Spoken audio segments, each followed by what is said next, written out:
जो वक्ता मुख्य अतिथि हैं, प्रोफेसर MD जाहिर Uddin Arif, professor of marketing, faculty of business studies, Jagannath university, Dhaka, Bangladesh.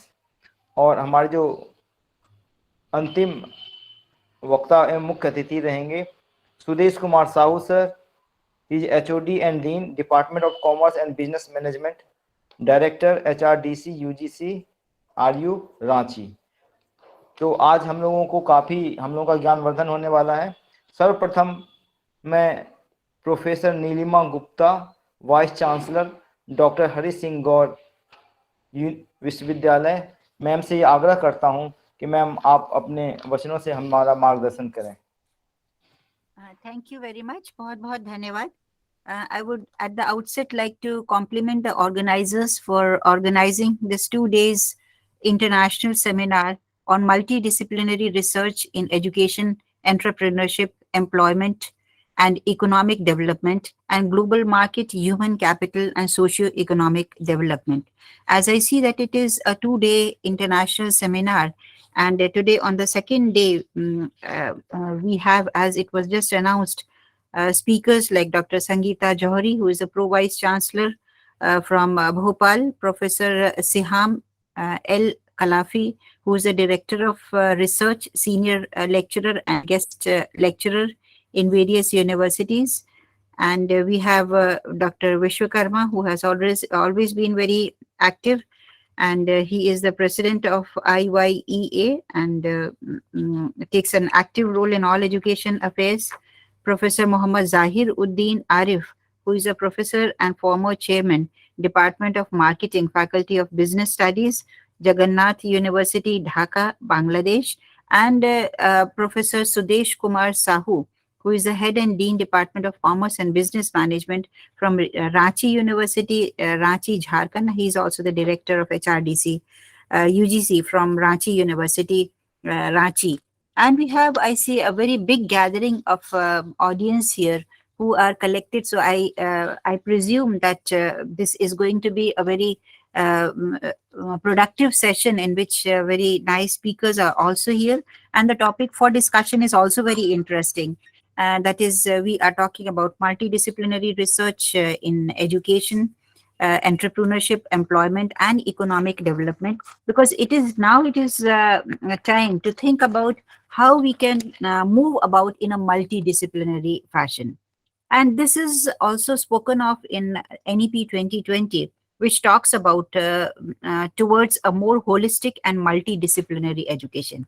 Well, what happened till now was that we had an education system which was more or less a specialized type of education system, in which a student of science was studying science subjects, a student of arts was studying art subjects, a student of commerce was studying commerce subjects, a medical science study called medical courses.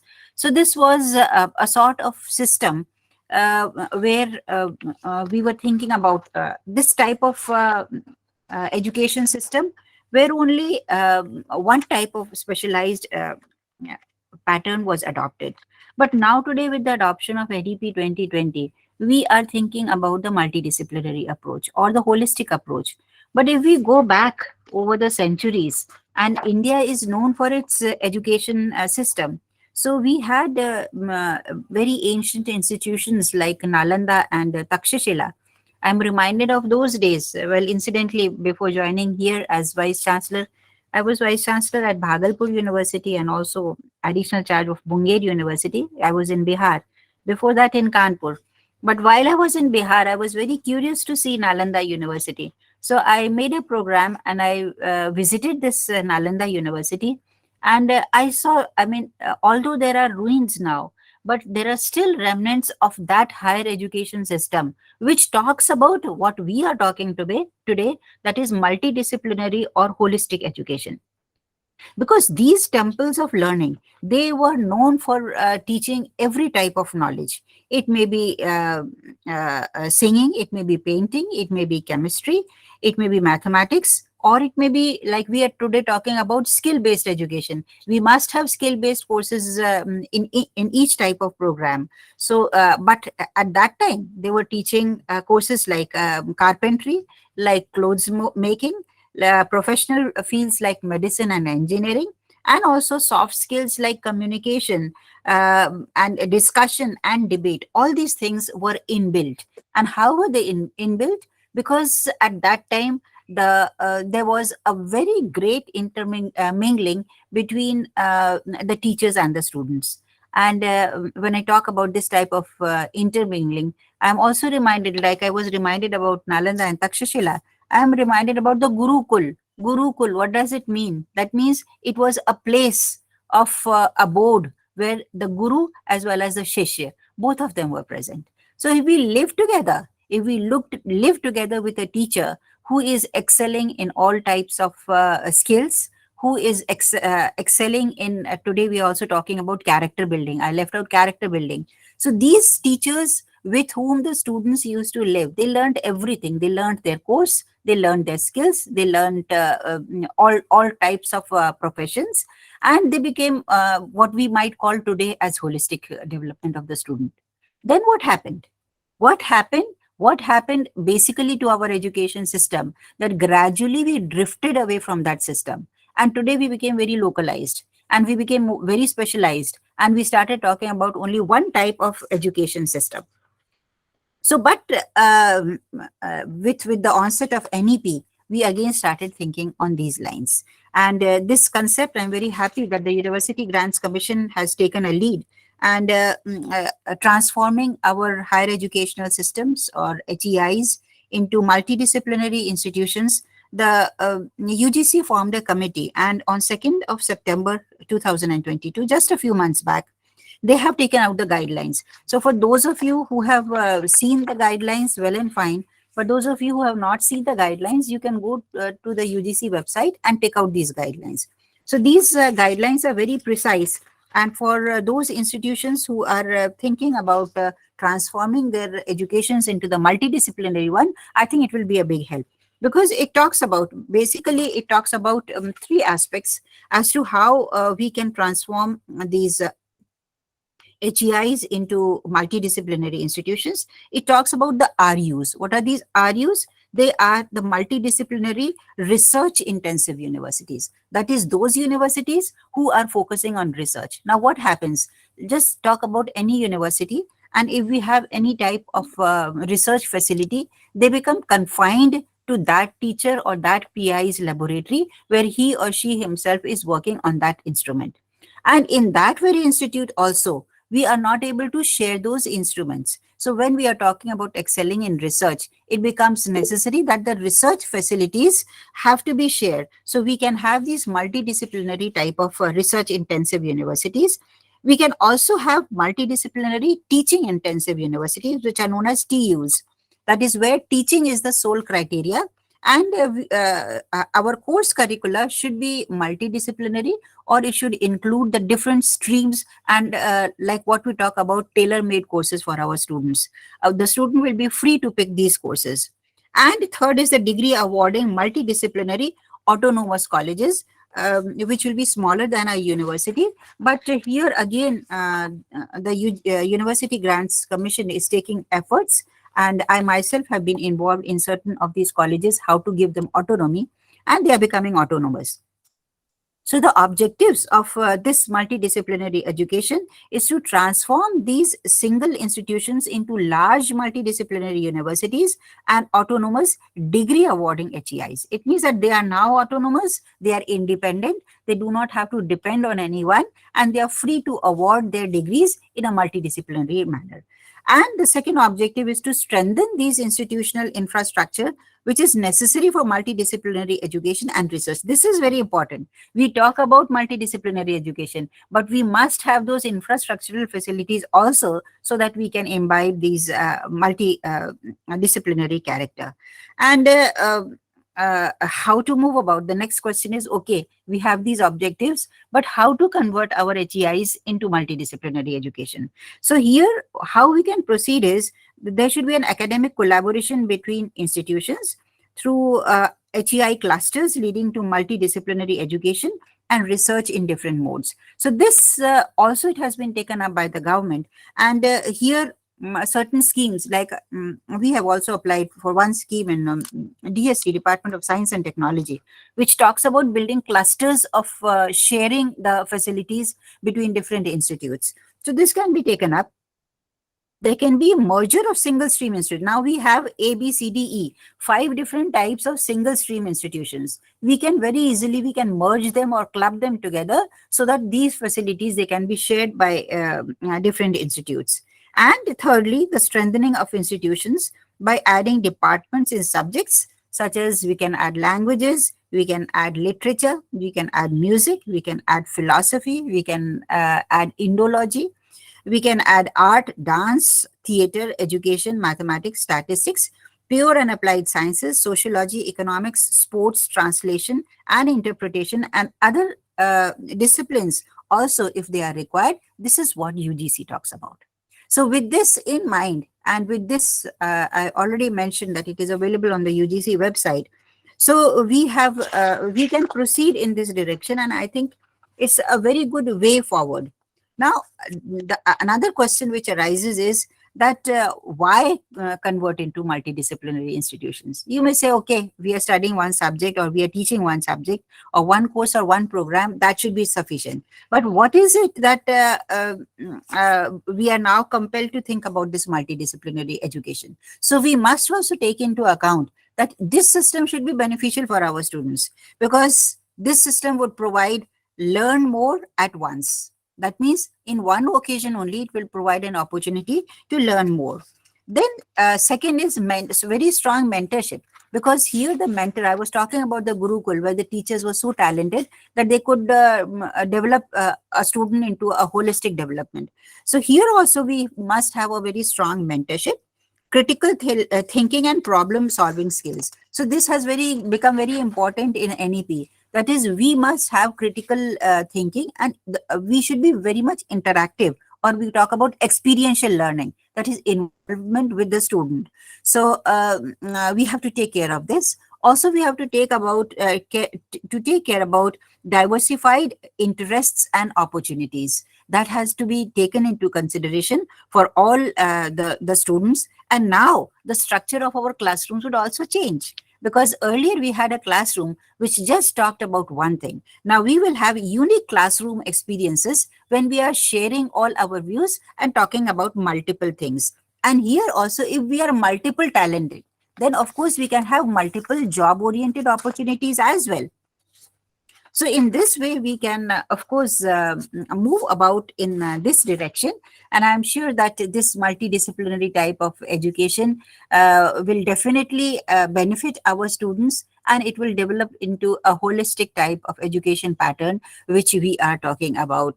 मुझे लगता है कि अगर हम लोग इस दिशा में हम लोग आगे बढ़ेंगे तो अवश्य ही एक ऐसा एजुकेशन सिस्टम बनाने में हम लोग सफल हो पाएंगे जो आज भारत सरकार भी हम लोगों को कहती है, और हम चाहते हैं कि हम अपने छात्र छात्राओं, क्योंकि हमारा education system, it is one of the biggest education system of the world.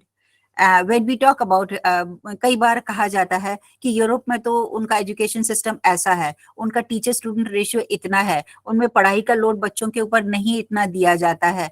तो our simple question is, just these countries, they may also try to handle the number of students which we have or we are producing every year, and it is a very big challenge for our country. Bharat के लिए एक बहुत बड़ी चुनौती है और हम सबको इस चुनौती में आगे बढ़ के आना है. And I think that seminars of this kind which has been organized today, and it is an international seminar where I see a participation of a good number of participants from all parts of the country and even some from abroad. तो मुझे लगता है कि इस दिशा में अवश्य ही इस seminar के माध्यम से भी हम लोग बहुत कुछ गेन करेंगे, and we shall be able to proceed in the multidisciplinary direction, जो हम सभी का एक उद्देश्य है. तो हम लोग जब एजुकेशन की बात करते हैं, it is not about the learning of facts कि हमने जो चीज है हम केवल उसी को हम समझ लें, but it is a training of the mind to think. हम अपने छात्रों को इस तरह का दिमाग अब दे दें कि वो स्वयं ही सोचने लगें, वो अपने टीचर पर, अपने पेरेंट्स पर, अपने गार्जियंस पर न डिपेंड होकर उनका दिमाग एक इंडिपेंडेंट दिमाग में हम लोग बदल सकें।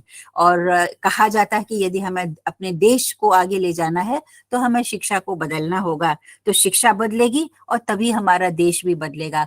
आशा करती हूँ कि हम सभी के प्रयास से we will definitely be able to change this education system by adopting this multidisciplinary and holistic development amongst the students. And I'm sure that the teachers, the students, the administration will all come together along with the government, जो already कह ही रही है कि हमको multidisciplinary education देना है।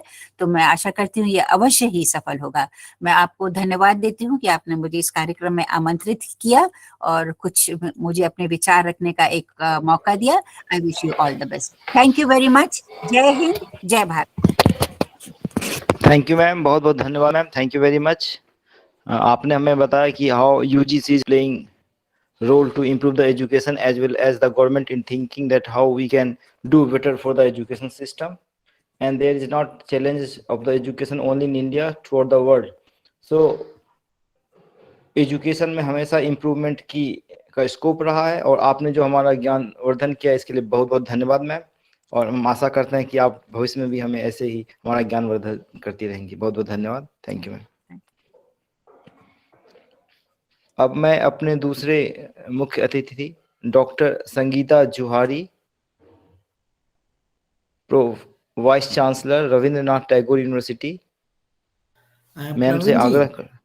Excuse me Praveen जी, madam अभी एक मीटिंग में है, उनको हम कुछ समय बाद कॉल कर लेंगे। मैम का एक मैसेज आया है, please call next please.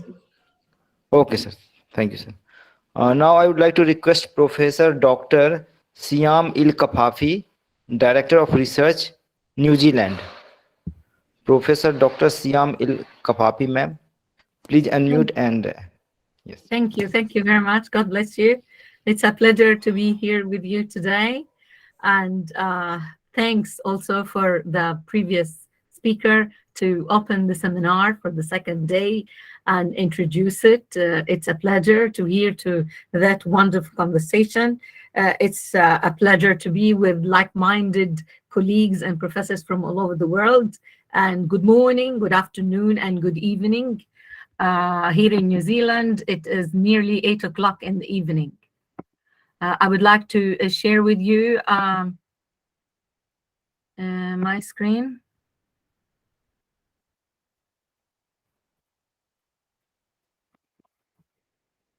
Okay. Let's try again.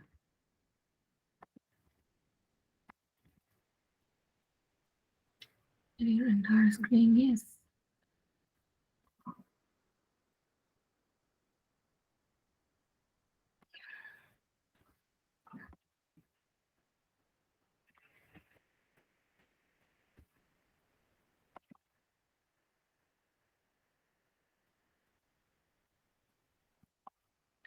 I'm trying to share and it's not letting me. Okay ma'am, if there is any technical issue, you can present without PPT ma'am, no problem, but at least you try once to share your screen. Can you see it? Yes, your screen is visible ma'am. Yeah, you can go ahead ma'am.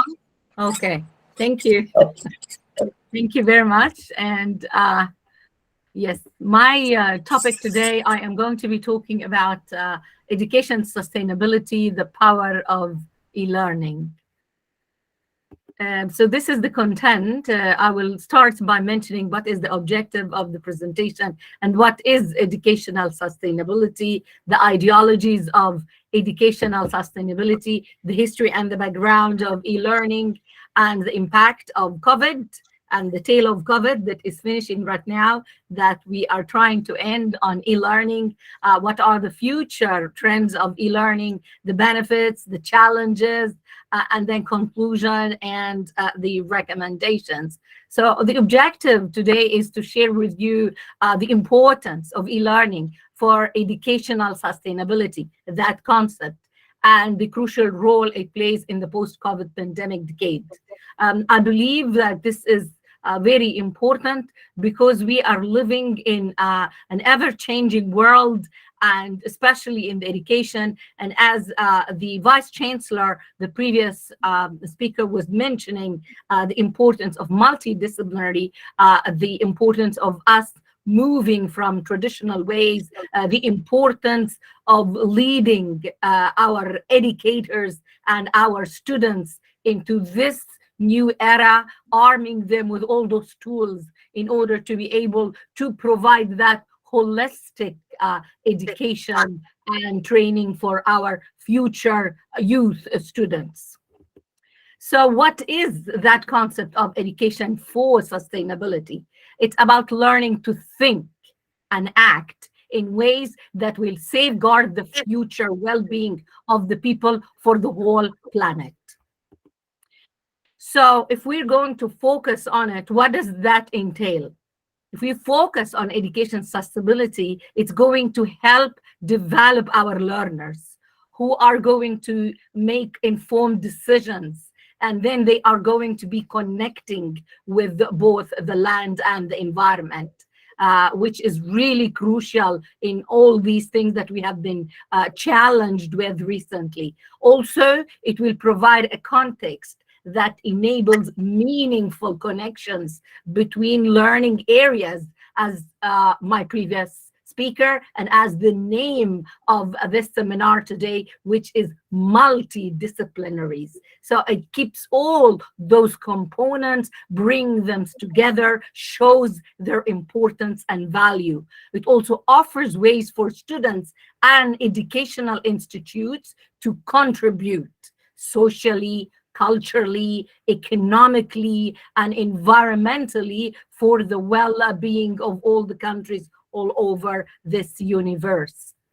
So if we are going to look at the social educational institutes, and they should be focusing to prepare young people for a lifetime of sustainable living through that teaching, through those cultures, through the everyday to-day practices that we live by. Also provide opportunities for the students to engage in authentic, genuine learning for their communities and to be able to take a positive action accordingly, using the authentic learning to develop creative and critical thinking for a sustainable future.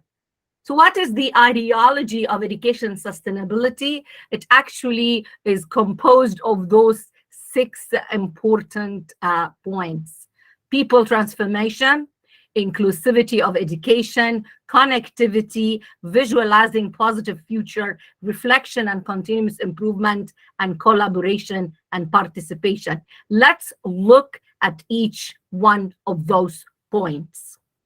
So if we are going to look at the first one, which is people transformation, how are we going to do that? This is in the way how we equip our students who accordingly go and transform other members of their family through the knowledge, the training, and the skills. That is how they change and transform their lives to the better. The second point is inclusivity of education. And the meaning behind this philosophy is that we don't leave anyone behind. Everybody should be included in this educational journey, regardless what is their age, what is their ethnicity, what is their background, what is their status. So everybody is welcome. And when we're talking about education here, we all know that there is formal and informal ways of education. It can be inside the classroom, and it also can be definitely outside the classroom. Connectivity, making links making connections. It's extremely important to build this link and connection. So it is not only the basic one starts when the educator is building relationships with their students, but also that will help those students when they are going out to the real world, to be able to connect with their environment, the economy, the social and the political aspects of their lives too. Visualizing positive future. Of course, when you feel good about yourself, learning opens our eyes. It actually makes us feel better. It makes us feel positive. So we have this kind of positivity towards a transformed, better future.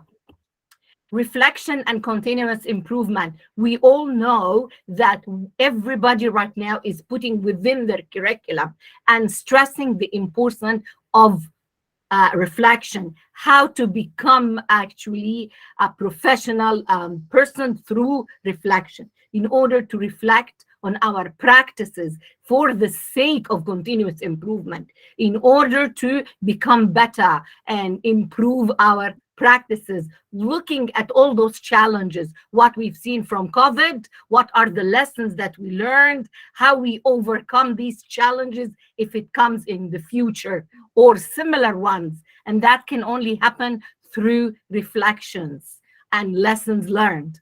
Collaboration and participation. The simple term that everybody and anybody uses, it takes two to tango. So we need collaboration. We need to participate and work with each other. I teach my students in the classroom to collaborate, to work with each other, so that they would get used to that skill. So when they go outside in the real life, they do it. For us as organizations too, we need to also collaborate with industry in order to see what is their needs, what are the skills that is required, that we are trying to train our students so that they are employment ready when they are launched out there in real life. So let us look at the link now. We're talking all about this, and I believe that through e-learning, we can actually help our journey, help the educational sustainability, hence talking about it. Let's have a brief snap look at the history and the background of e-learning. E-learning has been here for quite a while. It has been introduced through the internet and the computer since the late 20th century. So it is not really a new concept. It's an old concept. Since the Mac was enabled for the individuals use in the 1980s. And then in the early 1990s, several schools started setting up and delivering courses online and bringing education to people in order to cater for those people who cannot come to school, who are geographically having all those difficulties to go physically to schools. And in the 2000s, businesses started using e-learning, training their employees on the new systems. Technology has improved widely. So now all the workers also are becoming experienced. There's new opportunities. Anybody right now is using computers. And for us also to access all those programs at home, it is becoming with a touch of the finger for all of us. So that proves to us how technology is being important. There has been a lot of innovations in this field of technology, in the computer evolution. It radically transformed how we do business, whether it's an educational one or whether it's industry, healthcare, service, any. So e-learning actually is offering the ability to share material in different formats with everybody. Right now, we are using our little gadgets where we are transferring all the documents around. I am here in New Zealand and I am communicating with you in India and in countries all over the world. that's the beauty of technology when it works. So if we're going to look at what happened to us with COVID-19, everybody started going online. We were all confined and we were all in our homes. We'd have lockdowns. And actually, if you're listening to the news, there were big riots in China recently, last week, because they wanted to go out of their lockdowns. They have still lockdowns. There are different countries all over the world that are still having lockdowns. So if we're going to look at all these things that happened, there has been a spike in the use of the online learning, 70% increase in its use, and the streaming was a 12% more. So there has been a huge revamp in the progress of online learning to the spread of the COVID-19. That forced the world to find alternatives, to be more creative in how are we going to go ahead with our lives and keep on teaching. Also, the distance learning was, social distancing was another factor that pushed that, because the schools, the universities has to find out a new way of reaching the students in their homes instead of them going to them. So these tools have been used heavily in the online classes, video conferencing platforms like Zoom, WebEx, learning management systems that we always use with our students. There is Moodle, there is Canvas, Blackboard, Google Classroom, Microsoft Teams, and there has been a lot of with Google Chrome. So this increase in the global digital use, there's lots of examples to be provided, and that helps us globally to talk about educational sustainability. And here, when we're talking about it, what we mean is that we provide awareness on how things can be connected and consider our choices for everybody and the benefit of all of us. This is the figure that demonstrates how the increase worldwide of the use of the digital population, as you can see. So that figure demonstrated that there is 4.66 billion people who were having active interactive users, which is 59.5% of the global population. Also, a total of 96.2% access the internet through the mobile devices. What does that tell us? That right now, we cannot imagine ourselves without the internet. Ask yourself if you once forgot your mobile phone. Now, the mobile phone is not only a phone. Actually, we don't use it to make calls as much as we use it to access the internet.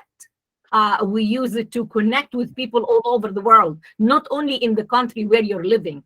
So when you forget, if I once forget my phone, I feel I am missing something. I feel, oh, I'm lost.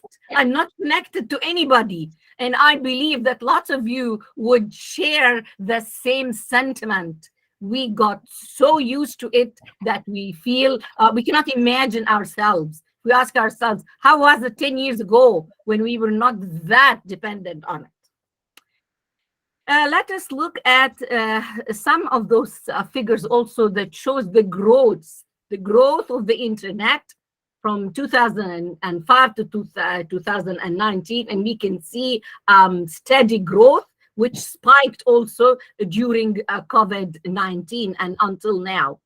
If we look at the distribution of the usage, we found that Asia has got the biggest part of that pie, 53.4%. Europe is 14 only, and the lowest is Oceania and Australia, and we belong here in New Zealand to that percentage. If we are going to look at the top 10 countries with the highest e-learning adoption rates, India comes on the top, 53%, followed by China, 52%, and then it dwindles and goes down to 20% in the Ukraine.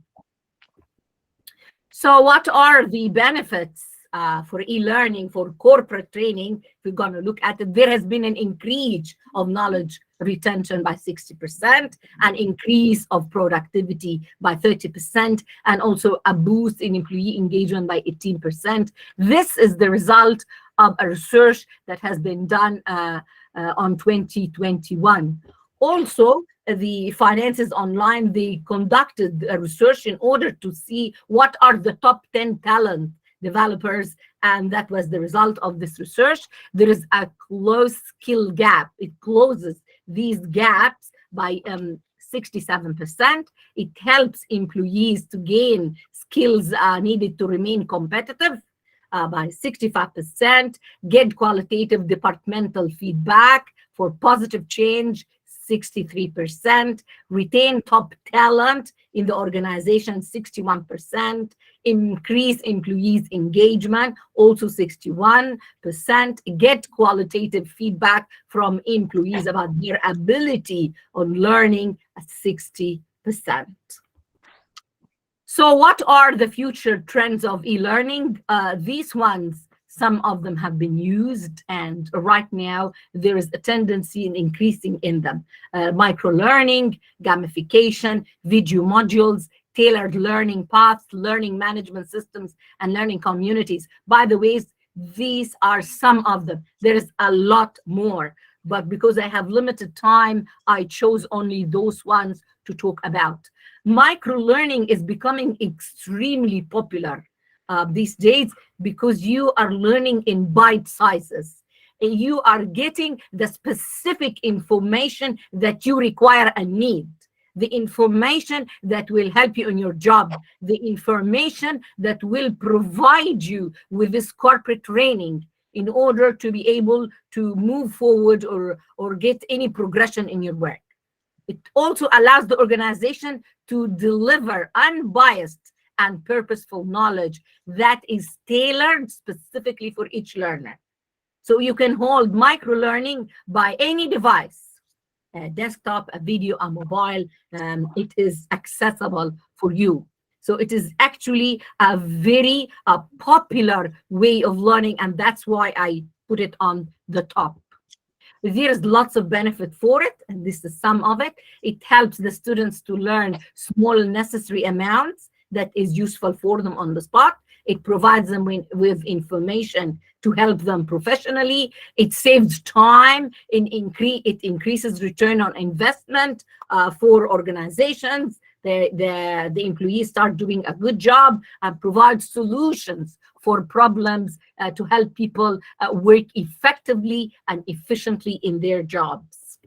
The gamification has been popular. Lots of people use this approach in their classroom. They use video games, but actually it's not only via computer. You can do all your lessons through gamification. It's a very inspiring, very engaging tool to actually help your students to learn in a very nice and fun atmosphere while they are learning. So there are video modules, and if we are going to look at YouTube, the biggest platform that everybody delivers these courses on, it helps a lot. The research proves that over 2 billion hours of video every day is being used on YouTube. And there is a survey that has been done by WizOwl, revealed that 69% of the consumer prefer watching a video over consuming any other form of content of learning. We all know that there are different learning styles and people can be reached in different ways. I believe personally why the videos are becoming very popular, because nowadays we are living in this ever-changing world, and everybody is consumed with all the technology, and everybody's busy and everybody is having lots of responsibilities, so everybody is on the run, on the go. So you can watch the video or you can hear it while you are multitasking and doing something else. That is the result of the research to show the preferences, which is that high for the short, snappy videos. So there's also tailored learning paths, and this is extremely important. As I mentioned, there are different styles of learning. There are lots of advances in digital technology, and that helps the developers of the courses to do adaptive learning solutions. So it will be win-win situation for everybody involved. There is the learning management system, which is extremely important. I don't believe that for us as educators and organizations, we cannot live without it nowadays. It helps us a lot. It makes our life easy in order to save the documentation, report, and do administrations. We take attendance online. We keep track of the student results online.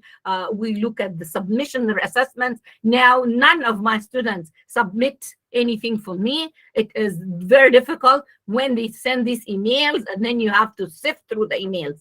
Now they go on Moodle, they submit their assessments, it's all kept there, it's a good repository, it helps them, it helps me, it helps admin, it helps everybody. So these are just a list of different LMS softwares that you may be familiar with, one or two of some of them. If you are not, you can actually investigate it, search for it, research it, and try to find it. Learning communities, the students tend to be more social online in the real world nowadays. Everybody is glued to their phone. Everybody is having all those different apps. I have WhatsApp, we have Viber, we have Telegram, we have Messenger, lots of them, you can name it. So today's generation is using all those different apps for different activities. Also, there is also ebooks that helps too, and lots of digital e-learning that services a big, huge number of people. And it depends on the preferences of your students. So I would like to look now at some of the benefits and the challenges for future educational sustainability. So if we're going to look at some of those benefits, as we mentioned, nearly everybody loves the screen. Everybody is using online courses, and everybody's around the screen the 24 hours and 24 hours. We wake up in the morning and we're glued to the screen. The study shows that humans learn better when they see and hear. So online courses, media features such as videos, graphics, illustrations are a good attraction. And online learning frees the students to work on their own pace, right? And give them the time to do other things. For me, for example, what I do is that in my classes, I have face-to-face, and I also, because we came back face-to-face now, and I also have the Zoom. And why do I use it? Because I record, and then after the class, it is transferred into a video recording, and then afterwards I save it and I post it on our Moodle. So it serves several purposes.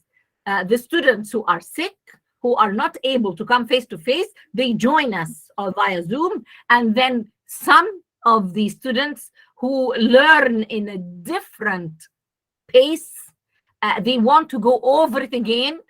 It's there for them, saved. They can go back and rewind, watch it again.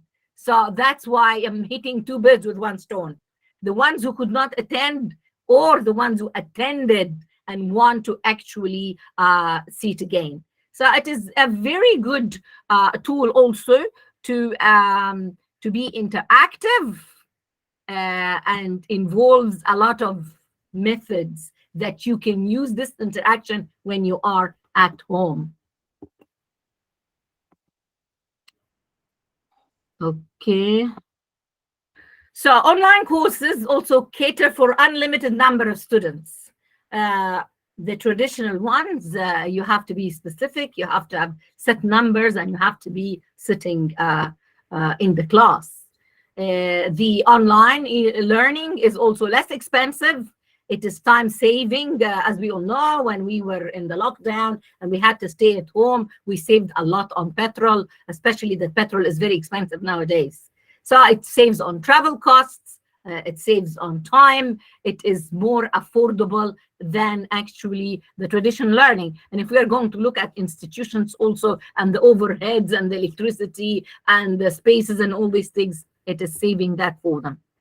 Having said that, there are still challenges and that we met, we identified. It was accentuated during the COVID-19 pandemic when all those schools were closed. Some of them is that some of the students did not have computers or speedy broadband. So that was a huge challenge. And also, some of the students do not have the discipline in order to take care, sit there, be disciplined, to do the homework, to do the readings, to have the inner drive. Also, there was no good catering for students with disabilities or impairments. And also, some of the teachers themselves, they did not have the technical training for the online management systems or platforms. Those were some of the challenges that were met. So accordingly, in order to look at educational sustainability, we need to look at cultural changes. So the online learning requires discipline. It requires less hand-holding like the traditional system. It requires certain types of students. So our cohort of students will be different. They need to have specific characteristics in order to succeed for the online learning. So they have to be self-reliant, they have to be more confident, more committed, and more focused and persistent on reaching their goals. So learning will be digitalized using online textbooks instead of paper textbooks. Rajiv कौन राजीव राजीव आपका मालिक जिसे आप यहाँ लेकर आए हैं देखिए मैडम मैं किसी Rajiv. So, for example, the course that I teach, we do not have actually a physical textbook, a physical book. But what happens is everything is provided on Moodle and in order, organized by the modules. And they go there, they have the readings, they have the links that is provided for them. So the educational institutions have to go through digital change. They have to change their systems accordingly. They have looking at new generations. So they need to look at all their systems, all the requirements, and to put an investment for the right technology and the right equipment in order to succeed. For example, the learning management system also to be able to cater effectively and efficiently. So in conclusion, e-learning here is to stay, I believe. As computer ownership grows across the globe, the e-learning becomes increasingly viable and accessible. Internet connection speeds are increasing. I mean, I see this here in New Zealand. It used to be slower. It used to be more expensive. Now it is more affordable and very fast, which is a great improvement. So there is a lot of improvement that's happening. Look at our smartphones. Look at all those apps every single day. Look at the social media. There is a huge transformation that has been happening. So what I'm trying to say is that we need a mind shift toward this digital culture to enable educational institutions, educators, and students to succeed in adopting this new era of online learning and to guarantee educational sustainability. So these are some of the recommendations that we need to look at in order to guarantee educational sustainability. We need to deliver a streamlined, well-designed learning management system. It's very important to assist also to be in synergy with the designed coursework that is adequate and helpful for both educators and students. All those platforms to work in synergy with each other and to cater for the different learning styles of the new type of students that we are having, which is different than the traditional style. So in order for this digital implementation system would succeed, we need a suitable style of leadership, a solid economic forecasting, and a financial resilience to fund e-learning. Thank you very much. Thank you. Thank you very much, ma'am. Very beautiful presentation. And you have included each and everything that how education can become the helpful for the entrepreneurship, employment, and for digital marketing, etc. Thank you very much for such a nice, beautiful presentation, ma'am. Thank you very much. Thank you. Thank you. It's a pleasure. Thank you. Now I would like to request Dr. Devendra Vishwakarma ji, President, International Youth Economic Association, President, MPMA, Secretary, Social Science Management Welfare Association, and EC member of Indian Economic Association. Dr. Devendra Vishwakarma ji.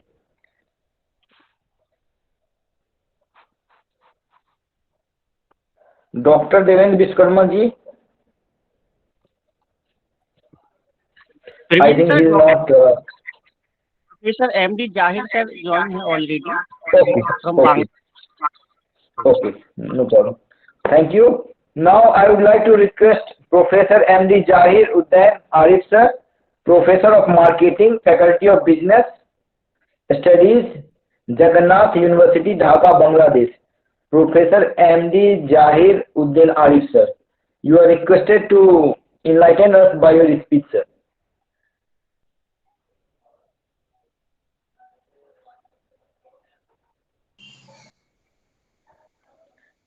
Professor Jahir sir.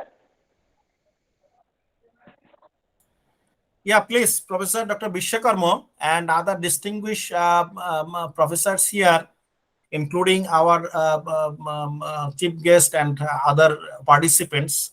Thank you all to invite me in your auspicious multidisciplinary research seminar. And I have learned many things, whatever you have said within the few minutes, that means for last 1 hour. And I'd like to focus on human capital issue in the context of the global and international and national framework. And human resources come into the human capital, and in macroeconomics and geopolitics and perspective, all over the world, the human is the greatest source of power irrespective of any technology and non-technological issues, including the ethics and environment is related with the development of the human capital. And human capital, the improvement of human capital, development of human capital depends on the infrastructural support of the different governments and the non-government firms and organizations, skills, knowledge, and abilities of the human, that means the graduates, the vocational trainees, and the contributors in different national, international organizations. All we have the human resources, and these human resources can be converted into the human capital when it will be invested into the organization, firms, and the country for the development of the organization and also the country. In this framework, in 21st century and in the dilemma of industry 4 or 5 between the two issues, the ethics and environment are the two particular issues related to the human capital issues. Because of artificial intelligence, Bitcoin and other technological issues, and robotics is not solution for human ultimately. Because of robotics and artificial intelligence, other technological knowledge will be helpful to enhance the development of the country, organizations, and firms. So a human is important in all aspects of any kind of technological advances. So technology and artificial intelligence will be helpful to give the productivity of employees, especially the humans, the human resources, in other words, the human capital. So I'd like to invite the world decision makers in different countries, especially the governments. They should consider the human in the first priorities rather than the technology. If humans survive, the technology will be a helpful tools for the improvement of the human resources and also the economic development and sustainable development goal and the Millennium Development Goal according to the UN. So in this regard, the students, graduates, practitioners, academicians, researchers from all over the world, they have to be nurtured continuously with the support of the digitalization and technology to improve our existing knowledge and contribute to the society, culture, heritage, and ultimately the human development, irrespective of the any kind of individual segment-wise development. So this is my ultimate urge in this seminar. Through this seminar, the human capital and human is the best power in any organization, in any country. So without the human, without the knowledge of the human, without the ethics of the human, without the emotion of the human, with the love and caring and empathy of the human, and the emotional intelligence can be come into the jointly, collaboratively with each other. So loving, caring, and human approach, empathy, and coherence and coexistence with the human being can be sustainable for the organizational development and continue improvement of the country's growth and development. So I'd like to thank all to give me the opportunity to share my few thoughts in this regards. So don't depend on the artificial intelligence only. Give first priority on human and human's knowledge and brain, the empathy, emotional intelligence, skills, human skills, and also the need-based people involvement in developing and underdeveloping countries. So in that regard, poverty, discrimination can be drop down, and all will be happy in a good earth without any more discrimination one by one regularly that we are facing in real world. So we think that the human is the power irrespective of anything in the world, and side by side, human and nature closely connected with each other. So we should consider the human and also the environment similarly, accumulately for the growth and development of different countries and our well-being. Thank you all. Thank you all. Thank you very much, sir. Thank you very much, sir. And you explained about the human capital and how we can do better for the human beings and human life, and how education can improve the human life. Thank you very much for, in very short, you explained the significance of the education. Thank you very much, sir. Now I would like to thank you, sir. Now I would like to request Professor Dr. Sudesh Kumar Sahu, sir, HOD, Head of Department and Dean, Department of Commerce and Business Management, Director, HRDC, UGC, RU, Ranchi, Advisory Board Member, Social Science Management Welfare Association. Professor Dr. Sudesh Kumar Sahu, sir. You are requested to unmute, sir, and enlighten us with your speech, sir.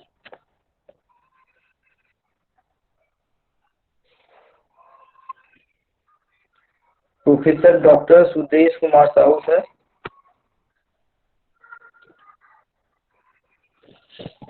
Dr. Devendra Vishwakarma ji.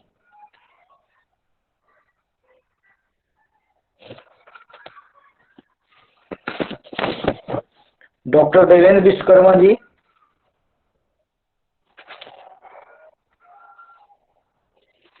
think Ravi is not connected.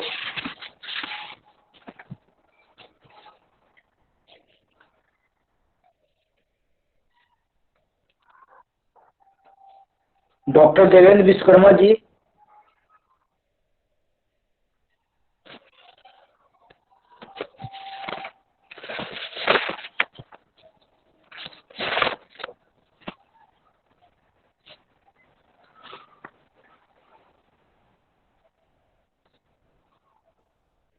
Hello. हाँ sir, you are requested to enlighten us with your speech, sir. Praveen sir, due to some networking problem मैं अपना short में रखता हूँ, क्योंकि मैं जिस place में हूँ नेटवर्किंग इश्यू बहुत हो रहा है। बट Okay, मैं okay. अपनी बात करता हूँ। मैं यूथ पर आज बात करना चाहता हूँ। और जैसा कि हम सब जानते हैं कि भारत एक युवा देश हो रहा है और है। और निश्चित रूप से अगर हम भारत की अर्थव्यवस्था और समाज व्यवस्था की बात करें, ग्लोबल स्तर पर अगर भारत तेजी से प्रगति कर रहा है तो उसका आधार है भारत का युवा, है ना। जैसा कि हमने अपने इस जो थीम है हमारी एजुकेशन की बात की, हमने एंटरप्रेन्योरशिप उद्यमिता विकास की बात हमने की है। और उसी के माध्यम से यूथ का तो आर्थिक विकास होगा ही, सोसाइटी का भी होगा और देश और समाज का भी होने वाला है। सो हम सब जानते हैं India is the among one of the youngest nation in the world today at a medium age of 28 to 29 years.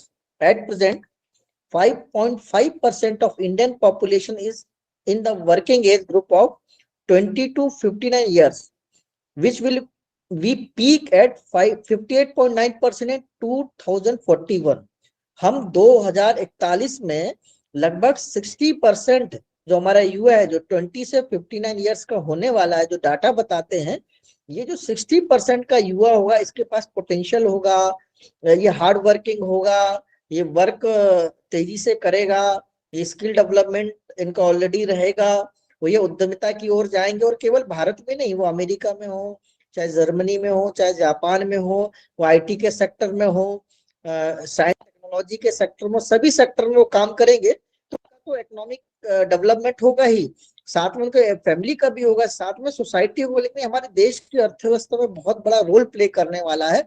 जो वो इनकम जनरेट करेंगे उससे हमारी अर्थव्यवस्था बहुत तेजी से बढ़ने वाली, जो 2041 की बात की गई है, जिससे हमारा यूथ जो है 60% उसकी पॉपुलेशन में हिस्सेदारी होने वाली, और यूथ रहेगा 20 से लेके 16 एज का रहेगा, जो हम जो जानते हैं कि ये एज में लोग ज्यादा काम करते हैं। India has the set an ambition goal of becoming a 5 trillion economy.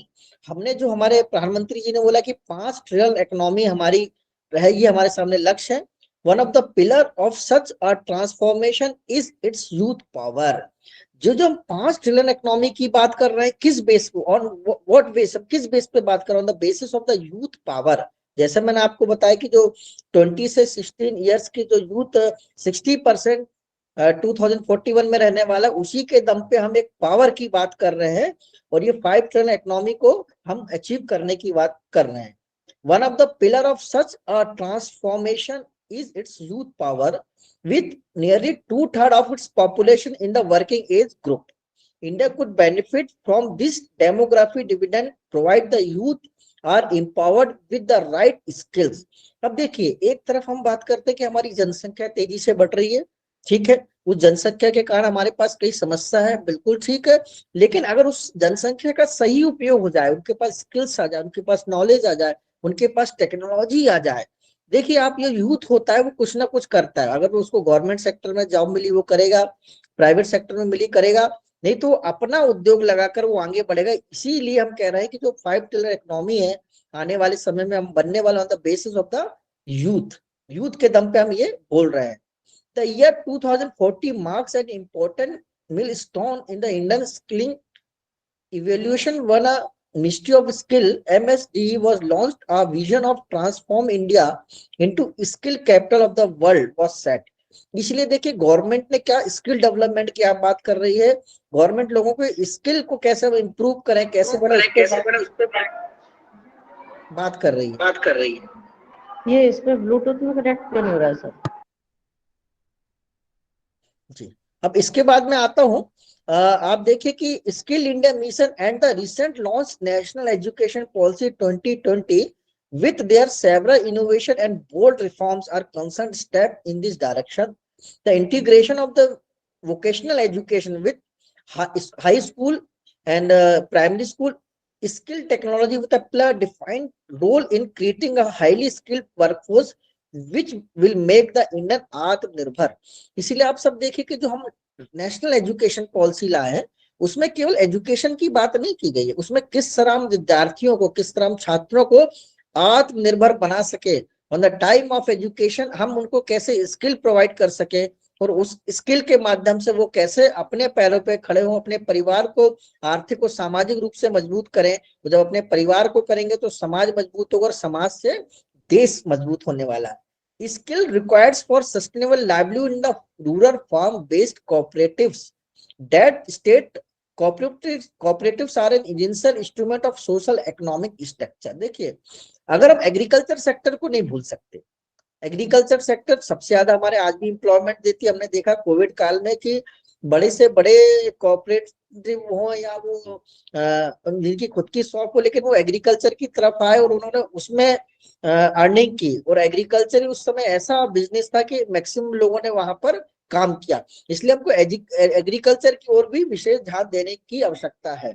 The MSME sector has emerged as a highly vibrant and dynamic sector of the Indian economy over the last 5 decades. Furthermore, innovation, practice and skilled youth in this sector can bring new energy into this sector। देखिए, एक तो agriculture sector की बात करें और दूसरा MSME sector की बात करें। एमएसएमई सेक्टर की जब हम बात करेंगे तो एमएसएमई भी एग्रीकल्चर पे डिपेंड है और इंडस्ट्रीज पे डिपेंड है। और भारत की अर्थव्यवस्था हम कहते हैं 40% तो एमएसएमई से हमारी अर्थव्यवस्था मजबूत हो। इसलिए हमको एमएसएमई की ओर आना पड़ेगा, एमएसएमई को इम्प्रूव करने पड़ेगा, उनको एक अच्छा मार्केट देने की आवश्यकता है। As agriculture and allied sector are the main source of livelihood for several people, there is a need to sustain farming and youth also need non-farming employment। देखिए, आज का हमारा यूथ एग्रीकल्चर की ओर नहीं जाना चाहता। कई लोग यूथ जा रहे हैं, कई आप देखिए बड़े अच्छे स्टार्टअप कर रहे हैं, लेकिन एग्रीकल्चर को यूथ को जाना पड़ेगा। एग्रीकल्चर प्रोडक्ट को कैसे मार्केट में लाएं, कैसे उसको हम अच्छा एक दिशा दे सके, कैसे हम, जैसे हम देखते हैं कि पोहा इंडस्ट्रीज आ रही है, अभी आप देखिए जबलपुर में मटर इंडस्ट्रीज लोगों ने लगाया है। तो जो वेस्टेज ऑफ एग्रीकल्चर मटेरियल होता था, वो एग्रीकल्चर मटेरियल वेस्टेज ना हो, उसको हम कैसे स्टोर करके कैसे हम उसको बाहर के देशों में भेजें, इसके लिए यूथ को इस ओर विशेष ध्यान देने की आवश्यकता है। As per 90% of agriculture worker India has non formal training they have need for the respectively employability skills from the technology and innovation are the important for the new technology. देखिए, अगर हम टेक्नोलॉजी की बात करें तो केवल हम service sector की, इंडस्ट्री सेक्टर में टेक्नोलॉजी की बात ना करें, एग्रीकल्चर सेक्टर में भी अगर टेक्नोलॉजी आ जाती है, एग्रीकल्चर को हम इंडस्ट्री से जोड़ देते हैं और इसमें युवा बहुत अच्छा रोल प्ले कर सकता है, उद्यमिता इसमें बहुत अच्छा रोल प्ले कर सकता है। तो इसलिए हमको इस ओर जाने की आवश्यकता है, क्योंकि आज भी अगर हम इंडियन इकोनॉमी की बात करते हैं तो एग्रीकल्चर बेस्ड इकोनॉमी की बात है। इसलिए हमको 2-3 इंपॉर्टेंट पॉइंट्स ध्यान रखना होगा। एक तो एग्रीकल्चर को हम कैसे इंडस्ट्रीज को लाए, युवा कैसे एग्रीकल्चर से जुड़े, एग्रीकल्चर प्रोडक्ट को सही मार्केट कैसे मिल जाए, उसको हम कन्वर्ट कैसे कर सकें, और ये जो एग्रीकल्चर प्रोडक्ट है फॉरेन में कैसे जाए, उसको हमसे फॉरेन अर्निंग हमको कैसे हो, इसकी और हमें विशेष ध्यान देने की आवश्यकता है। मुझे लगता है जो आज का हमारा जो विषय था बहुत ही अच्छा विषय था। हमने एजुकेशन की बात की। देखिए, कोई भी काम बिना शिक्षा के नहीं हो सकता है, युवाओं को शिक्षित करने की आवश्यकता है, जो स्किल डेवलपमेंट के माध्यम से, न्यू एजुकेशन पॉलिसीज के माध्यम से हो रहा है। युवाओं को उद्यमिता की ओर हमको ले जाने की आवश्यकता है। उद्यमिता में एग्रीकल्चर सेक्टर बहुत ही इंपॉर्टेंट है। अगर युवा अपने पैरों पे खड़ा होगा, आत्मनिर्भर होगा, वो परिवार को मजबूत करेगा, सोसाइटी को मजबूत करेगा, तभी देश मजबूत होगा। और अब जब देश का सामाजिक और आर्थिक विकास होगा तो हम एक ग्लोबल इकोनॉमी बनेंगे। और जो पूरा विश्व हमारे ओर देख रहा और कह रहा है कि आने वाले समय में भारत विश्व को लीड करने वाला है, उसका मेन कारण भारत का युवा है। निश्चित रूप से जो स्वामी विवेकानंद ने कहा था कि हमें कुछ युवा दे दीजिए, हम देश को परिवर्तन कर देंगे, निश्चित रूप से आने वाला समय आ रहा है। हमारे युवा, हमारे जो गर्ल्स हैं, हमारे जो बॉयज हैं, वो टेक्नोलॉजी के माध्यम से, एजुकेशन के माध्यम से, स्किल्स के माध्यम से उद्यमिता विकास की ओर जा रहे हैं, और उससे इस देश की अर्थव्यवस्था में एक परिवर्तन आने वाला है। निश्चित रूप से आप देखिए 2040 तक हम विश्व की सबसे बड़ी अर्थव्यवस्था होंगे। विश्व हमारे ओर देख रहा है, बस हमें ये तय करना है हम सबकी उसमें क्या भागीदारी रहेगी, हम सबका देश के आर्थिक और सामाजिक विकास में क्या योगदान रहने वाला है। So thank you very much कि आपने मुझे यहाँ पे बोलने का मौका दिया। Thank you sir. Over to. Thank you very much sir, thank you very much. आपने बहुत अच्छे से बताया कि किस तरह से शिक्षा पद्धति जो है हमारे देश में शिक्षा पद्धति में परिवर्तन की आवश्यकता है, किस प्रकार रोजगार पर शिक्षा की आवश्यकता है, और कैसे देश की युवा जो है वो देश को सशक्त बनाने में सक्षम है और सक्षम रहेगी यदि हम अपने जो एंटरप्रेन्योरशिप स्किल को डेवलप करेंगे। Thank you very much doctor Devendra Vishwakarma ji. Now I would like to request Professor Dr. Sudesh Kumar Sahu sir. Professor Dr. Sudesh Kumar Sahu sir. I think sir is not connected. जी sir, yes sir. Sir, you are kindly requested sir to enlighten us with your speech sir. Professor Dr. Sudesh Kumar Sahu sir is HOD and Dean, Department of Commerce and Business Management, Director HRDC UGC RU Ranchi. We welcome you sir. Please enlighten us with your speech sir. Thank you very much. Please sir. आपको बहुत बहुत धन्यवाद sir. अभी तक जितने भी resource person अपना विचार रखे, बहुत सुंदर, बहुत ज्ञानवर्धक। बीसी मैम के अलावा जितने भी रिसोर्स पर्सन लोग का हम स्पीच सुने, बहुत ही ज्ञानवर्धक था। सभी पार्टिसिपेंट्स, आप सबों को हमारा जोहार। आज जिस विषय पर बात करने के लिए हम लोग मिले हैं वह है global market, human capital and socio economic development.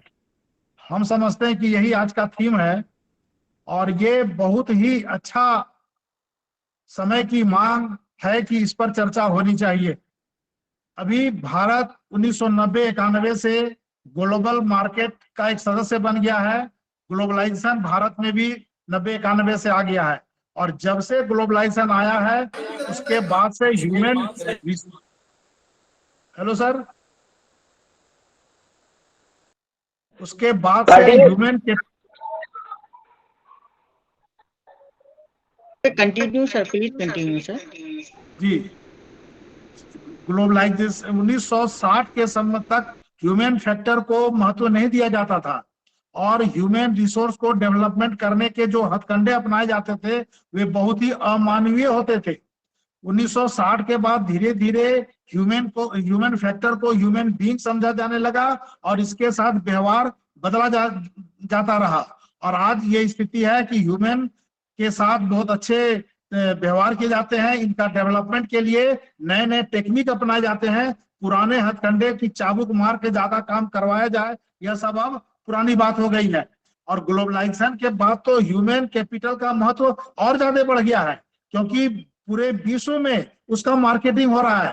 पहले एक देश तक एक ह्यूमन का मार्केटिंग होता था, अभी पूरे विश्व में उसका मार्केटिंग हो रहा है। एक आदमी कई विदेशी भाषाओं को सीख करके अपने को विदेशी मार्केट में उपलब्ध करा रहा है, सेवाएं प्रदान कर रहा है।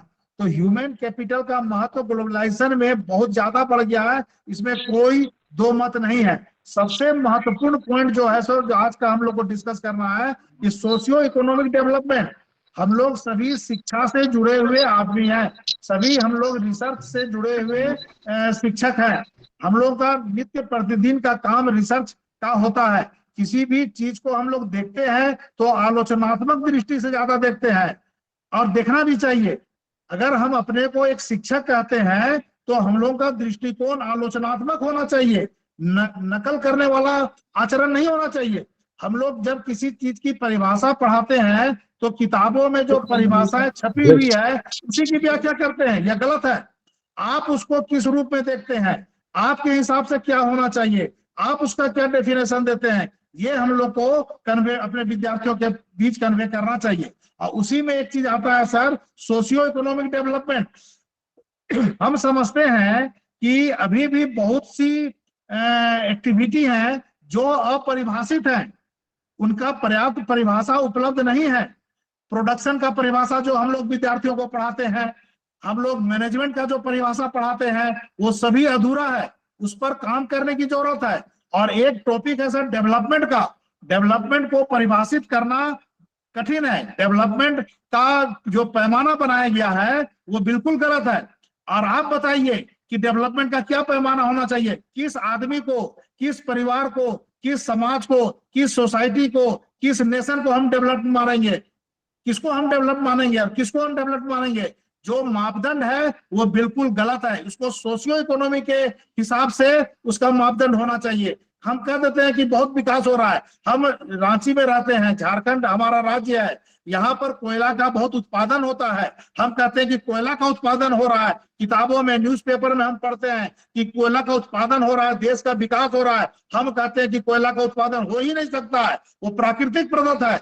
जो लोग कोयला का दोहन खनिज पदार्थ के रूप में जमीन से निकाल रहे हैं, वो लोग प्राकृतिक संसाधन का दोहन कर रहे हैं, उत्पादन नहीं कर रहे हैं। सिर्फ विकास आप लोग को, आदमी लोग को दिखता है कि उससे बिजली बन रहा है, ये बन रहा है, लेकिन कितना जमीन नष्ट हो रहा है, जमीन बर्बाद हो रहा है, इसको नहीं देखा जाता है। तो अगर उत्पादन आप उसको कहिएगा तो उससे जो प्राकृतिक ह्रास हो रहा है, प्राकृतिक संपदा जो नाश हो रही है, भूमि का जो क्षय हो रहा है, उसको भी मूल्यांकन में कंसीडर करना होगा। कितना टन उत्पादन कर दिया कोयला का, अरे कितना जमीन बर्बाद किया, इसको नहीं बताओगे? आपको कोयला उत्पादन के लिए मिनी रत्न दिया जा रहा है, आप जमीन बर्बाद कर रहे हैं, प्राकृतिक संसाधनों का दोहन कर रहे हैं। कोयला का निर्माण में आपका क्या योगदान था?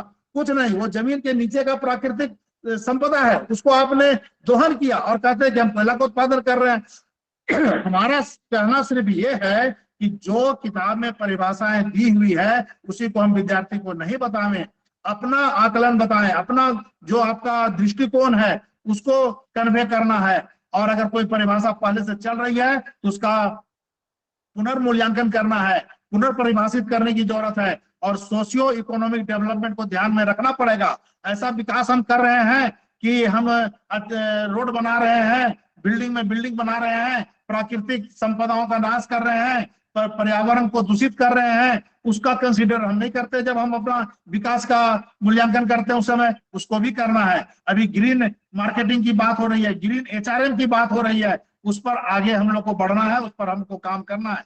हमारा सिर्फ ये कहना है कि ग्लोबलाइजेशन के दौर में ह्यूमन कैपिटल का महत्व बहुत है, लेकिन सोशियो इकोनॉमिक डेवलपमेंट को ध्यान में रखना होगा, बैलेंस्ड डेवलपमेंट को ध्यान में रखना होगा। अनबैलेंस्ड अगर होंगे, प्रकृति के साथ खेलवाड़ करेंगे तो कुछ समय पहले हम लोग देखे हैं पूरा दुनिया विपत्ति में घिर गया था। समय समय में यही सब होगा और इसके लिए जरूरी है कि विकास को फिर से परिभाषित करना है, विकास के नए आयाम करना है, विकास के नए मापदंड को निश्चित करना है और विकास के साथ साथ संतुलन, प्राकृतिक संतुलन को भी ध्यान में रखना है। ज्यादा नहीं बोलेंगे, हमारा 3 कोर्स अभी चल रहा है सर, हम बीच से वहां से छुट्टी मांग करके आए हैं। आप लोग हमारी बात को ध्यान से सुना, ये बोलने का हमको मौका दिया, आप सबों के प्रति हम अपना आभार व्यक्त करते हैं। बहुत बहुत धन्यवाद सर। बहुत बहुत धन्यवाद sir, thank you very much sir. आपने बहुत ही ओजस्वी और बहुत ही अच्छा स्पीच, जिसमें आपने मेंशन किया कि वास्तुतः हम जो है कोयले का खनन करके प्रकृति का दोहन कर रहे हैं, न कि प्रोडक्शन कर रहे हैं। और जो भी परिभाषा है ऑलरेडी एग्जिस्टिंग परिभाषा है, उसमें समय के साथ परिवर्तन की आवश्यकता है, क्योंकि शिक्षा जो है वो प्रतिदिन हम कुछ नया नया सीखते हैं। तो बहुत कुछ आपसे सीखने को मिला कि हम केवल प्रकृति के दोहक ही न बने, बल्कि हमें प्रकृति और पर्यावरण का संरक्षक भी बनना है। आपके इस ज्ञानवर्धन भाषण और हम लोगों का ज्ञानवर्धन करें, इसके लिए आभार, बहुत बहुत धन्यवाद sir, thank you very much sir. और हम आशा करते हैं कि भविष्य में भी आप हमारा मार्गदर्शन करते रहेंगे। आदरणीय सर, मैं सुदेश कुमार जी से एक प्रश्न पूछना चाह रहा हूँ, क्या इजाजत है? सर कनेक्टेड है अभी? हाँ जी सर, पूछिए सर। नहीं, मैं उनसे पूछना चाहता हूँ कि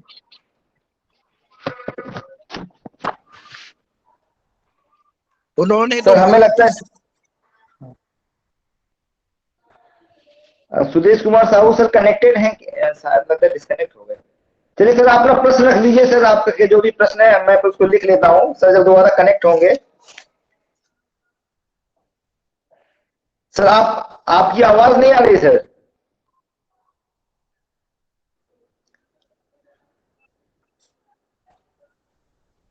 सर आपकी आवाज नहीं आ रही है, कृपा करके। आदरणीय आवाज नहीं, अब आवाज आ रही है मेरी? थोड़ा हाँ जी गला सर बैठा आपकी हुआ। आवाज आ रही। चलिए मैं भेजता हूँ लिखकर। जी सर बहुत बहुत आभार sir, thank you so much sir. और इस तरह से हमारा जो टेक्निकल सेशन है वो समाप्त होता है। अब इस सेशन में पेपर प्रेजेंटेशन का सेशन है। पेपर प्रेजेंटेशन सेशन में हमारे पास जो ऑथर हैं और पेपर प्रेजेंटर उनकी लिस्ट है, मैं उनका नाम एक एक करके बुलाऊंगा और उनसे रिक्वेस्ट है कि वो अपना पेपर प्रेजेंट करें। और जैसा कि हम लोगों ने देखा कि कल और आज हमने education, entrepreneurship, employment and economic development पे चर्चा किया, साथ ही global market, human capital and socio economic development, किस तरह से हम शिक्षा को उद्यमशीलता से और उद्यमशीलता को रोजगार और किस तरह से हमारे देश का आर्थिक विकास हो सकता है। इन मुद्दे पर काफी विद्वानों ने अपने अपने विचार को व्यक्त किया और हम लोगों का मार्गदर्शन किया। और अब जब पेपर प्रेजेंटेशन का सेशन है, मैं सभी पेपर प्रेजेंटेशन से आग्रह करता हूं कि वो अपने सीरियल नंबर के हिसाब से स्टैंड बाय रहें। मैं एक एक करके उनका नाम कॉल करूंगा और वो अपना पेपर प्रेजेंट करें। कोशिश ये करें कि आपका जो main introduction, research methodology, finding और सजेशन, इस पर ज्यादा फोकस करें। सर्वप्रथम serial number 1 doctor Priyanka. Doctor Priyanka. Hello sir, नमस्कार। हाँ नमस्ते ma'am, please start your paper presentation ma'am. Sir नमस्कार, सभी दिग्गजों को मेरा सादर प्रणाम। मेरे टॉपिक का नाम है भाषा और साहित्य शिक्षा। भाषा एक सामाजिक प्रक्रिया है क्योंकि वह वक्ता और श्रोता के विचार विनिमय का साधन है। भाषा के माध्यम से ही मनुष्य पशुओं की अपेक्षा बाहरी जगत के साथ संपर्क स्थापित करता है और उसमें समर्थ होता है। भाषा के माध्यम से ही हमें अपने अंतरंग की अनुभूति अभिव्यक्ति कराने वाली ललित कला काव्य या साहित्य कहलाती है। साहित्य शब्द का प्रयोग 7वीं शताब्दी से मिलता है। साहित्य भाषा के द्वारा भाषा में रचा जाता है और भाषा में ही वर्तमान रहता है। भाषा के प्रयोग की एक विशेष विधि को साहित्य कहा जाता है। साहित्य उसी रचना को कहेंगे जिसमें कोई सच्चाई है, जिसकी भाषा प्रौढ़, परिमार्जित, सुंदर हो, जिसमें दिल और दिमाग पर असर डालने का गुण हो। भाषा और साहित्य एक ही सिक्के के दो पहलू हैं। भाषा है तभी साहित्य है, और जब साहित्य होता है तो भाषा स्वतः ही विकासमान होती है, प्रभावमान होती है। भाषा वैज्ञानिक हमें शब्द देते हैं, परंतु साहित्यकार इन शब्दों को चुनकर एक रचना को जन्म देते हैं। भाषा वैज्ञानिक वाक्य संरचना का ज्ञान कराते हैं, परंतु साहित्यकार वाक्य का अर्थ सुरक्षित रखते हुए रचना में लालित्य उत्पन्न करते हैं। सामान्य भाषा का प्रयोग आम जनता करती है, परंतु साहित्यकार का काम सामान्य भाषा से नहीं चलता। वह भाषा के धरातल पर गहन चिंतन मनन करता है और उस सामान्य भाषा को विशिष्ट भाषा बना देता है। उस विशिष्ट भाषा में सृजनात्मकता होती है। सृजनात्मक भाषा यहाँ एक और रचनाकार की संपूर्ण विवक्षा का संपूर्ण संप्रेषण करती है, तो दूसरी ओर पाठक वर्ग के मन में उस विवक्षा की ग्राह्यता को भी उत्पन्न करती है। साहित्यकार समाज का परीक्षण वस्तु में ना करके आत्मा के रूप में करता है। उनके लिए समाज उसकी व्यक्तित्व का ही विस्तारित रूप है। समाज की प्रत्येक संभावना उसे अपनी संभावना लगती है और समाज की प्रत्येक विडंबना भी उसे अपनी ही विडंबना लगती है। वह समाज में धंसकर समाज का परीक्षण करता है। लेखक की प्रतिभा, उसकी संवेदनशीलता, भाव बोझ की चेतना, उसकी अभिव्यक्ति का माध्यम भाषा एवं उसकी विचारधारा, सभी का गहरा रिश्ता समाज से होता है। समाज जो है वह साहित्य का दर्पण होता है। साहित्य ने हमें हमेशा से ही समाज को सही दिशा दिखलाई है। कोई साहित्यकार समाज की विसंगतियों की पहचान करके उनके खिलाफ आम आदमी को तैयार करने में मुख्य भूमिका निभाता है। साहित्य सभ्यता का घोतक है। साहित्य की ओट में काल विशेष की विशेषता छिपी रहती है, जिसे समय समय पर साहित्यकार उद्घाटित करता है। शिक्षा जीवन में व्याप्त अंधकार को दूर करके हमारे जीवन और वातावरण में सामंजस्य स्थापित करता है। वह हमें आत्मनिर्भर बनाता है। शिक्षित समाज ही उनकी व प्रगति के पथ पर आगे बढ़ता है। समाज को बदलने में शिक्षा व साहित्य का योग होता है। साहित्य अस्मिता की पहचान कराता है, उसकी परख करवाता है। शिक्षा निरंतर और विस्तार का बोध है। समाज को परिवर्तित करने में शिक्षा की अहम भूमिका रहती है। समाज को साहित्य से ज्ञान की प्राप्ति होती है। साहित्य के माध्यम से मनुष्य के अनेक विकारों को दूर किया जा सकता है। लोगों के कल्याण के लिए साहित्य का निर्माण किया गया है। साहित्यकार सदैव लोगों की भलाई के लिए साहित्य का सृजन करता है। साहित्य के माध्यम से ही हम प्रभु श्री राम और प्रभु श्री कृष्ण के जन्म के बारे में पढ़ सकते हैं, उनके आदर्शों के ऊपर चल सकते हैं। यदि साहित्य ही नहीं होता तो हमें यह ज्ञान कहाँ से प्राप्त होता? वास्तव में साहित्य समाज की चेतना में सांस लेता है। यह समाज का वह परिधान है जो जनता के सुख दुख, हर्ष विषाद, आकर्षण विकर्षण के ताने बाने से बुना जाता है। संभवतः साहित्य समाज के माध्यम से मानव को शिक्षित करता है, उसे चेतना देता है। धन्यवाद। Thank you, ma'am. Thank you very much. Now I would like to request to Dr. Ras Bihari Rai. Dr. Ras Bihari Rai. Dr. Ras Bihari Rai. Yes, sir. Please present your paper. Sir, Rajkishore Rai. Raj Kishore Rai. No, sir, it is Raj. Who is the okay, Dr. Ras Bihari Rai? Migration. What is your title of your paper? My topic is utilization pattern of curative healthcare services. No, you are not this one. Okay. Thank you, sir. Mr. Srishti Hatti. Mr. Sri Sali Hati. Dr. M. Christopher.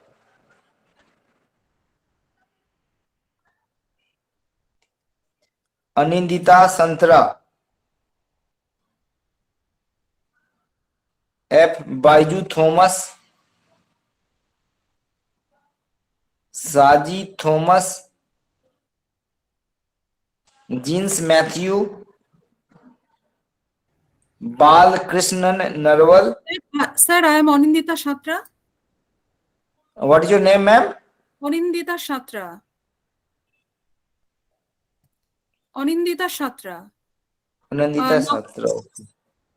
Okay. Okay. Serial number 104. Okay, please present your paper, ma'am. Okay.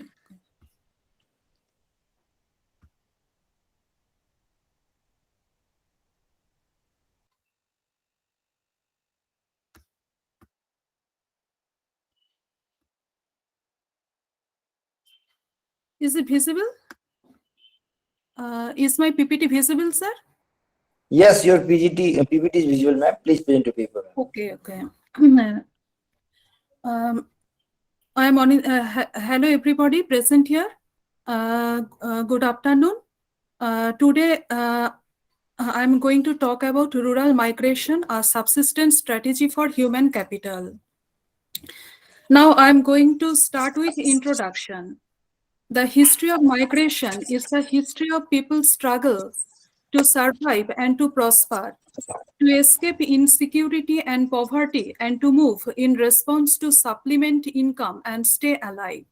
Migrants in India constitute a floating and invisible population, alternating between source and destination areas, and mostly takes place not due to the so-called pull forces of the destination place, but because of poverty, unemployment, natural calamities, underdevelopment, and underemployment at the place of origin. In addition to this, political instability, agrarian distress, casteism, and communal riots have been also the major motivating factors behind internal migration in India. The most migrants are employed in a few key subsectors, including construction, domestic work, textile, brick manufacturing, transportation, mining and quarrying, and agriculture. Now I'm going to talk about objectives. The objectives of my paper are to study the patterns, trends, nature of labor migration in India, to analyze the factors affecting rural to urban migration across states of India, to examine the implication of migration on national economy and society, and finally to suggest some effective policy measures to reverse migration. Methodology of my study. My paper focuses on extensive study of secondary data collected from various books, national and international journals, and publications from various websites, which focused on different aspects of rural migration in India. Now, there are some emerging trends of rural-urban migration. According to National Sample Survey 64th round, almost a third of Indians are migrants. The report showed that the migration rate in the urban areas was far higher than the migration rate in the rural areas. However, migration in India is largely confined to within the same state. 72% of migrant households in urban areas and 78% in rural areas have migrated within the same state.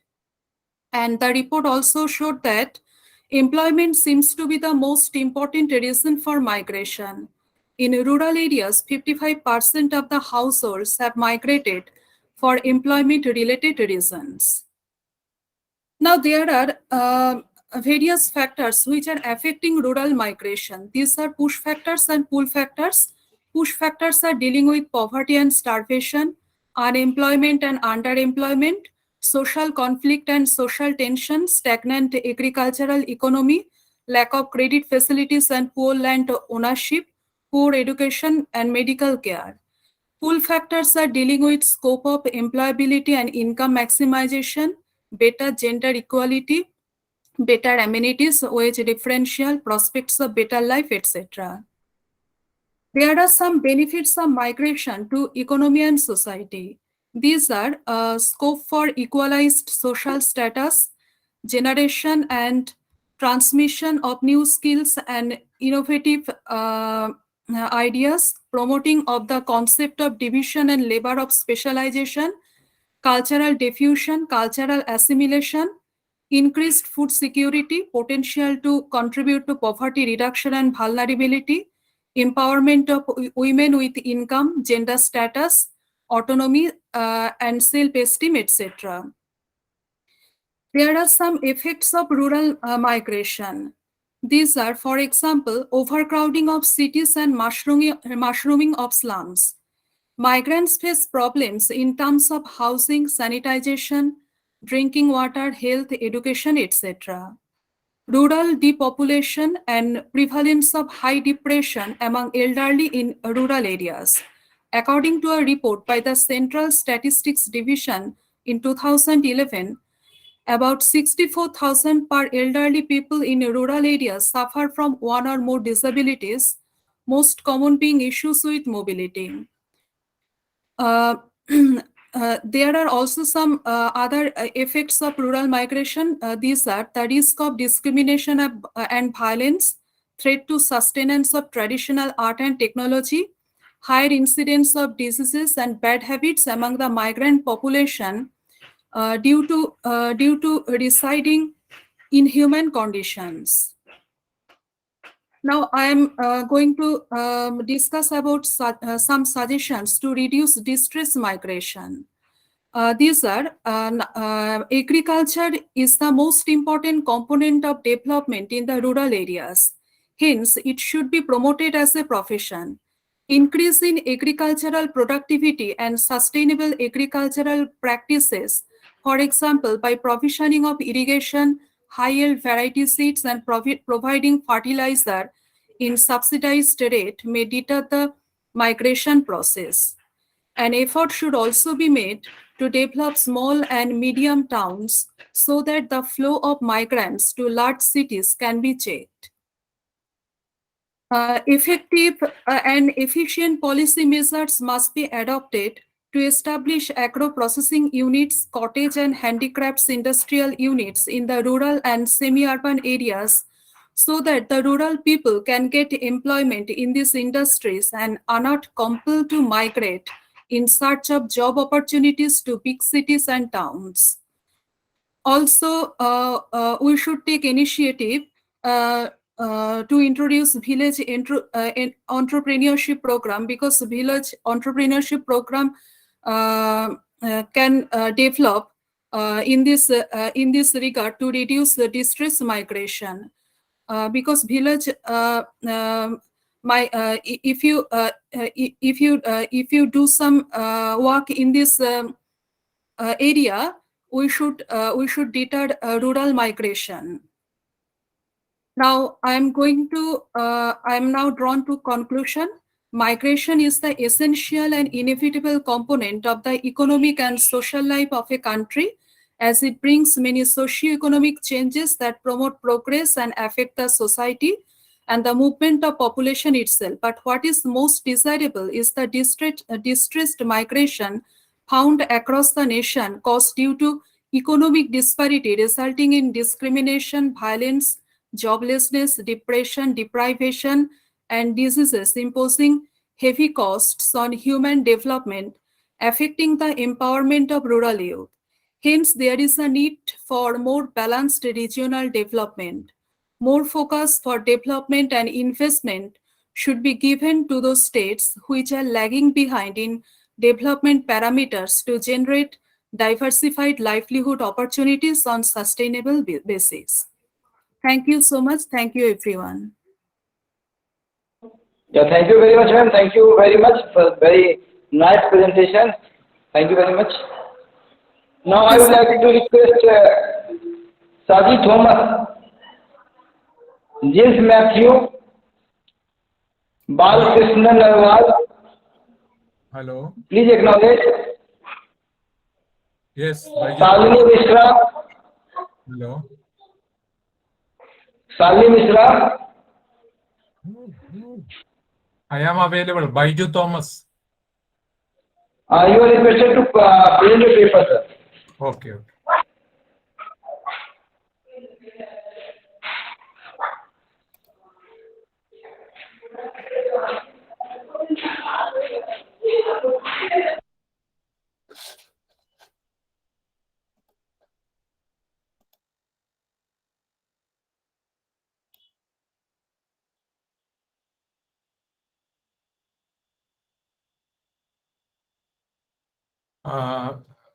Good afternoon to all of you. My topic is promotion of parental involvement in child's education in home-based learning setting. Myself, Father Baiju Thomas, a research scholar in Ramakrishna Mission Vivekanand Educational Research Institute, Faculty of Disability Management and Special Education, Vidyalaya Campus, Coimbatore, Tamil Nadu. Introduction.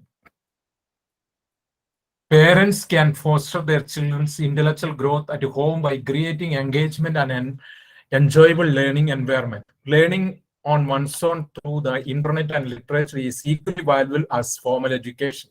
The importance of parents' involvement in their child's education is well encouraged.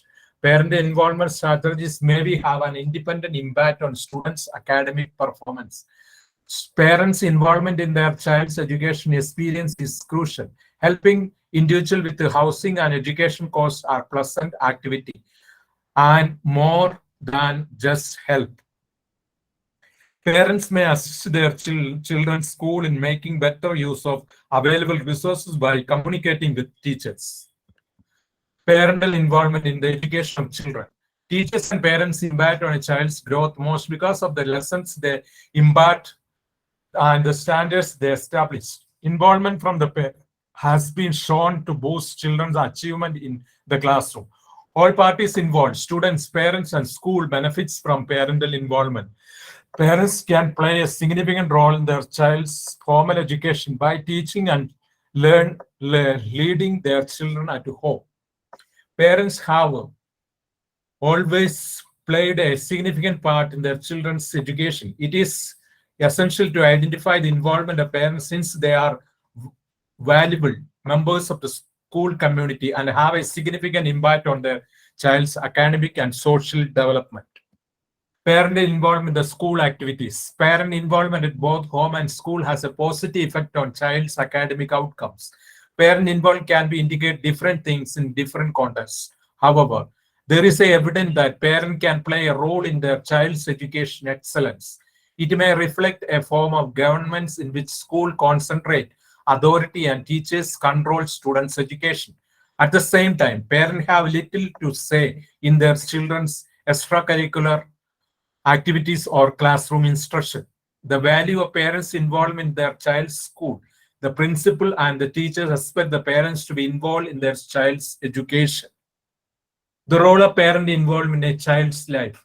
Parental involvement in this study refers to how the parents support the children's development and learning at home and the classroom. Parent involvement has been shown to harm child's academic performance. In the recent years, many schools have acknowledged and encouraged parental involvement.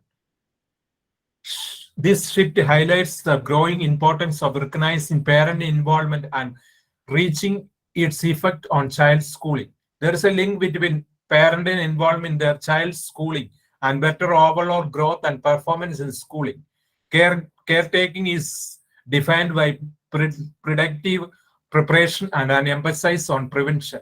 They would be fantastic parents since they see the issue coming and dealing with them before they even happen. It is common for the parents to start planning for the children's secondary education while their children are still in the elementary schools. Parents-teacher collaboration in child's education. When parents and teachers collaborate, students can thrive in their classroom better. Teachers work with the parents to boost child's academic performance is a growing field of inquiry. Teachers are also working closely with the parents to boost their youngsters' academic performance. So they are not only lecturing to them. Both parents and teachers are about helping their children and students grow intellectually and personally. To help their children get homework done, parents should schedule some time throughout the school day. Parents-teacher conference would be a great opportunity for both sides to get to know one another and work together to benefit the students. When parents and teachers work with open communication, shared goals, they transfer their collaboration in a community of learners. Parent involvement in home-based education of children. Parent involvement in a child's education is a term without a single universally accepted definition. On parents' side, there is no agreed upon definition of full involvement, even though different scholars have provided various definitions of parents' involvement. There is a consensus on this importance. The term home-based parent involvement describes the various ways parents are involved in their child's formal education while at home, the family home.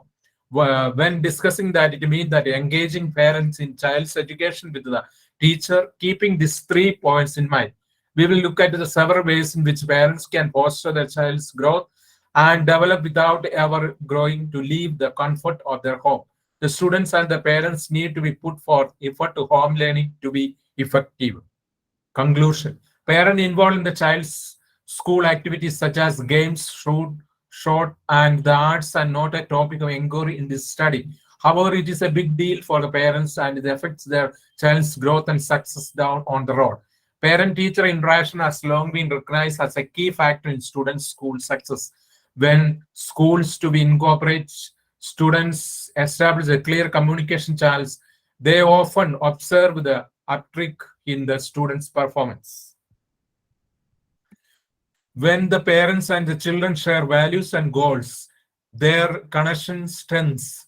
Parent involvement in their children's education is associated with better academic success. In the light of this fact, it is vital to make effort to involve parents, especially those who have yet to be involved in their child's schooling. Probable address for this work include policymakers, educators, parents, and students who stand to gain insight in the pros and cons of home-based learning from this study.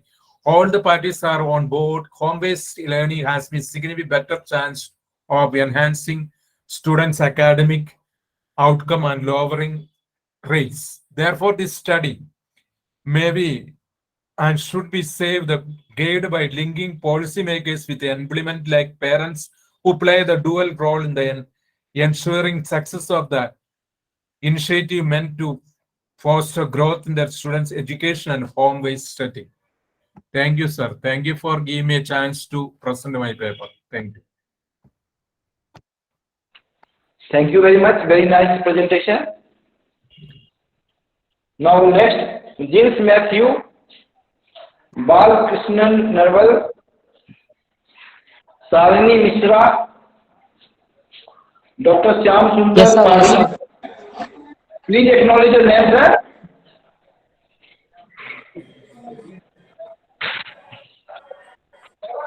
Please acknowledge your name.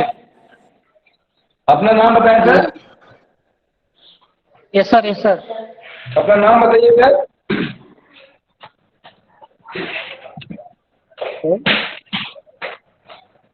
Hello, अपना नाम बताएं, paper present करें sir.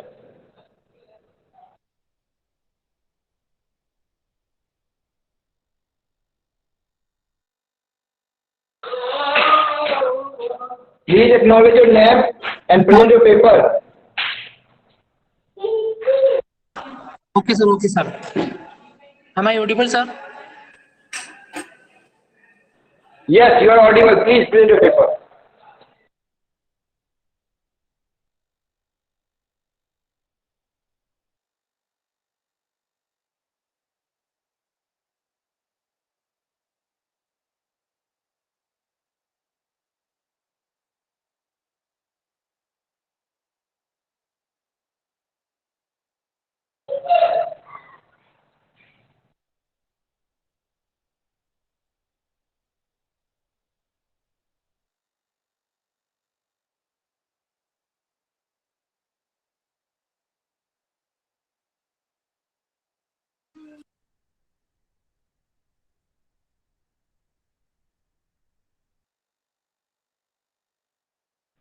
Your voice is not coming.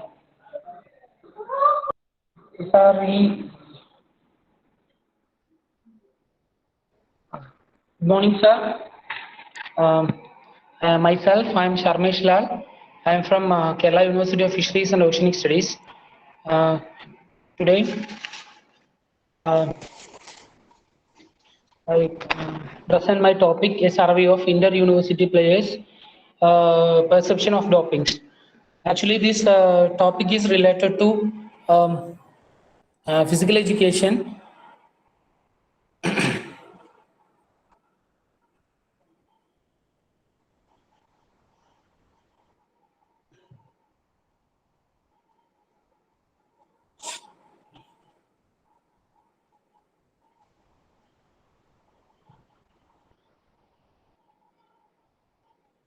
Okay.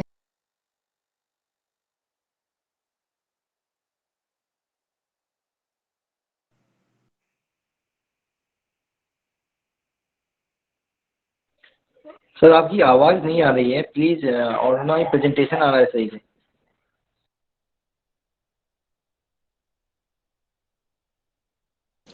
Praveen sir, next sir. Only serial by sir. Okay. Okay. Thank you. Please Okay. serial. Now I request to. Okay. Now I request to Shalini Mishra, serial number 9. Dr. Shyam Sundar Pari. Yes, sir. Please, Dr. Shyam Sundar Pari. Yes, sir. Yes, sir. Please present your paper. Present your paper, sir. हाँ, सभी को मेरा नमस्कार. मैं इस paper presentation में विष्णु साहनी के नाटक संकलन तरह की दृष्टि से अवलोकन इस विषय पर संवाद करना चाहता हूँ. मूल रूप से काव्य के दो भेद होते हैं, श्रव्य एवं दृश्य. नाटक दृश्य काव्य के अंतर्गत आता है, अतः इसका जुड़ाव रस से रहा है. नाट्य तत्वों से नाटक अपने अभिष्ट तक पहुंचता है. इन नाट्य तत्वों के अभाव में रस का अवकाश होता है तथा दर्शकों के हृदय में रस का हास होता है। अतः नाट्य तत्वों के प्रयोग नाटक में होना अत्यंत आवश्यक है। संकलन त्रय का सीधा संबंध कथा वस्तु से होता है, क्योंकि संकलन त्रय में समय, स्थान और कार्य तीनों की अन्विति होना आवश्यक होती है। मूल रूप से संकलन त्रय में कार्य, समय और स्थान ये तीन वस्तु होते हैं। कार्य का सीधा संबंध नाट्य प्रस्तुति से होता है और दो बिंदु जो समय और स्थान है उसका सीधा जुड़ाव नाटक की कथा वस्तु से हुआ करता है। नाट्य रचना में मंचन को देख करके दर्शक गण अभिभूत होते हैं और अपने को कुछ क्षणों के लिए वो भुला देते हैं। इसे रसलीनता कहा जाता है। मूल रूप से हिंदी नाटक और रंगमंच के क्षेत्र में स्थान और समय, कार्य आदि विविध रूपों और पहलुओं पर परत गाड़ करके बारीकी से नाट्य प्रस्तुति करने वाले साहित्यकारों में विष्णु साहनी का महत्वपूर्ण स्थान है। ये हिंदी के आधुनिक नाट्यकारों की श्रेणी में अपना स्थान रखते हैं। प्राचीन, मध्य तथा आधुनिक काल से में आरंभ से लेकर आज तक पौराणिक, ऐतिहासिक, सामाजिक और पारिवारिक संबंधों, विघटनों, संत्रास, भय, कुटन आदि मनोभावों का संकलन त्रय की दृष्टि से जो अभाव देखा गया है वे पूर्व के नाटककार जयशंकर प्रसाद, लक्ष्मण नारायण लाल, उपेंद्र नाथ दास के आदि के नाटकों में देखा गया, क्योंकि उनके नाटकों में घटना अर्थात कार्य, स्थान, समय एवं कार्य की एक रूपता का अभाव देखने को मिला। किंतु साटोत्तरी नाटकों में संकलन त्रय की भूमिका यथार्थ के धरातल पर दिखाई देने लगी। नाटकों में संकलन त्रय का निर्वाह होना नितांत जरूरी है। भारत में पूर्ववर्ती अधिकांश आचार्यों ने वस्तु, नेता और नाट्य के तत्व के रूप में माना है। कुछ आचार्यों ने अभिनय और वृत्तियों को तत्वों में समाविष्ट किया है, परंतु पाश्चात्य विद्वानों ने रस को उद्देश्य में स्वीकार किया है। अधिकांश आचार्य विद्वानों ने नाटक के 7 तत्व माने हैं। उन 7 तत्वों में देश, काल और वातावरण भी एक अमुक तत्व है। मूल रूप से एक स्थान, एक कार्य और एक घटना, ये तीनों का होना नितांत जरूरी है। इसके अभाव में नाटक में रस की जो अन्विति है वो सहज रूप में नहीं हो पाती है। ये वर्तमान परिप्रेक्ष्य में प्रासंगिक है कि नहीं, इसका अवश्य ध्यान रखना चाहिए।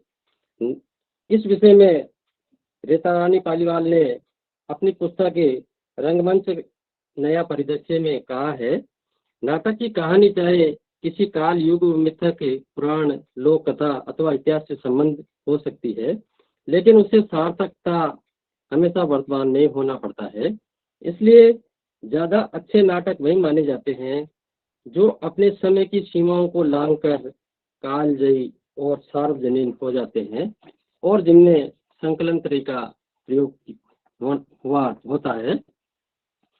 नाटक एवं एकांकी दृश्य विधा में आते हैं, इसलिए इनमें संकलन त्रय की अनुमति होना नितांत जरूरी है।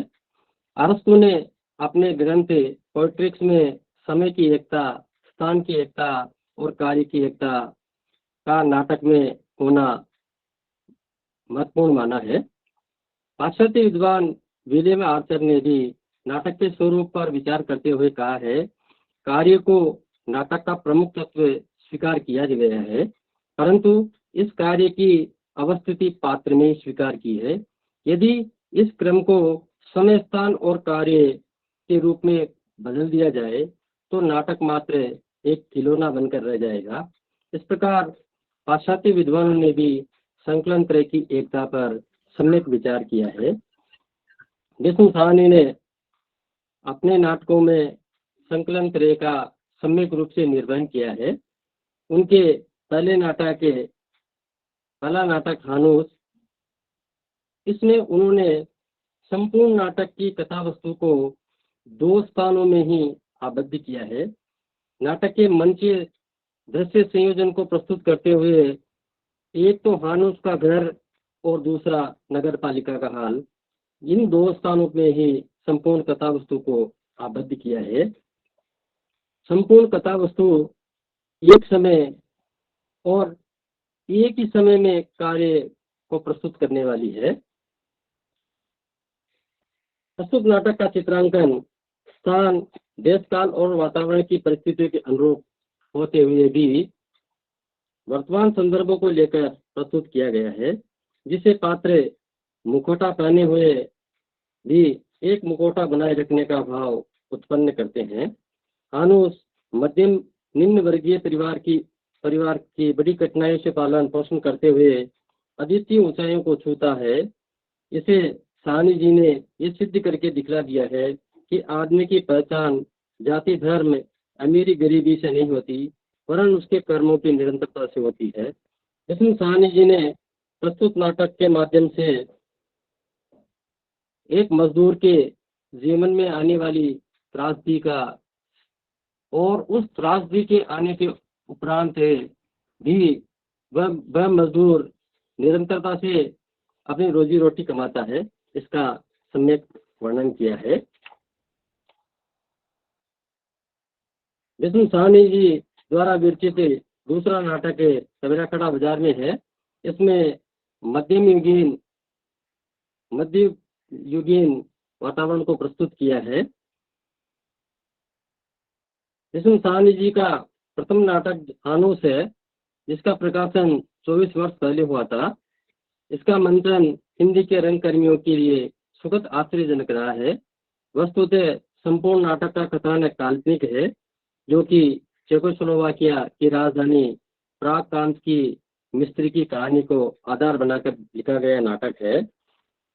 सदरा खड़ा बाजार में वर्तमान समय में मनुष्य मात्र के लिए समदृष्टि, प्रेम भाव आदि को प्रस्तुत किया है। कबीर के माध्यम से पुरानी मान्यताओं, जातिगत भेदभावों, धर्मांधता, अनाचार, तानाशाही आदि को तत्कालीन सामाजिक परिवेश के माध्यम से प्रस्तुत करने का प्रयास किया है। प्रस्तुत नाटक ने विष्णु साहनी जी ने कबीर के संत स्वरूप को ही उद्घाटित नहीं किया है, अपितु वर्तमान समय में जो विभिन्न प्रकार की विडंबनाएं हैं, उन विडंबनाओं से जूझते हुए एक क्रांतिकारी के रूप में भी कबीर को प्रस्तुत किया है। संकलन की दृष्टि से माधवी नाटक का स्थान अवध प्रदेश है तथा नाटककार ने पौराणिक कथा को आधार बनाकर वर्तमान, भूत और भविष्य को प्रेरणा देने वाला एक स्रोत के रूप में इसे प्रस्तुत किया है। इसमें कर्तव्य और धर्म को सच्ची साधना बताया है। मध्यकालीन प्रसंग को वर्तमान समय में प्रस्तुत करने का प्रयास किया है। माधवी नाटक में पात्रों की संख्या भी अभिनय कला की दृष्टि से सीमित है तथा सभी पात्र पौराणिक होते हुए भी वर्तमान काल में भी दर्शकों की चेतना को झकझोरने वाले हैं और उन्हें एक संदेश प्रस्तुत करने वाले हैं। प्रस्तुत नाटक माधवी में विष्णु साहनी ने नारी जीवन से जुड़ी हुई वर्तमान में जो सर आपसे निवेदन है कि अपना पेपर को सर कंक्लूड करें सर। एक्चुअली सभी के लिए 3 मिनट का ही समय है, तो आपसे ये रिक्वेस्ट है कि कंक्लूड करें सर। जी सर। साहनी जी ने चौथा नाटक मुआवजा लिखा है, जो वर्तमान समय की समस्याओं को लेकर लिखा गया है। वर्तमान समय में भ्रष्टाचार, जातिवाद, सांप्रदायिकता, प्रशासन की लापरवाही, नेताओं की गुंडागर्दी आदि को इस रूप में प्रस्तुत किया है। इस नाटक में भी मंचीय सज्जा एवं संकलन त्रय का सम्यक निर्वाह हुआ है। पात्रों की संख्या अधिक होने के कारण एक कमी इस नाटक में देखने को मिलती है। रंग दे बसंती चोला जो विष्णु साहनी का 5वां नाटक है, उसमें भी साहनी जी ने संकलन त्रय का प्रयोग किया है। इस प्रकार नाटकों में मंचन के समय स्थान व कार्य की एकरूपता यदि नहीं हो तो निर्देशक को दृश्य संयोजन व मंचीय सज्जा में कठिनाई आती है। इन क्रय की एक रूपता के अभाव में दर्शक को रस प्राप्ति में बाधा उत्पन्न होती है और रस अपकर्ष होता है। पूर्व की अपेक्षा वर्तमान में इलेक्ट्रॉनिक माध्यमों का विकास होने के कारण दृश्य संयोजन, दृश्य सज्जा में अभूतपूर्व परिवर्तन एवं परिवर्धन देखने को मिला है। परिणाम स्वरूप कठिन से कठिन विविध रूपी कथा वस्तु को सहजता से मंचीय बनाया जा सकता है, नाट्य को सहज बनाया जा सकता है और कठिन से कठिन दृश्यों को भी मंचीय बनाया जा सकता है। Thank you sir. Thank you sir. Thank you very much. Thank you, sir. Thank you very much for such a nice presentation. और मैं सभी पेपर प्रेजेंटर से रिक्वेस्ट करता हूँ कि that you have allotted 5 minutes maximum. You have to give your introduction and come to research and finding and suggestion and conclusions. Because we have shortage of the time, there are many participants are awaiting. Serial number 11, Sunoy MS. Serial number 12, Dr. Raihana Malik.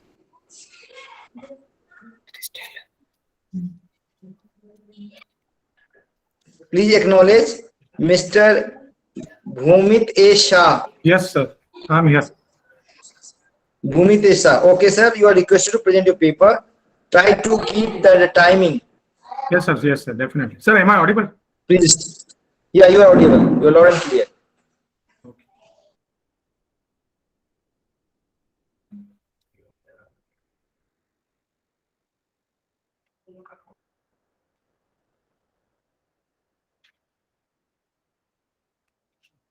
Sir, is it my screen visible, sir? Yes, your screen is visible, sir. Please go ahead. Respected chairperson, resource person, all dear participants from the different parts of the country, a very good afternoon to all. My name is Bhumit Shah. I'm a research scholar and even assistant professor at the Department of Commerce and Business Management, Faculty of Commerce, the Maharaja Sahajirao University of Baroda. So my topic is empirical study on measuring the perception for selected healthcare services provided by the primary healthcare centers in selected villages of Vadodara district. So this is outline of presentation. So I'm moving forward for this slide. Yes, after independence, the government of India giving a lot of importance to the health sector. One of the slogan that we all aware about, that is health for all and all for health, which was given by the World Health Organization for achieving the universal healthcare standards. Government of India have been already taken the few initiative like Bhore Committee, Shore Committee, Mudliar Committee, Kartar Singh committees.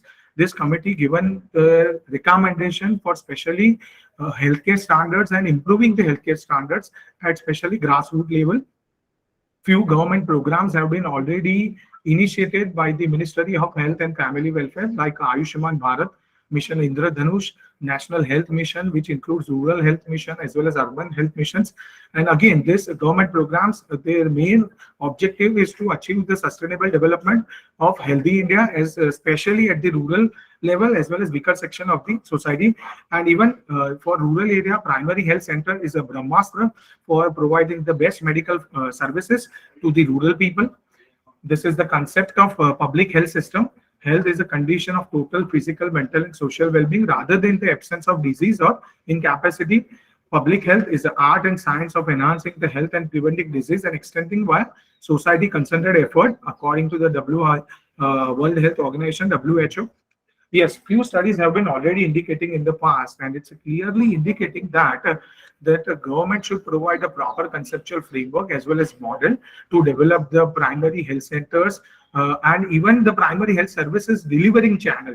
That is very important, and that model is needed.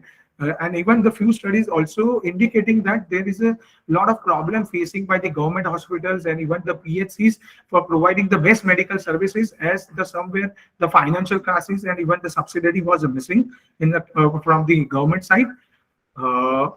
So this is the research gap, and this is the practical knowledge gap in the prior research and lack of rigorous research in the prior literature. And some of this unexplored criteria and dimension of healthcare services appear to be lacking in the practical of primary healthcare centers. Thus, investigation of this issue is important because this study serves a clear picture of the primary health center to better understand expected service quality in the healthcare setting.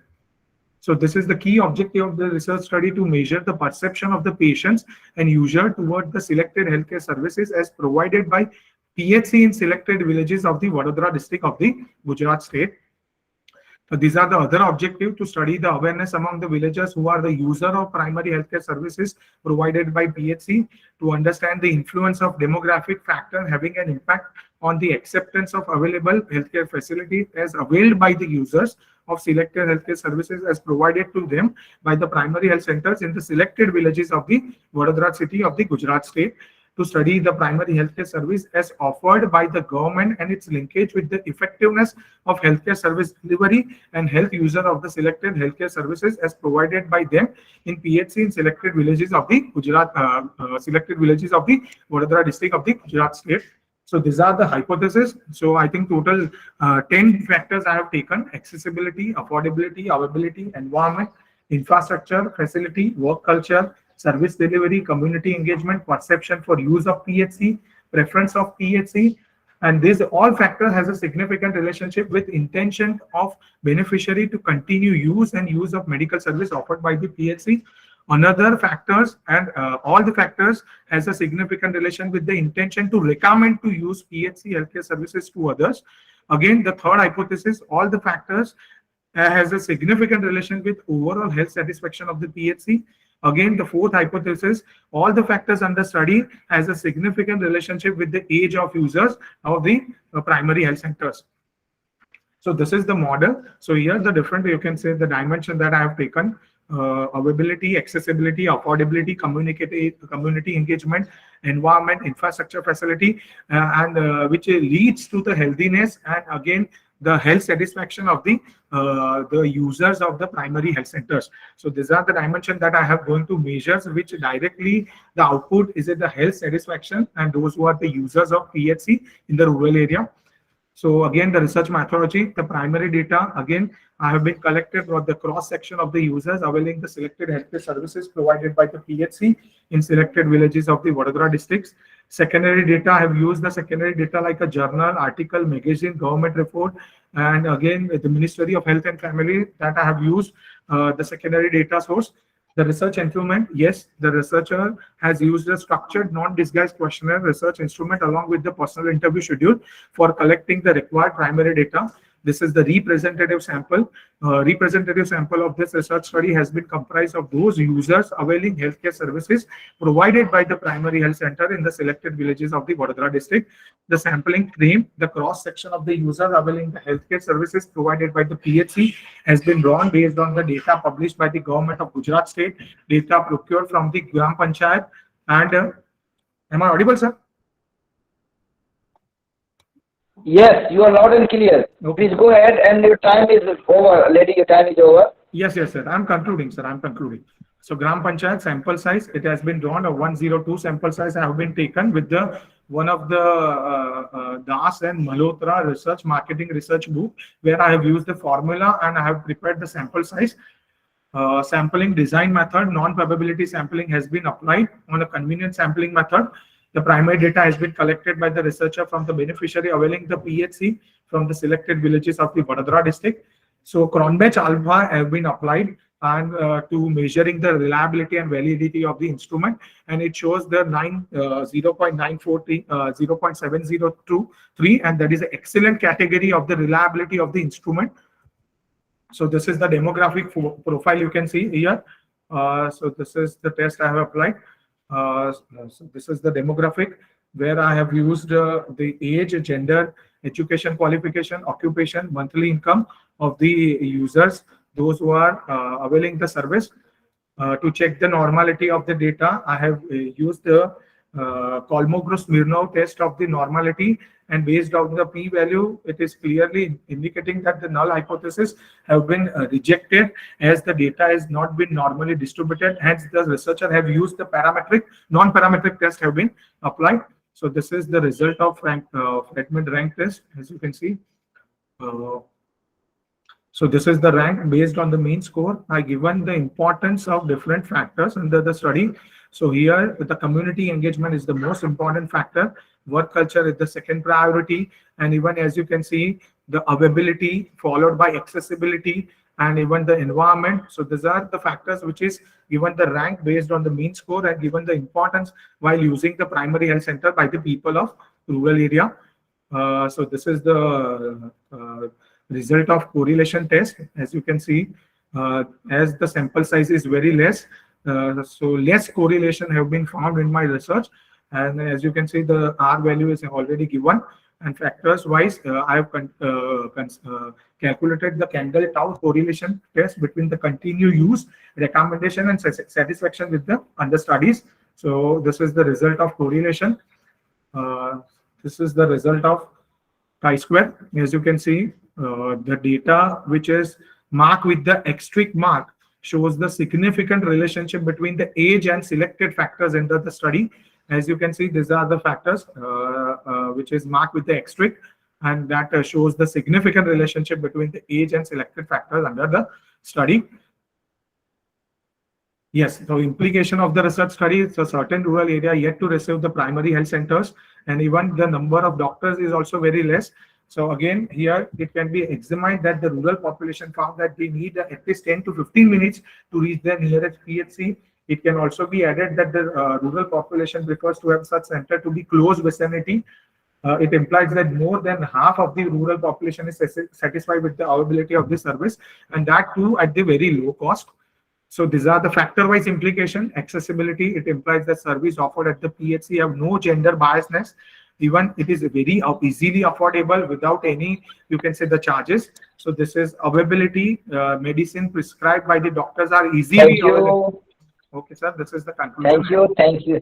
Yes, sir. Yes, sir. Thank you very much, sir. This is the conclusion. Thank you so much. Okay, good. Very nice. Very nicely and very detailed presentation. Thank you for such a beautiful presentation, sir. Thank you so much, sir. Thank you. Thank you for opportunity. Thank you for giving me opportunity for presentation. Thank you so much. No, absolutely. Now I would like to call Rosni Nishad, Dr. Sangeeta.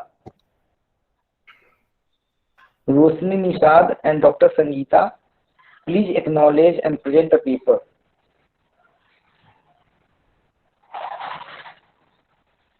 Diti Nitin Kumar Dave. It is a request to all participants to acknowledge whenever their name will be called. Anubhava Dubey, Dr. Viram Wala, Dr. Viram Bala, Dr. Kitankar RB, serial number 18, Dr. Kitankar RB, serial number 19, Ishwar Singh,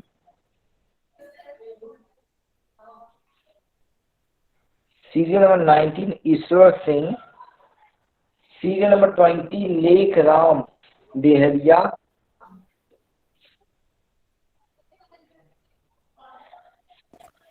serial number 20, Lake Ram Deharia, serial number 21, Mr. Raj Kishore Rai. Yes, sir. Hello yes sir. तो आपका नाम sir क्या है? Doctor Rajkishore राय. राजकिशोर राय. Okay sir, आपसे ये अनुरोध है कि आप अपना पेपर प्रेजेंट करें. Thank you. समय का थोड़ा ख्याल रखें. 3 मिनट में पेपर कंक्लूड करने की कोशिश करें sir. Thank you, sir. Good afternoon, sir. My topic is utilization pattern of curative healthcare service among rural SC/ST women in Odisha. Health is an integral part of human resource development. It always waves for a rising living standard. Although India has made a significant process in establishment of health infrastructure, but people in a remote area still deprived health facilities. Utilization of health service deals with effective use of available health service to existing infrastructure. My two objectives. First, the study of morbidity structure utilization of pattern curative healthcare service among SC/ST women in Mayurbhanj district of Odisha. Second objective, to examine, determine women health status, SC/ST in study area. My paper is based on primary data. For collection of primary data, multi-stage random sampling method will be used for sampling units divided in two categories. The data for this purpose has been collected from study area of Betanadi, that is SC dominated area, and Koptipada, the ST dominated area, block of Mayurbhanj district of Odisha. Samples of 184 households from each block have been taken into account. The morbidity structure has been divided into three types, such as general health problem, reproductive health problem, and other health problem. The logistic model has been used to determine health status of people, health status being taken into dependent variable, and independent variable, that is total income, assets holding, education level, and healthcare facilities. From the discussion, we conclude that in veterinary blocks, from the conclusion, close observation that more number of ST women in Koptipada are veterinary and general health problem as well as reproductive health problem compared to SC areas in veterinary. Similarly, other health problem is suffer SC dominated blocks, that is veterinary. And we can use logistic model. We can conclude that especially in veterinary and ST, veterinary and Koptipada area, more number of women are suffer. That is both education, health infrastructure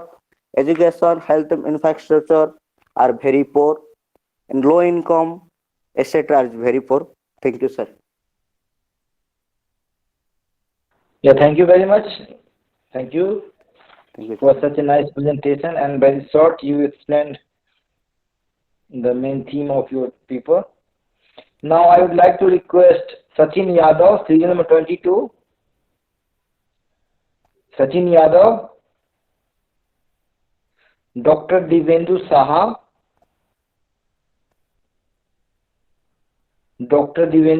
sir, Vaisali Kumari, तथ्या आरसी। Yes sir, Vaishali Kumari. हाँ ma'am, आपसे आग्रह है कि आप paper present करें ma'am. Okay sir, थोड़ा समय से। हाँ प्लीज। ओके सर, आप सभी लोगों को मेरा नमस्कार सर। सर मेरा शोध पत्र का विषय है जलवायु परिवर्तन की वैश्विक राजनीति के संदर्भ में विकसित एवं विकासशील देशों के बीच विवाद के मुद्दे। सर मेरे शोध का उद्देश्य है कि इस समस्या के समाधान के लिए जो वैश्विक स्तर पर राजनीतिक प्रयास हो रहे हैं, इस संदर्भ में जो बाधक तत्व हैं उनका अध्ययन करना है। और सर मेरे शोध पत्र में मैंने वर्णनात्मक अनुसंधान शैली को अपनाया है और डेटा के रूप में द्वितीयक स्रोत का प्रयोग किया गया है। सर जैसा कि सबको पता है कि मानव और पर्यावरण एक दूसरे के से अंतर संबंधित हैं और दोनों एक दूसरे को प्रभावित भी करते हैं और मानव अपने विकास के लिए काफी हद तक पर्यावरण पर निर्भर करता है। किंतु 1860 के बाद जब औद्योगिक क्रांति होती है तो मानव की गतिविधियों के द्वारा पर्यावरण में CO2 गैस का इतनी तेजी से उत्सर्जन किया जाता है और इसके साथ साथ मानव की आवश्यकताओं को पूरा करने के लिए प्राकृतिक संसाधनों का इतनी तेजी से दोहन किया जाता है कि जो पर्यावरण में जो जलवायु का रोल है या जो जलवायु का जो पैटर्न था वो बदलने लगा, जिसके कारण वैश्विक स्तर पर चिंताएं व्यक्त की जाने लगी।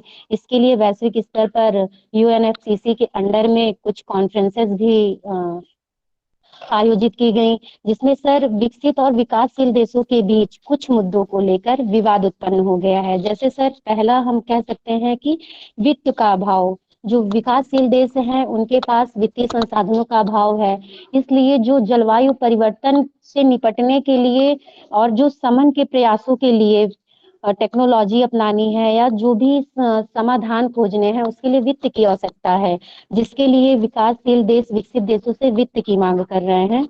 इसके लिए 1997 में एडॉप्शन फंड भी अपनाया गया और उसके बाद 2010 में ग्रीन क्लाइमेट फंड भी अपनाया गया। लेकिन सर, इसमें जो बात की गई थी कि $100 बिलियन प्रति वर्ष विकसित देशों द्वारा विकासशील देशों को प्रदान किया जाएगा, लेकिन अभी तक इसमें सिर्फ 20 या 30 बिलियन डॉलर प्रति वर्ष ही विकासशील देशों को प्रदान किया जा रहा है।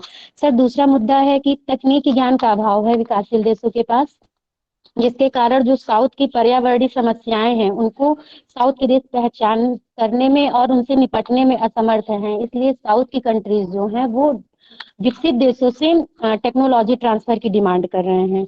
तीसरी, बाध्यकारी उत्सर्जन लक्ष्य के खिलाफ विकासशील देशों की डिमांड है कि जो उत्सर्जन की सीमा है वो निर्धारित ना की जाए विकासशील देशों के लिए, क्योंकि विकासशील देशों ने अभी कुछ समय पहले ही विकास करना प्रारंभ किया है।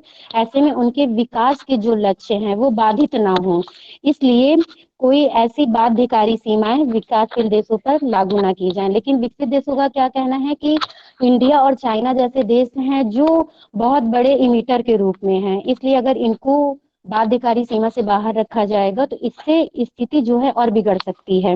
चौथी बात है सर कि जो समता का अधिकार की मांग विकसित देशों द्वारा विकासशील देशों द्वारा की जा रही है कि पर्यावरणीय जो मामला है ये इसमें साउथ को भी अपने बात रखने का समान अधिकार होना चाहिए और इसमें साउथ के अधिकारों का जो मूल्य है वो विकसित देशों के समान ही होना चाहिए। Okay, thank you sir.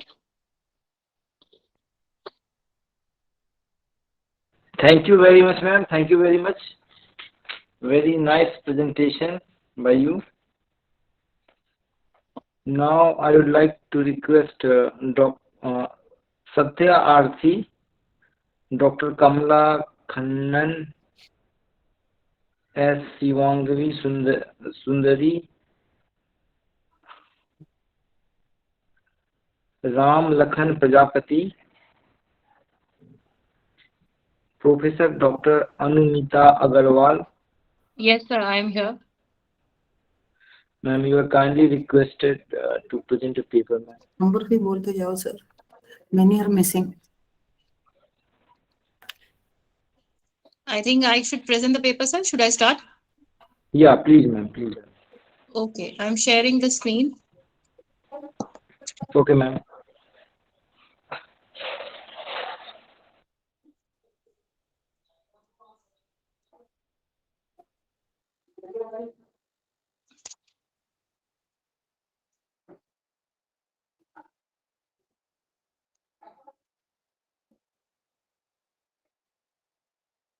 Sir, I hope my PPT is visible. Yes, ma'am. So my topic is human capital theory, overview, development and importance. As we have been talking about the different perspectives like education, health, migration, environment, but these are all aspects of a macro view in economics, which is the human capital theory. So the main pioneers of human capital theory were Professor T.W. Schultz and Professor Gary Becker. Professor T.W. Schultz and Gary Becker both were awarded Nobel Prizes in economics for the same topic, that is human capital theory. In fact, Professor T.W. Schultz spoke in his the Nobel Prize lecture, which was titled Economics of Being Poor, in which he clearly stated that land is overrated and labor is underrated. It is from there that the concept of human capital started. And later on, Gary Becker said that we need to invest more on human capital in the form of education, health, on-job training, and of course, migration. So let me talk about what are the different aspects in the market. There are basically two types of market values in the market, which can be considered as financial capital and intellectual capital. Financial capital or physical capital, as we all know, I will not go in the depth of it. Intellectual capital is divided into three parts, that is organizational capital, human capital, and social capital. Social capital, we are only going to talk about human capital here.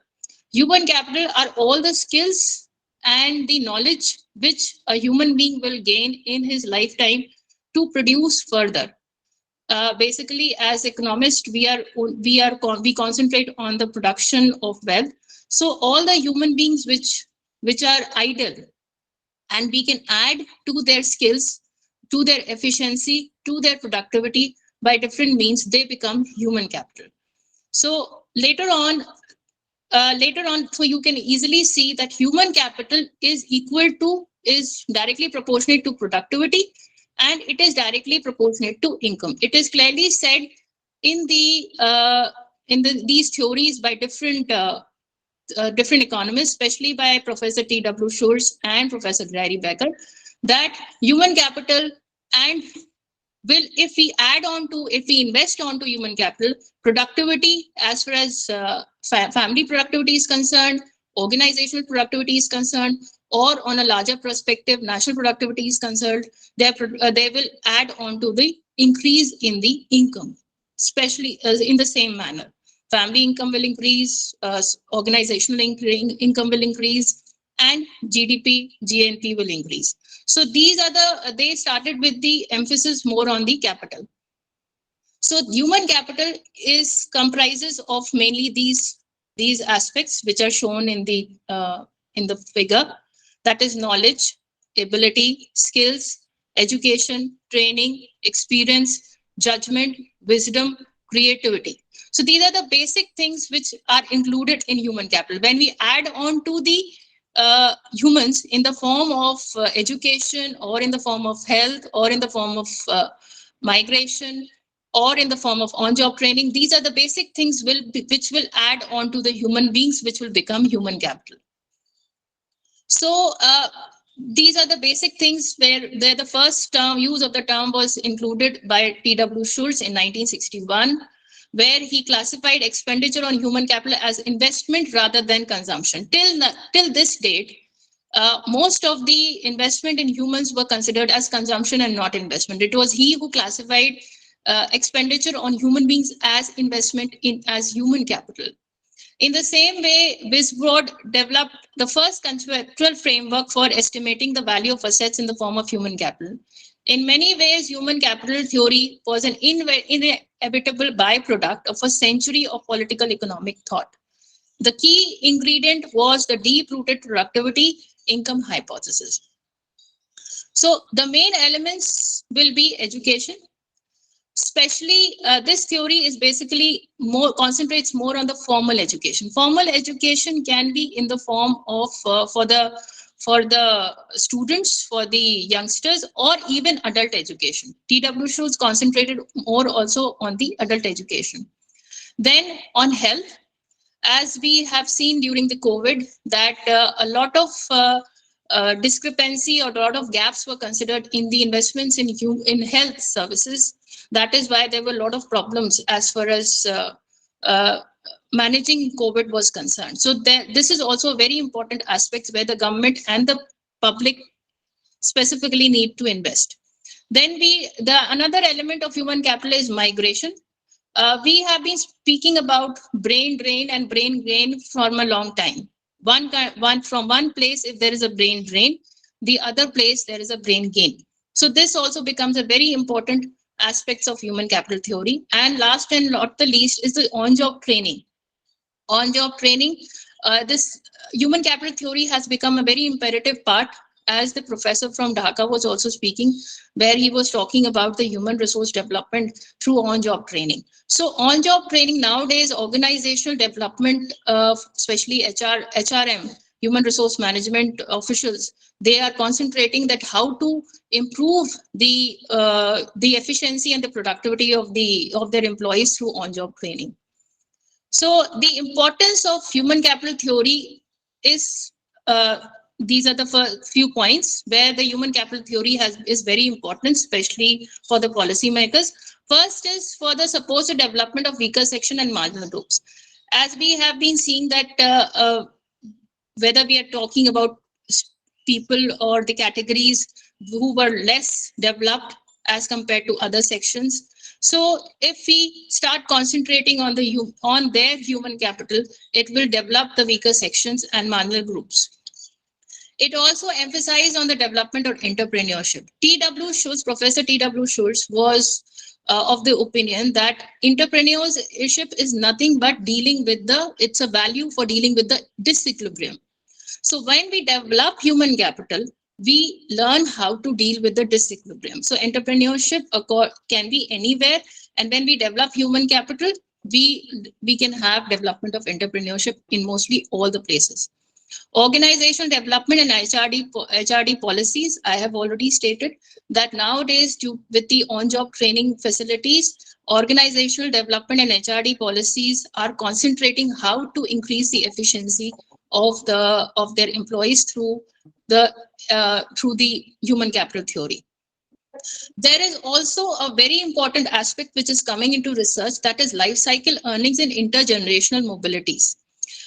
Gary Becker was of the opinion that we need to invest in the children.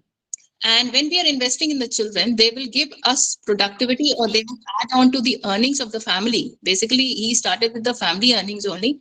He will add on to the family earnings in due course of time. So this has led to a very important research area, that is intergenerational mobility and life cycle earnings. So studies have started concentrating on these things. When we talk about sustainability, we cannot have sustainability unless human beings develop. And so human capital theory supports that.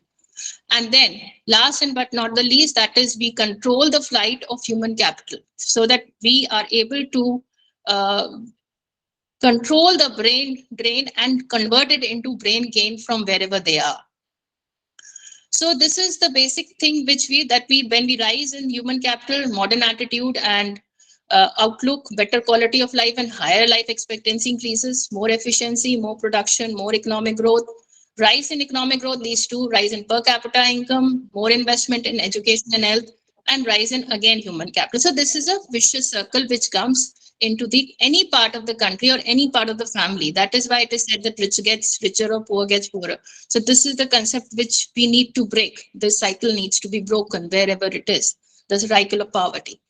But this theory is also has certain limitations. First, it is said that the Gary Becker's view lacks realism because he was concentrating more on the education and not on the work experience. So that way, this theory doesn't take much of work experience into it. Second point is that there is more emphasis on the formal education. The concept of informal education, learning through trial and error, all these things have gone.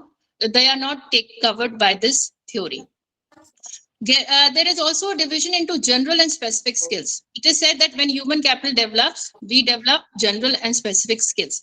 So it is considered that any industry will have general skills and specific skills, not industry general skills and industry specific skills. So that kind of differentiation is not clear. So there is a division here. And last, that it ignores the role of non-cognitive skills. It only concentrates on the acquiring of cognitive skills. Non-cognitive skills, which will lead to further development of the culture, they are not there.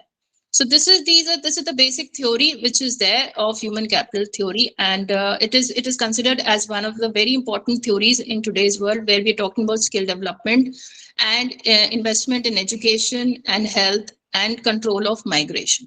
Thank you. Thank you. Thank you, ma'am. Thank you, sir. Very nice presentation. Thank you, sir. Now I would like to request CEO number Yes, Sir sir. Kashyap ji, Anurag Dwivedi, Sir Kashyap.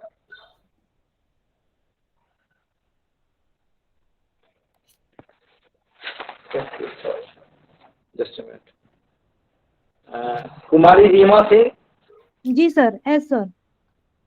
Ma'am आपसे ये निवेदन है कि अपना paper थोड़ा बहुत ही संक्षेप में करें, प्लीज अपना पेपर स्टार्ट करें। जी सर, मैं साईनाथ यूनिवर्सिटी रांची से हूँ। हमारे बीच जो उपस्थित चीफ गेस्ट हैं, मैं सभी को अपना प्रणाम बोलती हूँ। यहाँ पे उपस्थित सभी फैकल्टी और रिसर्च स्कॉलर को भी हम अपना प्रणाम बोलती हूँ।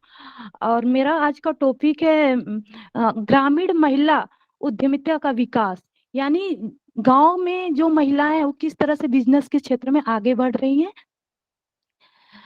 भारत में ग्रामीण क्षेत्र की महिलाओं के लिए स्व उद्यमिता का जो तेजी से विकास हुआ है, ग्रामीण क्षेत्र में महिला सशक्तिकरण का विकास हुआ है और भारत सरकार ने महिला उद्यमिताओं को बढ़ावा देने के लिए व्यापार संबंधी उद्यमिता विकास सहायता योजना ट्रेंड नामक एक कार्यक्रम शुरू किया है, जिससे ग्रामीण महिला उद्यमिता का विकास हो सके।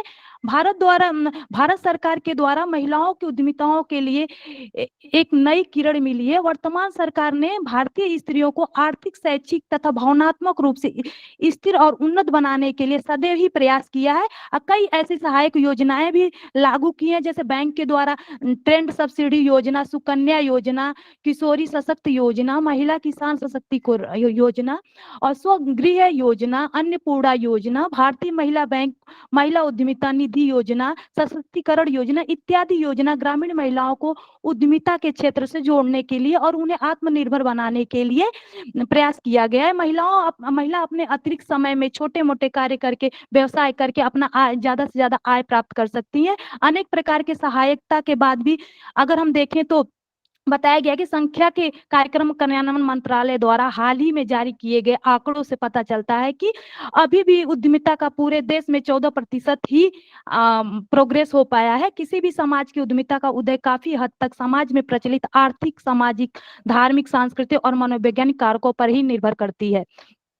इस तरह से जो ग्रामीण औद्योगिक पार्क गांधीनगर कुलगांव है, वहां पे भी महिलाओं से जुड़े हुए 13 इकाइयां सरकार के द्वारा स्थापित की, 13 सहित भिन्न भिन्न तरीके से, जैसे धागा निर्माण, मशरूम उत्पादन, मीडिया आटा चक्की, दो नापत्ता, ये सब सारे चीजें जो महिलाएं कर सकती हैं। इसके अलावा सर अभी हम देखें तो हमारे सर जो जनगणना हुई है इस बार, अगर पहले के मुकाबले में अभी पहली बार ऐसा हुआ है कि 1020 पे 1020 महिलाएं, जो पुरुषों से ज्यादा महिलाओं का जनसंख्या हुआ। हमारे उत्तर प्रदेश में देखा जाए तो 1017 पे महिलाओं की जो जनसंख्या, महिला 117 है, पुरुषों के मुकाबले में महिलाओं की संख्या पहली बार ऐसा हुआ कि ज्यादा हुई है। बिजनेस क्षेत्र में देखें तो बिजनेस क्षेत्र में भी महिलाएं अपना अधिकार जमा रही। सरकार जैसे जैसे सशक्त, महिलाएं जैसे सशक्त हो रही हैं, सरकार जैसे जैसे उनका हेल्प कर रहा है, शिक्षा के क्षेत्र में जैसे विकास हो रहा है, जैसे हमारी नई शिक्षा नीति में बताया गया है कि अब कोई भी महिला हो या पुरुष हो, कोई भी शिक्षा से वंचित नहीं रहेगा, हर घर में महिलाएं शिक्षित होंगी। तो ये सारी चीजों को देखते हुए महिला सशक्त हो रही है और हर क्षेत्र में महिला आगे बढ़ रही है। महिलाओं के अंदर एक कैपेसिटी है कि वो कम आय में बिजनेस में अच्छे से सेटल हो सकती हैं, ज्यादा आय कमा सकती हैं कम आय में। और जो हमारे अगर देखा जाए तो 8 ऐसी भारत की महिलाएं हैं जो उद्यमिता के क्षेत्र में आगे बढ़ी हैं, जैसे फाल्गुनी नायर, वंदना लुथरा, सुची मुखर्जी, ऋचा करवाड़ी कोला, प्रांशु पाटनी, उपासना ठाकुर, सायरी चहल इत्यादि ऐसी बहुत सारी ऐसी महिलाएं हैं जो अपना बिजनेस के क्षेत्र में, उद्यमिता के क्षेत्र में अपना स्थान, अपना पहचान, एक अलग पहचान बनाई है। और ये सब महिलाएं जो है हर महिलाओं के लिए एक मिसाल हैं। इसी के अकॉर्डिंग हर महिला, ग्रामीण में भी सरकार ने कुछ महिलाओं का ऐसे, सरकार ने कुछ सुविधाएं दे रही हैं जिसके कारण महिलाएं क्या आगे बढ़ रही हैं। और ऐसे ही बिहार में देखिए महिलाओं से रिलेटेड कुछ फॉर्म भरे गए, तो वहां पे महिला का फॉर्म देखा गया, उस क्षेत्र में उद्यमिता के क्षेत्र में पुरुषों से मुकाबले महिलाओं की ज्यादा संख्या में फॉर्म आए। तो इस तरह से पता चल रहा है कि हमारे हर देश में, हर गाँव में, हर राज्य में महिलाओं का जो संख्या है हर क्षेत्र में आगे बढ़ रही है और सरकार भी इस पे प्रयास कर रहा है कि महिलाएं बढ़ चढ़ कर हर कार्यक्रम में भाग ले। और समय को देखते हुए sir thank you.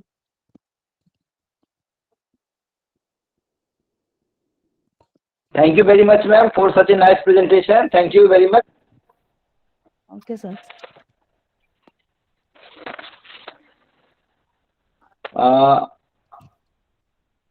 Now I would like to call next year number. That is Manju Baghel. Manju Baghel, ma'am. Suchitra Lakshman. P. Sudharani, Ragini,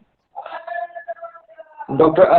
Santosh Kumar उके। हेलो, हाँ sir, Ragini sir, Ragini ma'am आप, सर मैं प्रेजेंट कर रही हूँ अपना पेपर। हाँ ma'am, आपसे ये निवेदन है कि अपना पेपर थोड़ा संक्षेप में रखने की कृपा करें। जी सर, बहुत शॉर्ट में प्रेजेंट करूंगी सर। हाँ हाँ, बहुत बहुत आभार मैम, प्लीज। इस इंटरनेशनल सेमिनार के अवसर पर मैं आप सब लोगों का बहुत बहुत अभिनंदन करती हूँ। मैं Ragini Parate, assistant professor commerce, government Digvijay college Rajnandgaon, और मैं पेपर प्रेजेंट करना चाहूंगी, पीडीएफ के माध्यम से प्रस्तुत करना चाहूंगी सर।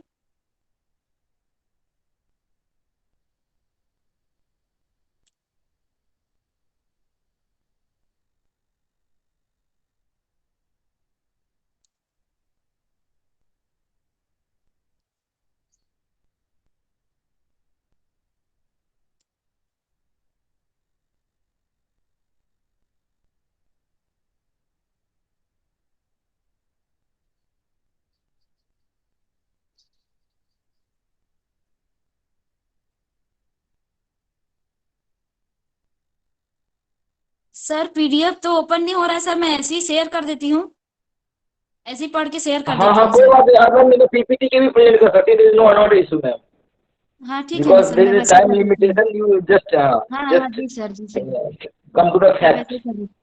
जी सर।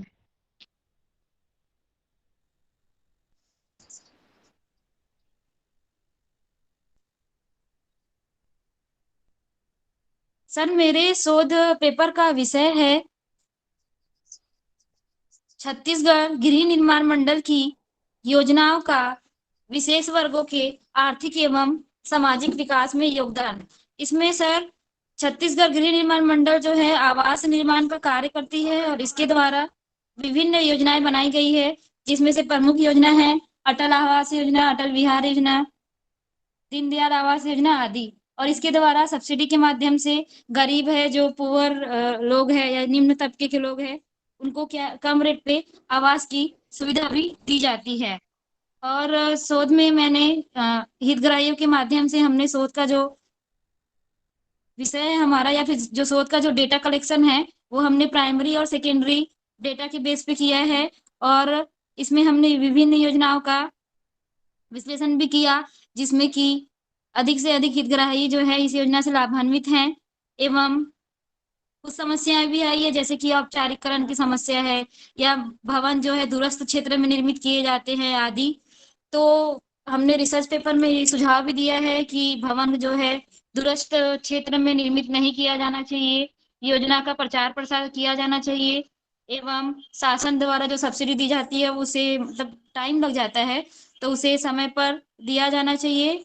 बस सर इतना ही मैं कहना चाहूंगी, और निष्कर्ष के रूप में कहना चाहूंगी कि छत्तीसगढ़ गृह निर्माण मंडल द्वारा राजनांदगांव के या छत्तीसगढ़ में लगभग 2 लाख भवनों का निर्माण किया जा चुका है, और सब्सिडी भी प्रदान की जा रही है, जिससे कहीं ना कहीं हितग्राहियों का विकास भी हो रहा है। साथ ही इस कार्य के लिए मंडल को या हाउसिंग बोर्ड को 10 से अधिक पुरस्कार प्राप्त हो चुके हैं। धन्यवाद सर, इसी के साथ मैं अपना विचार समाप्त करना चाहूंगी। Thank you sir. Thank you, ma'am. Thank you. Very nice presentation. Thank you. Now I would like to request Dr. Santosh Kumar Ukeji. Dr. Santosh Kumar Ukeji, Professor H.C. Jain. Sir आपका नाम बोल रहे हैं Santosh Kumar. Professor H.C. Jain, sir. आप लोग कितना डरते हो सर? मैं तो पीपीटी बना नहीं सकता। Dr. Tandekar KL, sir. Anshuman Shukla ji, doctor Pramod Gupta ji. जी sir, Anshuman Shukla ji present sir. हाँ sir, please present your paper sir, please try to keep your presentation in brief sir, please. Okay, please sure, start your sir, paper sure. sir. Thank you sir. Sir, I have already submitted my presentation, so you will start or I have to share my screen? No, you have to share your screen sir. Okay. And if any issue, you can present without presentation, without PPT also, no, not an issue, because we just want to know the fact and findings sir. I hope my screen is visible to all. Yes, your screen is visible sir. Please go ahead. Well, very good afternoon to everyone. As we can see, I am Anshuman Shukla, and my area of specialization is sports psychology, and I belong from the subject of physical education. So in which I am going to cover the area that is one of the very important psychological aspect, that is flow state scale, and how the flow state scale affect in the game of sport. So before that, we need to be understand what actually sport is. Sports, we all know that commonly involve highly structured, goal-directed and rule-bounded activities require a high level of commitment.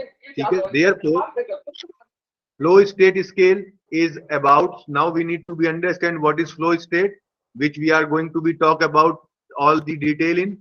So flow state is about focus, but not only focus is everything.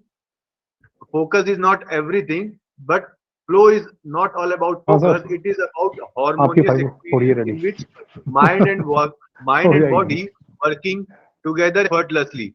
Now, there are some another definitions which have been given by many of the authors, but we are not going to talk about much because due to the lack of time. So now I am going to tell the relationship between the athletes with the flow. The relationship is particularly relevant to the elite athletes from whom the margins between success and failure in the competition are oftenly extremely very small. Means the flow and sports, basically the sports person who are very goal oriented, they are not basically experience flow that much comparison to the players who are belong from the beginners or the intermediate. Now some of the factors, because as we know that psychology it's have own limitations, so the flow which cannot be directly measured, so there are some factors which will help us to measure or to assess the flow. That are the challenge balance, means the balance between the challenges which we are coming in the competition or the practice, and we have to cope up with these skills. Now the second one is action awareness merging, that is the awareness about the actions which we are performed during the activity. Now the third one is clear goals, means the goal for that which we are performing is should be clear always. Unambitious feedback means unconscious feedback we have to be provided during the performance. Now concentration on task at hand, that the task which we are in which we are involving, the total concentration must be there in during the performance or the sense of control, the movement or the state of mind must be in the control. And the loss of self-consciousness means when we are performing the activity and we experience the flow, then we not so much conscious about that particular movement. That is the experience of flow. And transformation of time means when we involve in certain particular activity, then what we see, the time should not be mentioned at much. Like sometimes we feel that time is going so fast and sometimes the time is not passing, so these conditions will also be happen. Now in the autotelic experience, that is the last factor, means the experience without no expectation, rewards or benefit. So these are the 9 factors. Now what are the methods, kya method diye gaye hain to study flow in sports? So basically now 3 methods which we are available right now. The first one is interview, questionnaires and experience sampling methods. Interview, we all know very much about that. Some structured question must be asked with the person. Then questionnaires, the questions are framed in such a way that we have to measure the flow state. Now experience sampling method is we have to ask or take the data, those who are experiencing the flow somehow or somewhere in the competition or anywhere else. Now we need to be understand what is the importance of flow in sports. So basically coaches and athletes are to achieve, basically we are athletes and coaches must be struggle about the peak performance. So during the competition, so flow basically facilitate the sports person to achieve their goal or to achieve their peak performance during the competition. Now how the occurrence of flow in sports, किस तरीके से experience हम करते हैं या किस तरीके से फ्लो का occurrence होता है स्पोर्ट्स में, जैसे कि यहाँ पे दिया हुआ है, there is a systematic review of 17 study, 17 studies की गई हैं स्वयं और भी ऑथर्स के द्वारा इन द ईयर 2012 में, और इन्होंने ये कहा there are some 10 factors which basically help और प्रिवेंट और disturb the experience of flow, that are focus, preparation, motivation, arousal, thought, emotions, confidence, interval and etc. Now conclusion of my paper or my study is, as we all know that sports is a very rich platform where athletes experience flow. And from the researcher point of view, there are so many optimal states we need to be understand, because we all know psychology have their own limitations. For that point of view, there are so many other areas which we have to be explored in point of the flow. Thank you so much. Thank you very much, sir. Very nice presentation by you. Thank you very much for such a nice presentation. Now I would like to request Dr. Pramod Gupta, sir. Yes, sir. I'm present, sir. I'm audible, sir. Yes, sir. You're audible, sir. Please present your papers. Okay, sir. Thank you so much.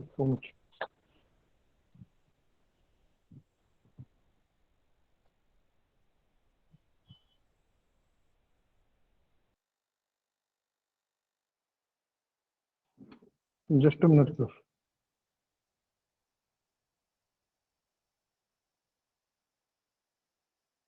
Okay, sir. My PPT is visible now? Yes, sir. Your PPT is visible. Okay, sir. Very good afternoon to all. My research topic is research on trends of family business and their financial planning in India. Myself is Dr. Pramod Gupta, Professor, Department of Commerce and Management, Lord's Business School, Lord's University, Alwar. Due to some shortage of the time, we are explain about in the paper the objective and research methodology of paper. That first one is the emerging trends in family business in India. Now the family business in India is now famous because due to some advantages in family business, like some family members working in the business and ownership in the business. Family members whom does not work in the business and do not have any ownership. Various types of family business exist in India, like investor as an owner, non-family employees with some ownership, the blended family members and not working in the business, and the blended family members working in the business but with no ownership. These kinds of the family business in India. According to a research, the 75% in 2022, 75% in Indian family business have grown in the last 12 months. 84% accept to grow either steadily or quickly and aggressively over the next 5 years. In the 56% of family business feel the need to innovate will be the key challenges in the next 5 years. Family business owned may be defined as any business in which 2 or more family members are involved, and the majority of ownership or control lies within a family owned business, may be the oldest form of business organization in India. And that why is the choose the research topic and what is the need of or importance of the research? There is also a need of young leaders to understand the role of their businesses in Indian and global economies, and forms like the conclave can help to facilitate the understanding of family businesses in India. According to the CII, Family Business Network, the gross output of these family-run businesses accounts for 90% of India's industrial output. According to the research, the 90% of industrial output from the family business and 79% of the organized private sector employment by the family business in India, and 27% of overall employment supersede only by the government and public sector undertakings companies in which the government owner of the majority of the equity. And why choose the research topic? The objective of the research and objective of the study, that is to understand the role of family businesses common in India, to analyze the problems and challenges faced by family businesses in India, and to study the suggestive measures to overcome the challenges of family businesses in India. And in the research paper, we are also give many suggestions regarding to the increase the family businesses in India, like the present of my research paper, the individual level or founder level, next generation level, women, non-family employees, various level I will be studies in the research paper, and primary data and secondary data also be evaluated in my research paper, and effect of the organization according to the chances of family business inheritance, and Likert 5 scale formula is also implemented in the research. The hypothesis, the size family of hypothesis one is the size of the family business organizational has no effect on chance of success of inheritance management in it. And the second hypothesis is the correlation between size of organization and chance of success.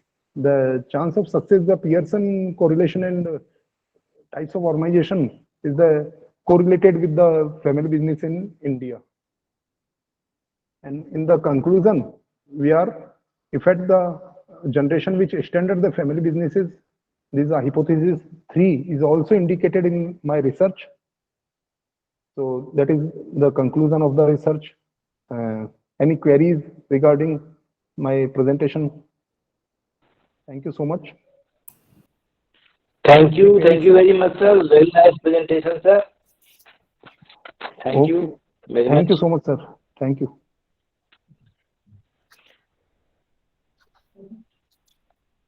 Now I would like to request Pallavi Kiran,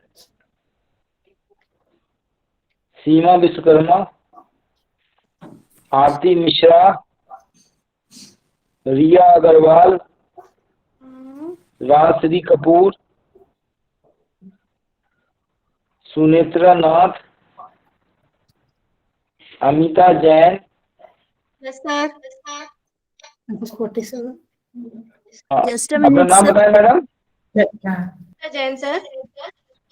हाँ, Amita ma'am, please present your paper, ma'am.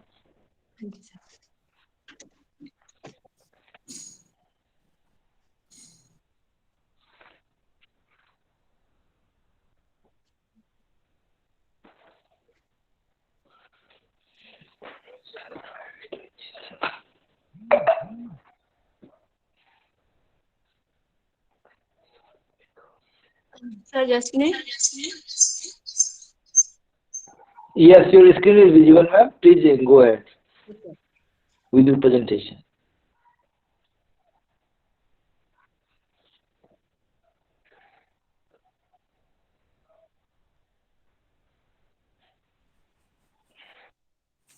Excuse me, sir. हाँ, बोलिए ma'am. Excuse me. Yes, ma'am. Sir, I have registered for paper publication plus representation, but my name is not there in the list, sir. Okay, sorry, ma'am. Actually, there was an announcement that जिन किसी का नाम list में नहीं है, उनको हम open session में मौका देंगे बोलने के लिए. Those participant name is not in the list will give the time to speak. When will be that open session? बस after this program. Once this listed program over, your number will come, ma'am. Okay. Anyway, you can WhatsApp your name, those who are waiting for their presentation. Yes, And sir. their name is not in the list. Sir, hello. It is better. Yes, ma'am. Sir, my name is Vijayashmi. My name is also not included in the list. So, shall I have to wait? No, yes, you please wait and you text your name to Mr. Bijay. He will forward me and I will pronounce the name. Actually, from yesterday onwards, I am trying to WhatsApp my details to this number, but no one is responding. Please wait, ma'am. Last one, your presentation, ma'am. Please send your message box. Sir, Brajesh sir, I have sent the details to your WhatsApp number already. Okay, ma'am. Please join. Last one, your presentation. Okay, so can I present it in the last? Okay. Please wait. Thank you so much. Once again, tell me your name. I am just writing your name. Tell me your name. Sir, it's Kamila Tabassum. Kamila. Okay, Tabassum, ma'am. Okay, fine. Yeah, Kamila Tabassum. Sir, Okay, my ma'am. name is Please Vijay Lakshmi. Please be connected, so that okay, we'll Sir, call your did name, ma'am. did Thank you you. note my name, sir? Yeah, Tabassum, ma'am, na? Vijay Lakshmi. Okay, Vijay Lakshmi. Okay, Vijay Lakshmi, ma'am, your name is also noted. Okay, thank you so much. Thank you. If any more participant is there, he can text his name. My name is not in list. I want to present my paper.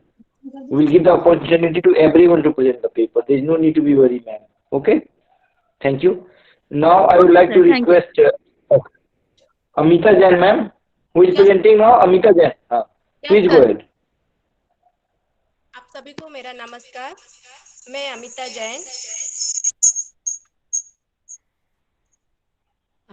Amita Jain research scholar and assistant professor Jagatguru Shankaracharya college of education Hudco Bhilai Chhattisgarh. आज का मेरा topic है दुर्ग जिले के उच्चतर माध्यमिक विद्यालय के शिक्षकों के समायोजन का तुलनात्मक अध्ययन।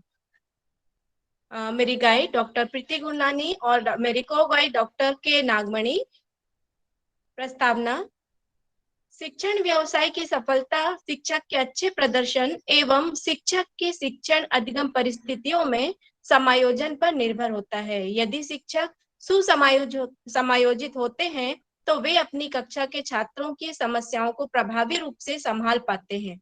शिक्षकों के अच्छे समायोजन के गुण उनकी सृजनात्मकता, प्रतिबद्धता, पारस्परिक कौशल, कक्ष प्रबंधन एवं सकारात्मक का विकास करता है। लॉरेंस एफ शेफर ने कहा, समायोजन वह प्रक्रिया है जिसके द्वारा एक जीवित प्राणी अपनी आवश्यकताओं और इन आवश्यकताओं की पुष्टि को प्रभावित करने वाली परिस्थितियों में एक संतुलन बनाए रखता है। मेरे अध्ययन का उद्देश्य है लिंग के आधार पर उच्चतर माध्यमिक विद्यालय के शिक्षकों के समायोजन का तुलनात्मक अध्ययन करना। अध्ययन की परिकल्पना है लिंग के आधार पर उच्चतर माध्यमिक विद्यालय के शिक्षकों के समायोजन में कोई सार्थक अंतर नहीं है। न्यायाधर्श: शोधकर्ता द्वारा प्रस्तुत शोध में कुल जनसंख्या में से स्तरीकृत गैर आनुपातिक यादृच्छिक विधि द्वारा उच्चतर माध्यमिक विद्यालय के 100 शिक्षकों का चयन किया गया, जिसमें 50 पुरुष शिक्षक और 50 महिला शिक्षकों का चयन किया।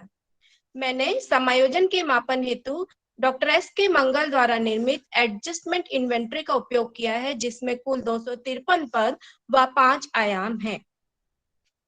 प्रयुक्त सांख्यिकीय विधियों में मेरे द्वारा शोध कार्य हेतु मध्यमान प्रमाणिक विचलन टी वैल्यू का प्रयोग किया गया है। मेरे अध्ययन की परिकल्पना है लिंग के आधार पर शासकीय एवं अशासकीय उच्चतर माध्यमिक विद्यालय के शिक्षकों के समायोजन में कोई सार्थक अंतर नहीं है। यहाँ एक टेबल आपको दिख रही होगी। मैंने कुल 50 महिला शिक्षक और 50 पुरुष शिक्षक लिए थे, जिसमें से 47 महिला शिक्षकों ने मेरे क्वेश्चनायर को फिल करके दिया था और 48 मेल टीचर्स ने दिया था। उसी के आधार पर हमने पूरा कैलकुलेशन किया है। और देखिए हमारे इसमें मध्यमान जो आया है 467 फीमेल का और इनका एसडी है 97। इसी तरह मेल में 473 मीन मध्यमान और एसडी 102 है। इस प्रकार से यहाँ ग्राफ भी आप देख सकते हैं, कुछ खास अंतर दोनों के समायोजन में नहीं पाया जा रहा है। इस सारणी और ग्राफ को मैं अपने शब्दों में कुछ बोलना चाहूंगी। सारणी से स्पष्ट है कि पुरुष शिक्षकों के समायोजन के प्राप्त अंकों का मध्यमान 473, मानक विचलन 1.02 है एवं महिला शिक्षकों का समायोजन 467 और मानक विचलन 97 है। सारणी से स्पष्ट है कि पी वैल्यू 2.92 प्राप्त हुई है, जो हमारे सांख्यिकीय परीक्षण 0.76 से बहुत अधिक है, अर्थात महिला एवं पुरुष शिक्षकों के समायोजन के मध्य अंतर नहीं पाया गया। अतः हमारी शून्य परिकल्पना 0.05 के स्तर पर स्वीकृत हुई है। लिंग के आधार पर उच्चतर माध्यमिक विद्यालय के शिक्षकों के समायोजन में सार्थक अंतर नहीं पाया गया, अतः हमारी परिकल्पना स्वीकृत की जा सकती है। निष्कर्षतः प्रस्तुत शोध अध्ययन के परिणाम से स्पष्ट है कि शोधार्थी द्वारा परिकल्पना स्वीकृत हुई। लिंग यानी महिला एवं पुरुष के आधार पर उच्चतर माध्यमिक विद्यालय के शिक्षकों में सार्थक अंतर नहीं पाया गया, अर्थात पुरुष एवं महिला शिक्षकों के समायोजन की क्षमता लगभग बराबर होती है। Thank you so much. Thank you very much ma'am. Now I would like to request Madhumita Sarkar. जी sir, good afternoon sir. Ma'am, please present your paper and please try to जी जी हाँ सर, ये बस brief. स्क्रीन शेयर कर रही sir, WhatsApp open.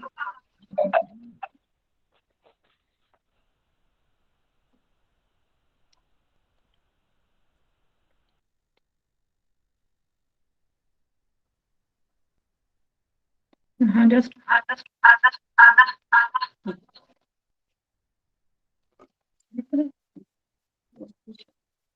Sir screen दिखाई दे रहा है सर? यस मैम, आपका स्क्रीन विजुअल है और आपकी आवाज बिल्कुल स्पष्ट है। अपना पेपर प्रेजेंट करें। Okay sir. नमस्कार, मैं मधुमिता सरकार, शोधार्थी एवं assistant professor Jagat Guru Shankaracharya college of education, Amdinagar, Hudco, Bhilai. मेरा टॉपिक है दुर्ग जिले के उच्चतर माध्यमिक विद्यालय के शिक्षकों के शिक्षक प्रभावशीलता का अध्ययन, टीचर इफेक्टिवनेस का स्टडी। प्रस्तावना है, एक शिक्षक ही विद्यालय का महत्वपूर्ण संसाधन है जो वहां के विद्यार्थियों के उज्जवल भविष्य का निर्माण करते हैं। इसके लिए यह जानना अति आवश्यक है कि प्रभावशाली शिक्षक बनने के लिए किन गुणों का होना आवश्यक है। शिक्षक योग्यता एवं शिक्षक प्रदर्शन को सम्मिलित रूप से उपयोग कर लक्ष्यों की प्राप्ति करना शिक्षक प्रभावशीलता कहलाता है। शिक्षक प्रभावशीलता से तात्पर्य शिक्षक के शिक्षण कौशल, उनके विभिन्न क्षेत्रों में अर्जित किए गए ज्ञान की योग्यता एवं उनके लक्ष्य प्राप्ति हेतु बनाए गए उद्देश्यों से है। मेरे अध्ययन का उद्देश्य है कि लिंग के आधार पर उच्चतर माध्यमिक विद्यालय के शिक्षकों अर्थात पुरुष एवं महिला के शिक्षक प्रभावशीलता का अध्ययन, तुलनात्मक अध्ययन करना। परिकल्पना है कि लिंग के आधार पर उच्चतर माध्यमिक शिक्षकों के शिक्षक प्रभावशीलता में सार्थक अंतर नहीं पाया जाता। आदर्श के रूप में मैंने स्तरीकृत गैर अनुपातिक यादृच्छिक विधि द्वारा उच्चतर माध्यमिक विद्यालय के 100 शिक्षकों का चयन किया है, जिसमें से 50 पुरुष हैं एवं 50 महिला है। चूंकि शिक्षक प्रभावशीलता प्रपत्र को शिक्षकों में प्रशस्त किया गया, किंतु कुछ शिक्षकों ने प्रपत्रों को अपूर्ण भरकर ही जमा कर दिया है और कुछ ने भरा ही नहीं है। इसलिए 45 महिला एवं 48 पुरुषों के प्रपत्रों का प्रयोग सांख्यिकी गणना हेतु किया गया।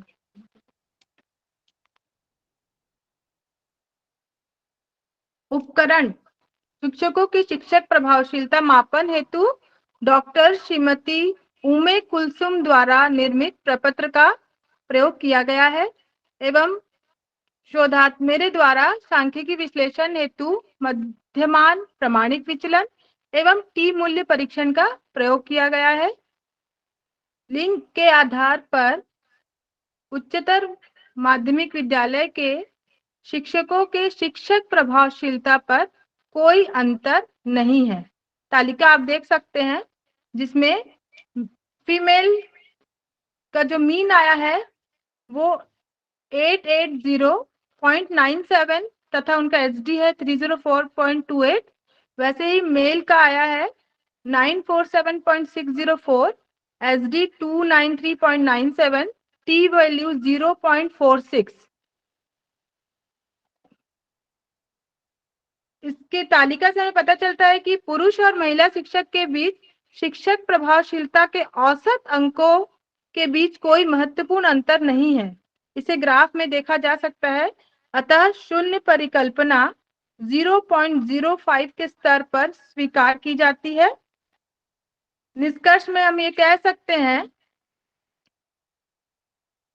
कि लिंग के आधार पर शिक्षकों की शिक्षक प्रभावशीलता पर कोई प्रभाव नहीं पड़ता। पुरुष शिक्षक अपनी शिक्षकी कार्य को जितनी ईमानदारी और निष्ठा से पूरा करते हैं, वैसे ही महिला शिक्षक भी अपने कार्यों में व्यवस्थित एवं निपुण होती है।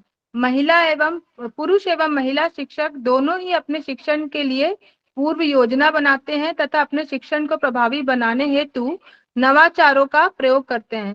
चूंकि हमारा पी वैल्यू 1.89 हमारे टेस्ट स्टैटिस्टिक 0.46 से बहुत अधिक है, इसलिए शून्य परिकल्पना को स्वीकार कर सकते हैं। धन्यवाद। Thank you, ma'am. Thank you very much for such a nice presentation. Thank you, sir. Rajveer Kaur, next is सुविधा राठौर। Yes ma'am. पिंड का आना है। मैम आपका नाम है, what is your name ma'am?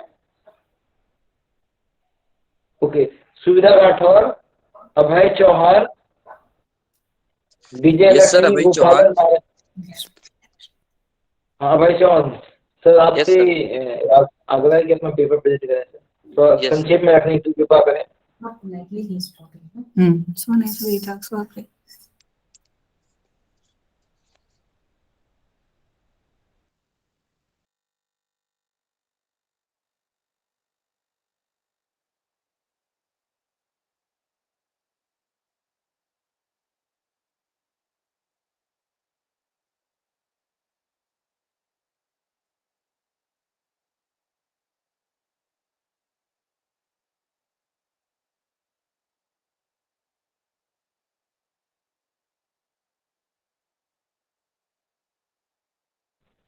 Sir, voice is not coming, sir.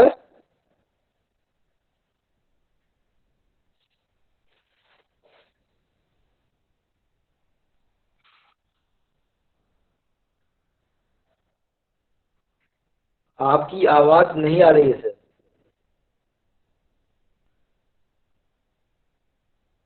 Abhay Chauhan sir, आपकी आवाज नहीं आ रही है। Yes yes sir. हाँ हाँ प्लीज प्रेजेंट करिए सर, समय का थोड़ा अभाव है सर, प्लीज। Yes sir. आप बिना प्रेजेंटेशन के भी मतलब बिना पीपीटी के भी प्रेजेंट कर सकते हैं सर। यस सर, एक्चुअली मेरा प्रेजेंटेशन रेडी है सर। Okay please.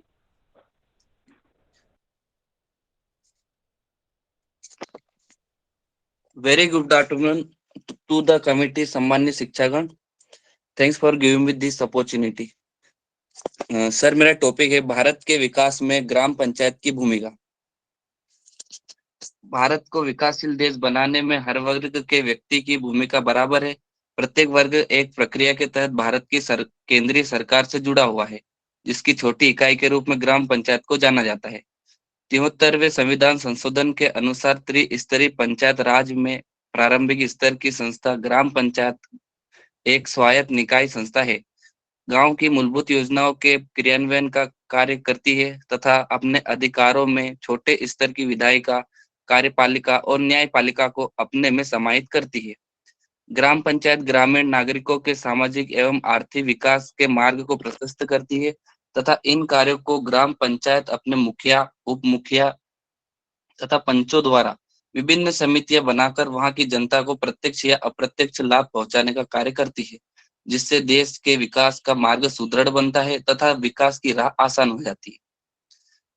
सच्चा लोकतंत्र केंद्र में बैठकर राज्य चलाने वाला नहीं होता, अपितु यह तो गांव के प्रत्येक व्यक्ति के सहयोग से चलता है। महात्मा गांधी जी। भारत एक विकासशील देश है, जिसके विकास की रणनीति में हर नागरिक की सक्रिय भूमिका लिप्त होती है। भारत में हर नागरिक अपने कुशल कार्य क्षेत्र की गतिविधियों से अपनी क्षमता अनुसार देश के विकास में योगदान देता है। भारत देश का संचालन भारत के संविधान के अनुसार होता है, क्योंकि देश के क्रियान्वयन के लिए विभिन्न कानून बनाए जाते हैं। मुख्यतः कानून का संचालन केंद्र सरकार द्वारा किया जाता है और कानून की सार्थकता तभी 100% मानी जाती है जब उसका लाभ प्रत्येक जन सामान्य तक आसानी से पहुंचे। अर्थात किसी योजना को पूर्ण तभी माना जाता है जब उसका लाभ ग्रामीण लोगों तक भी बराबर पहुंचे और इन योजनाओं का सीधा लाभ ग्रामीण नागरिकों तक पहुंचाने का कार्य पंचायत को द्वारा किया जाता है। ग्राम पंचायत केंद्रीय सरकार की सबसे छोटी कार्यवाही निकाय होती है। ग्राम पंचायत की कल्पना। प्राचीन परिवेश में कबीले इलाकों की विभिन्न आवश्यकताओं तथा उनके बीच विवादों के निपटारे में वहां के जन सामान्य द्वारा चुने हुए मुखिया द्वारा उचित कार्य तथा प्रबंध किया जाता था, जिससे वे अपने हित को सुरक्षित मानते थे। वर्तमान पंचायतों का आधार भी इन्हीं के तर्ज पर रखा है तथा मुखिया की सहायता हेतु पंच अथवा सदस्यों का निर्माण किया गया है। ग्राम पंचायत की संरचना। एक्चुअली सर समय का अभाव होने के कारण मैं डायरेक्ट इनकी भूमिका पे आता हूँ। पंचायती राज अधिनियम की धारा 15 और 16 में पंचायत के कार्य एवं कर्तव्य बतलाए हैं, जो इस प्रकार है। गांव की लड़कियों के लिए प्राथमिक स्कूलों की स्थापना करवाना, प्रारंभिक चिकित्सा उपचार केंद्र की स्थापना करवाना, उचित सिंचाई का प्रबंध करना, स्वच्छ पेयजल का प्रबंध करना, गांव में रोशनी का प्रबंध करना, गांव में सफाई की उचित व्यवस्था करवाना, सार्वजनिक जगह जैसे तालाब, खेल मैदान आदि की व्यवस्था करना, मेलों का आयोजन करवाना, अच्छी खेती हेतु कृषि यंत्र का प्रबंध करना, पशुधन विकास से संबंधित कार्य, ऊर्जा कार्य, रोजगार विकास संबंधित कार्य को सरकार के समक्ष प्रकट करना। एक आदर्श ग्राम पंचायत जिसमें गांव के सभी व्यक्तियों के हित तथा उनके जीवन को सरल बनाने में हर यथासंभव प्रयास किए जाए, जिसमें गांव की मूलभूत आवश्यकताओं को ध्यान में रखा जाए। शासन द्वारा आने वाली योजनाओं के क्रियान्वयन पर विशेष ध्यान दिया जाए तथा समय समय पर नागरिकों के विकास पर कार्यक्रम आयोजित किया जाए, जिससे नागरिकों का तथा सरकार के बीच समन्वय बैठने का कार्य होगा। इन कार्यक्रमों का स्थानीय नागरिकों से फीडबैक लिया जाए। एक आदर्श पंचायत की ग्रामीण परिवेश के व्यक्तियों को बाहरी कड़ियों से जोड़ने के अथक प्रयास को वास्तविक स्वरूप प्रदान करे। निष्कर्ष, टूणीर का हर बाण विशेष और महत्वपूर्ण होता है, अतः देश का हर नागरिक देश के विकास में आम भूमिका निभाता है। शहरी नागरिक के साथ ही ग्रामीण नागरिकों की व्यापकता को जाना जा सकता है। ग्रामीण नागरिकों की प्राथमिकता गुणवत्तापूर्ण जीवन को आधारभूत लक्ष्य को प्राप्त करने होता है, जिससे कि जीवन यापन सरल हो तथा भारत देश के विकास में अनिवार्यता पर विशेष ध्यान दिया जा सके। धन्यवाद sir. Thank you very much, sir. Thank you very much for such a nice presentation. और मैं इस क्रम में आगे बढ़ता हूँ और उन सभी पेपर प्रेजेंटर से रिक्वेस्ट है जिनका नाम नहीं है वो अपना नाम ब्रजेश जी को टेक्स्ट कर दें या फिर इसी में टेक्स्ट में भेज दें। हम सभी को मौका देंगे पेपर प्रेजेंट करने का और कोई दिक्कत नहीं है, सभी को मौका मिलेगा। और now I would like to request Vijay Lakshmi Gopalan Nayak, Rashmi C V, N Shraddha Verma, doctor Raja Ram Sharma, doctor Ved Prakash ji, Sandeep Kumar Saket, Poonam Dehariya, Jitendra Kumar, doctor Vitthal ji Chauhan, Chhanni Sahu.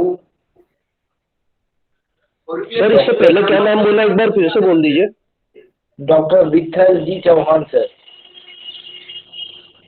उससे पहले Jitendra Kumar, Poonam Dehariya, Sandeep Kumar Saket, doctor Ved Prakash ji, doctor Raja Ram Sharma ji, N Shraddha Verma ji, mister Nazir Ahmad Shah, doctor Ajay Kumar Ghosh ji, miss Chinnamma Varghese ji. Yes, sir, I am present. Ma'am, you are requested to present your paper. You haven't mentioned my name. What is your name, sir? Raisul Qadir. Dr. Raisul Qadir. Okay, your name will come later, huh? No problem. Sir, Okay, what sir. about mine? Kamila Tabassum. Hello. Okay. Sir, I am Chinema Vorgis. I have shared my screen, sir. May I start, sir? Please present your paper. Yes, I am Yes, presenting the yes. paper. I have shared my screen. Okay, please start your presentation and Yes, followed sir, by I I am will give. Chinema Vorgis. Yes. Yes. The title of the study, good afternoon to everyone. The title of my study is Effectiveness of Mindful Meditation Yoga in Reduction of Anxiety Among Patients Undergoing Surgical Procedures in Selected Hospitals at Ambigapur, Chhattisgarh. I am Chinema Vorgis, PhD scholar, Mansarava Global University, Bhopal, Madhya Pradesh. Introduction of my study. The mind holds power of imagination, recognition, and appreciation, and responsible for processing feelings and emotions. A well-adjusted person is able to adapt to new needs, whatever happens every day of the life. A poorly adjusted person may show signs of anxiety, aggression, or disorder in thinking. So the background of the study, anxiety disorders are becoming very frequent and most common among the population, especially in this COVID era. Alternative therapies like yoga intervention can be an effective means to benefit persons with anxiety or mental health issues. Meditation was used routinely in the ancient Syria, India, Japan, and monasteries of Europe. So meditation has become a way of life at present for everyone. Medical meditation will help a person to balance and regenerate spiritual and physical energies, and this will bring about healing alliance in a person. Mindful meditation is focusing on physical sensations such as movement or breath, and that thereby awareness and enhanced living is accomplished. Meditation is a type of mind-body medicine. So the need for study, anxiety has become very common among hospitalized patients, and especially anxiety has become very common among pre-operative patients due to fear of surgery, anesthesia, post-operative pain, and many other problems. So the studies have shown that mindful meditation yoga is an effective and miraculous technique of meditation towards life's problems and situations. So the researcher has observed many clients experiencing anxiety before surgery. Therefore, the researcher felt the need for reducing the anxiety of clients pre-operatively, which will promote the recovery. So the objectives, number one, assess pre-intervention and post-intervention scores regarding anxiety level among experimental and control groups undergoing surgical procedures. Number two, determine the effectiveness of mindful meditation yoga in reduction of anxiety level in experimental group.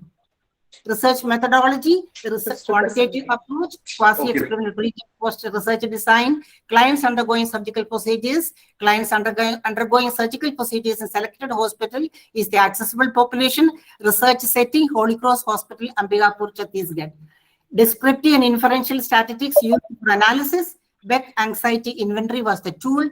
Variables, independent variable, mindful meditation yoga, dependent variable, anxiety level of clients undergoing procedures, and demographic variables. Sample size, 30 experimental and 30 control group. Sampling technique, purposive sampling technique. Description of the tool, social demographic performer, Beck anxiety inventory. Tool was validated by 10 experts. Pilot study was done among 6 clients, 3 experimental and 3 surgical, and reliability was taken, R is equal to 0.96, which was satisfactory. The main data collection procedure, purpose, permissions were granted, and the data collection was done in surgical wards of Holy Cross Hospital, Ambigapur, 1 month duration of time, 60 preoperative patients, 30 experimental, and 30 control preoperative patients were selected for the study. Pre-interventional anxiety score was assessed by Beck anxiety inventory scale in both groups. Mindful meditation yoga for 30 minutes was practiced twice daily for 3 days with each subject in the experimental group. Routine care was given to control group. Post-test was done with the same tool in both the groups. Data analysis, because of the lack of time, I'll go forward. This is demographic data, age in years, gender, religion, type of family, marital status, occupational clients, number of children in the family, monthly income, supporting member for the client, dietary pattern, previous surgery, mental illness in the family. So these were the demographic data.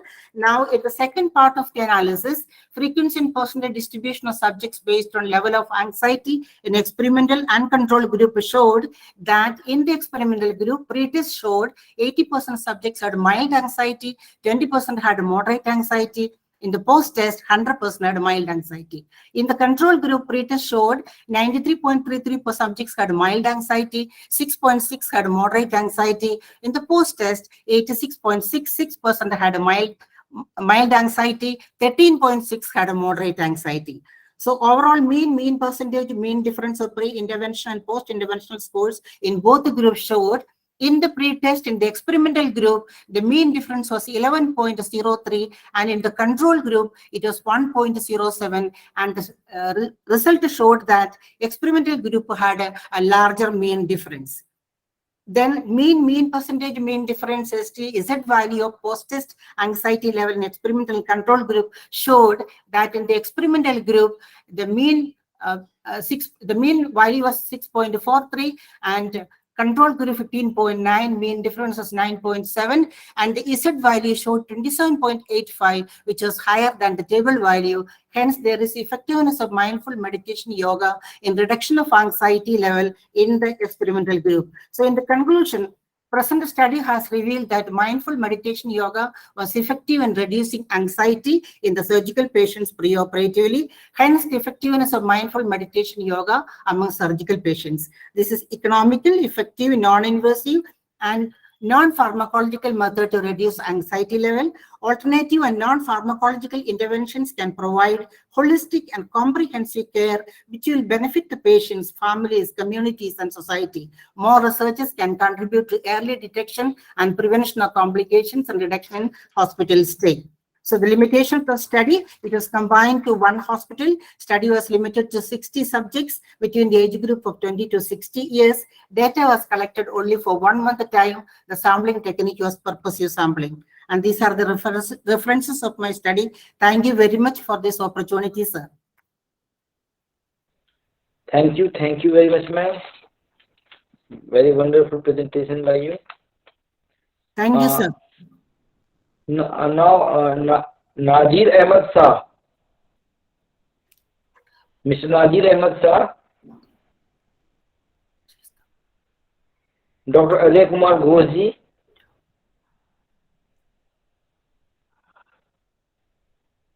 Dr. Archana Sharma ji. Ruchi Singh ji. Reenu Begum ji. Doctor Geeta Singh जी,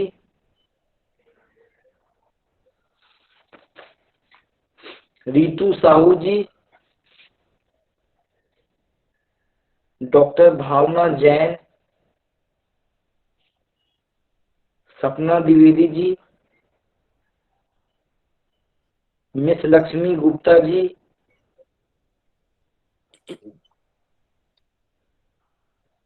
आप सभी से अनुरोध है कि आप ध्यान से सुने और एक्नॉलेज करें, इसके तत्पश्चात अपना पेपर प्रोजेक्ट करें।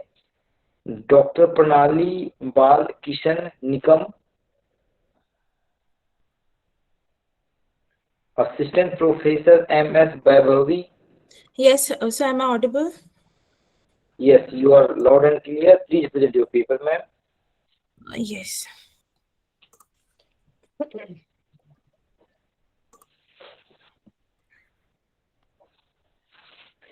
And try to so screen is visible? Yeah, screen. Yeah, okay. Okay, so it is visible now, sir? Not now. Oh, yes. Please, ma'am, try to keep your presentation in brief, ma'am, because long sure. Waiting. Hello everyone. My name is Vaibhavi Sodankar and I'll be presenting my paper on the topic Descriptive Study of Sports Imagery Ability of Football Players from Goa. So moving ahead on the introduction part, the football clubs from Goa have traveled their journey since long and with humble beginnings. Today, football clubs from Goa have become leading and renowned in the country, and they display a strong competition to the great names of Indian football like East Bengal and Mohan Bagan of Kolkata. Sargakur, Churchill Brothers, Dempo, Vasco, and Sporting Club de Goa are giant football clubs in Goa. Every psychological parameter has remarkably contribution towards sports performance. And on the other hand, our mind is the origin to our success or failure. As an athlete, they use their imagination power and estimate their results. Many studies reveal that athletes can boost their physical and psychological reactions in direct circumstances with visualization. The statement of the problem, this article emphasizes on the football players from Goa with respect to their mental imagery skill and its subcomponents. In the present study, the researcher wants to investigate that whether football players from Goa use imagery ability, and if it is yes, then under which component do they possess high efficiency to image themselves and under which head do they lack in. The objectives of my studies are: first, to measure the sports imagery ability of football players from Goa and to measure and analyze the subskills of sports imagery ability. The operational definition, sports imagery ability. In this study, sports imagery ability means a visualization or mental rehearsal by a player using all the senses to rehearse the sports situation in the player's mind. Secondly, football players. Football players from Goa who represented their college at Goa University Football Championship for the academic year 2022-23. These were the few review of related literature. 2 slides. Next, research method, descriptive survey method was used for the present study. Sampling, altogether 60 male football players who participated at Goa University Football Championship and represented various colleges from Goa were selected for this study using random sampling technique. Variables and tools, sports imagery ability questionnaire constructed by Sarah E. Williams and Jennifer Cummings in the year 2014 was used to measure the sports imagery ability. This questionnaire is based on 7-point Likert scale ranging from 1 to 7 and including 15 items. Procedure of the study, researcher visited at the Goa University Football Championship venue, that is Goa University Football Ground, and with all the permission from the higher authorities, the questionnaire was distributed to the players immediately after their match. Later, participants entered their demographic information and completed the questionnaire within 12 to 15 minutes. This was the statistical analysis wherein a mean and standard deviation is shown with respect to skill, strategy, goal, affect, and mastery imagery ability. Further, conclusion, while comparing all the components of sports imagery ability, therefore skill imagery ability, strategy, goal, affect, and mastery, there was no much difference in all the components. Hence, it was concluded that mastery imagery ability has acquired stronger place in footballers' imagination from Goa, whereas strategy imagery ability has less possession when it comes to mental rehearsal. These are some of the references. And so thank you very much for this opportunity. Yeah, thank you very much, ma'am. Very nice PPT and very shortly you briefed everything. Thank you so much. Yeah. Now I would like to request Dr. Renu Sharma ji, Pratap Singh ji. Yes sir. Sir आपसे अनुरोध है कि अपना paper present करें और थोड़ा संक्षेप में रखने की कृपा करें. Sure sure sir.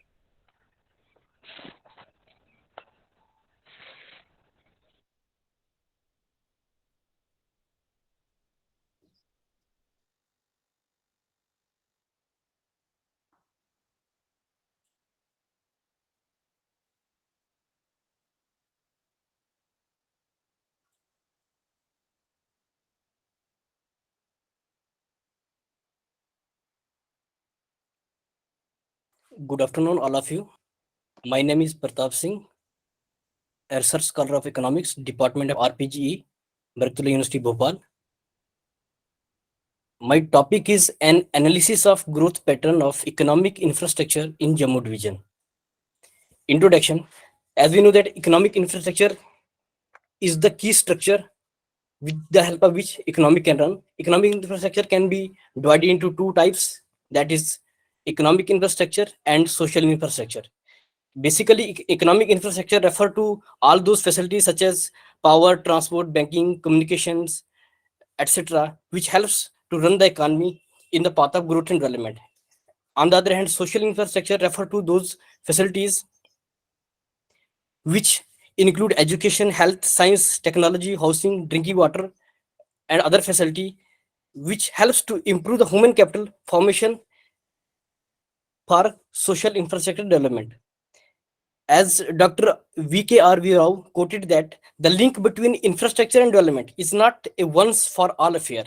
Basically, it is a continuous process, and progress in the development has to be preceded, accompanied, and followed by progress in infrastructure if we are to fulfill our declared objective of self-accelerating process of economic development. Basically, there is a link. These are like wheels of growth and development, without which economics activity cannot take place. These are the review of literature which I have taken. These are some of the studies. Like Murdle has talked about that there are two types of effect, that is spread effect and backwash effect. for the economy to run spread effective, more important. Hirschman is also talk about that it is a strategy of economic development. These are the review which I have taken. I will come to the point because due to lack of time. Objective of study is to analyze the growth pattern of economic infrastructure in Jammu region. And the second objective is to assess the regional pattern of economic infrastructure development in Jammu region. The data and methodology which I take that is the entire study is based on the secondary data from period 2011 to 2019. In this study, the data has been collected from Director of Economics and Statistics Department of Jammu and Kashmir Union Territory. In the present study, growth pattern and regional pattern has been analyzed, and annual growth rate and region-wise growth has been taken place. The parameter which I have taken in the study, basically there are 4 parameters: power, road, communication, and banking. These parameters are further divided into some indicators. In power, I have taken that growth rate of village electrified, growth rate of revenue realized, growth rate of tube wells and pump energized, and growth rate of electric installations. In road parameter, following are the indicators which are growth rate of indicator growth pattern of total road and growth pattern of village connected through road. In communications, growth rate of landlines, growth rate of mobile phones, and growth rate of internet connection has been taken place. The last parameter, that is banking.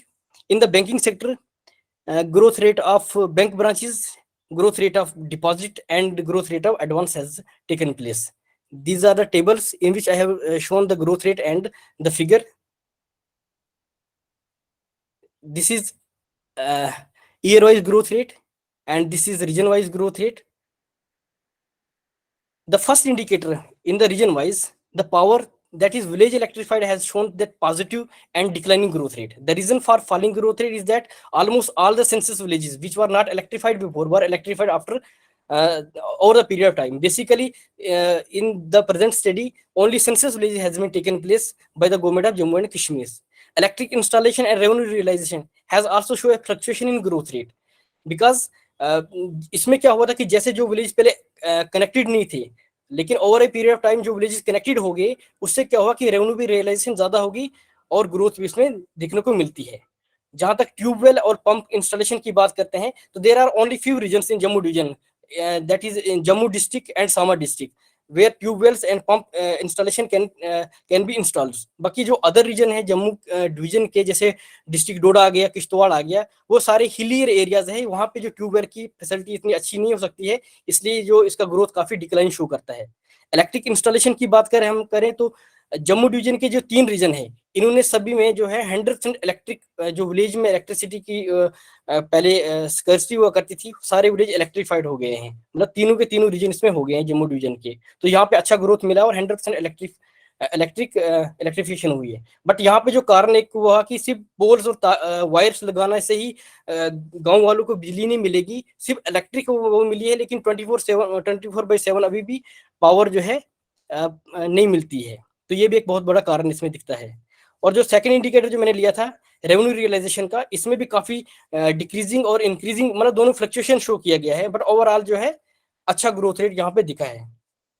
Third indicator जो था मेरा electric installation की बात करें हम, तो इसमें भी क्या है, ग्रोथ रेट तीनों रीजनों में, जो तीनों रीजन ईयर वाइज भी as well as region wise भी जो ग्रोथ रेट शो हुआ है, वो काफी इंक्रीजिंग और अच्छा शो किया गया है इसमें.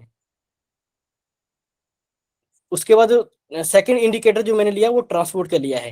ट्रांसपोर्ट में ईयर वाइज लिया गया और रीजन वाइज लिया गया है. ट्रांसपोर्ट में क्या है कि पहले में 2010 से 11 में जो है नेगेटिव ग्रोथ मिली है. इसमें रीजन ये था कि जो 2010 में रोड बनाई गई थी, बेसिकली उनको 3 में डिवाइड किया गया था. ब्लैक टॉप रोड थी, मेटलिक रोड थी और फेयर वेदर थी. जबकि जम्मू कश्मीर जैसे हम सब जानते हैं कि वो एक हिली एरिया है, वहां पे लैंड स्लाइडिंग और अदर बहुत सारी प्रॉब्लम क्रिएट होती है. इसके कारण क्या होता है, जो ब्लैक टॉप रोड जो है वो बार बार टूट जाती है. तो ज्यादा जो खर्चा लगा था, जो ज्यादा टाइमिंग लगी थी, वो 2010 में जो है 10-11 में वहां पे ब्लैक टॉप करने में लगी थी, इसलिए नेगेटिव ग्रोथ शो कर रहा है. लेकिन 2012 में देखें तो काफी यहाँ पे ग्रोथ 156.63% की ग्रोथ रेट दिखी है. साइमल्टेनियसली हम 19 तक देखें तो ओवरऑल जो है पॉजिटिव ग्रोथ है। ऑफकोर्स बेशक ये हमारी जो ग्रोथ है फ्लक्चुएशन में डिक्लाइन हो रही है, बट फिर भी पॉजिटिव ग्रोथ रेट शो होती है। रीजन वाइज हम देखे रहे, जम्मू रीजन, तीनों रीजनों में हम देखे रहे जम्मू रीजन अच्छा परफॉर्म कर रहा है एज कम्पेयर टू अदर। यहाँ पे सिर्फ परसेंटेज वैल्यू शो की गई है, लेकिन एब्सोल्यूट वैल्यू में हम देखें तो जम्मू रीजन बेटर है as compare to Chenab valley and Pir Panjal reason. Third जो है वो कम्युनिकेशन लिया गया है। कम्युनिकेशन जिसे हम सब जानते हैं कि किसी भी इकोनॉमिक की ग्रोथ और डेवलपमेंट के लिए कम्युनिकेशन बहुत इंपॉर्टेंट रोल प्ले करता है। अकॉर्डिंग टू डेटा देखें 2011 टू 2019 तक, तो ये डिक्लाइनिंग शो करता है, क्योंकि पहले क्या था कि जो हिली एरिया थे, जो सारे जो ये रीजन थे, यहाँ पे लैंडलाइन ज्यादा था। लेकिन जैसे मोबाइल्स आए, 3G 2G 4G सर्विस चलने लगी, तो लैंडलाइन का जो ग्राफ है कंटिन्यू डिक्लाइन शो करने लगा। इवन की जैसे हम 11 से 19 तक देखें तो कंटिन्यू डिक्लाइनिंग में शो कर रहा है, और मोबाइल का जो है फ्लक्चुएटिंग में है बट इंक्रीजिंग में शो करता है। और जो इंटरनेट का नेगेटिव शो कर रहा है ग्रोथ, इसका ये कारण था कि जो हिली एरिया है हमारे जम्मू डिवीजन के, जैसे पीर पंजाल रेंज आया है हमारा, जिसमें 2 डिस्ट्रिक्ट आते हैं, पुंछ और रजौरी आता है, और जो चिनाब वैली रीजन है जिसमें 3 डिस्ट्रिक्ट आते हैं, डोडा, किश्तवाड़ और रमन आता है। उसमें क्या था कि जो इंटरनेट की जो सुविधा थी वो लैंडलाइन से जुड़ी होती थी। लैंडलाइन जिसके पास था वही इंटरनेट की सुविधा का मतलब उसका बेनिफिट ले सकता था। लेकिन टाइम के साथ साथ क्या हुआ कि इंटरनेट, ये लैंडलाइन की जो कनेक्शन कम होते गए, और इसका जो असर जो है वो इंटरनेट कनेक्शन पे होने लगा। अब जो बेसिकली जो ज्यादा लैंडलाइन मिलते हैं वो सिर्फ गवर्नमेंट ऑफिशियल में मिलते हैं, बाकी ज्यादातर उसमें नहीं मिलते हैं हमें। यह है कम्युनिकेशन के मेरा लैंडलाइन का जो शो कर रहा है। थर्ड है बैंकिंग का। बैंकिंग जो एक बेसिक पिलर है किसी भी इकोनॉमी को रन करने के लिए, क्योंकि बैंकिंग के अगर बैंकिंग सेक्टर डेवलप नहीं होगा तो हम कोई भी इकोनॉमिक एक्टिविटी को रन नहीं कर सकते हैं। बैंकिंग में क्या है कि बैंकिंग में भी जो ग्रोथ रेट की ब्रांचेज है वो ओवरऑल सारी इंक्रीजिंग शो करती है, पॉजिटिव ग्रोथ शो करता है। डिपॉजिट में पॉजिटिव ग्रोथ शो कर रहा है, और ओवरऑल इंक्रीजिंग और फ्लक्चुएटिंग दोनों शो कर रहा है।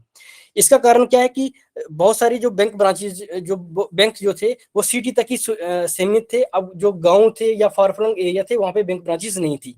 लेकिन टाइम के साथ साथ क्या होने लगा, जैसे जैसे अवेयरनेस होने लगी, जैसे डिजिटलाइजेशन आ गया, बहुत सारी बैंकिंग की स्कीम आने लगी, तो इससे क्या होने लगा कि जो फार फ्लंग एरिया थे वहां भी बैंक ब्रांचेज ओपन होने लगी।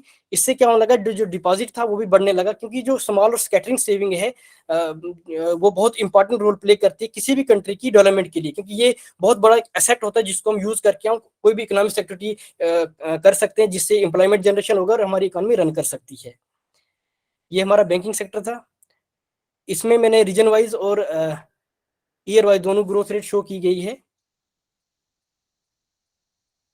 थर्ड कंक्लूजन जो है, इस स्टडी के बेस पे हम ये कह सकते हैं कि इकोनॉमिक इंफ्रास्ट्रक्चर जो है सस्टेन ग्रोथ और डेवलपमेंट के लिए बहुत इंपॉर्टेंट है। एक अच्छा डेवलप रोड और बैंकिंग जो है हमें इकोनॉमिक एक्टिविटी को एक्सेलरेट करने में हेल्प करता है, चाहे वो रूरल एरिया की बात करें या अर्बन एरिया की बात करें। जैसे हेल्थ है, बैंकिंग सेक्टर है, ये क्या करते हैं, सेविंग को इनकरेज करते हैं, जो स्कैटर्ड सेविंग होती है रूरल एरियाज में, ताकि उसको हम यूज करके हम डेवलपमेंट एक्टिविटी में वो यूज कर सकें।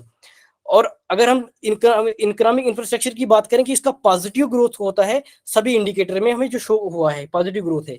The study also reflect that, इस स्टडी में जो 3 रीजन थे, जम्मू डिवीजन के 3 रीजन जो थे, जम्मू रीजन, पीर पंजाल रीजन और चिनाब वैली रीजन, इसमें अगर हम तीनों में कंपेयर करें तो जो जम्मू रीजन है वो बेटर पोजीशन में as compare to Chenab valley region और पीर पंजाल। इसके जो बेसिक कारण है, क्योंकि जो पीर पंजाल है और जो चिनाब वैली रीजन है वो हिली एरियाज है, और जो जम्मू रीजन है वो प्लेन में आता है, क्योंकि जो जम्मू का एरिया आता है जम्मू रीजन का, वो हमारे पंजाब के साथ लिंक करता है, आउटर शिवालिक में आता है। तो यहाँ पे जो जैसे रोड बनाना है, बैंकिंग की फैसिलिटी है वो इजिली अवेलेबल हो जाती है, और लोग सारे के सारे यहीं पे आते हैं। कुछ भी इकोनॉमिक एक्टिविटी ज्यादा जो होती है वो जम्मू रीजन में ही हो रही है हमारे, तो इसी कारण जो दूसरे रीजन जो है वो बैकवर्ड रह चुके हैं। For the region for left Pir Panjal इस टोपोग्राफी है, जो मैंने अभी बताया कि टोपोग्राफी के कारण जो है ये डेवलप नहीं हो पाया है। तो गवर्नमेंट को क्या करना चाहिए कि ज्यादा फोकस जो है अब पीर पंजाल और चिनाब वैली के ऊपर करना चाहिए, ताकि इससे क्या हो रहा है कि जो भी एम्प्लॉयड छोटी मोटी जिसकी नौकरी लगती है वो सारा माइग्रेशन करके वो जम्मू रीजन में आता है, तो इससे ओवर क्राउडेड हो जाता है, एयर पोल्यूशन हो जाती है, क्राइम रेट बढ़ जाता है। तो इस चीज को रोकने के लिए बेटर ये रहेगा कि पीर पंजाल और चिनाब वैली के रीजन के ऊपर ज्यादा फोकस किया जाए। ये मेरा था कंक्लूजन का। Thank you very much.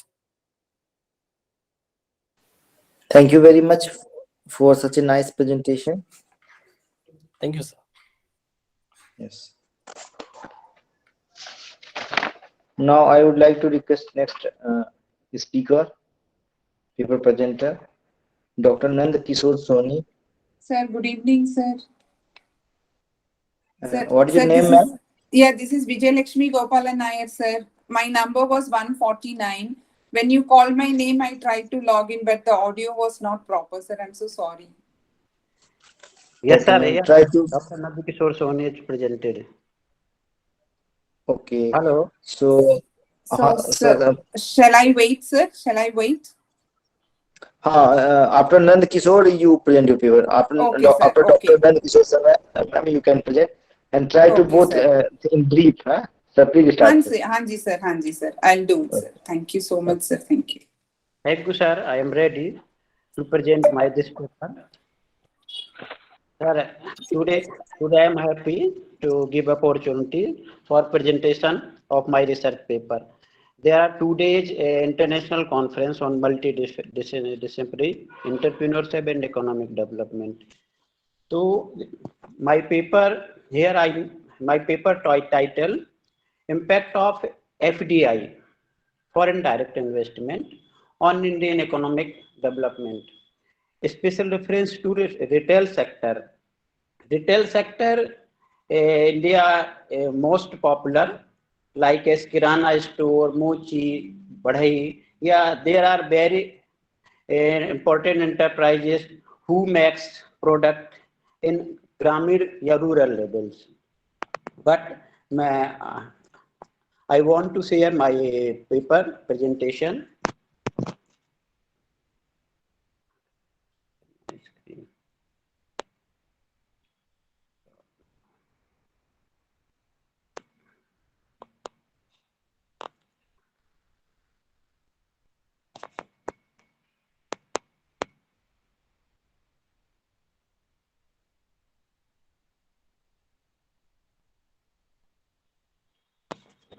Screen is there visible? Yes, your screen is visible, sir. Yes. Please go ahead. Okay. So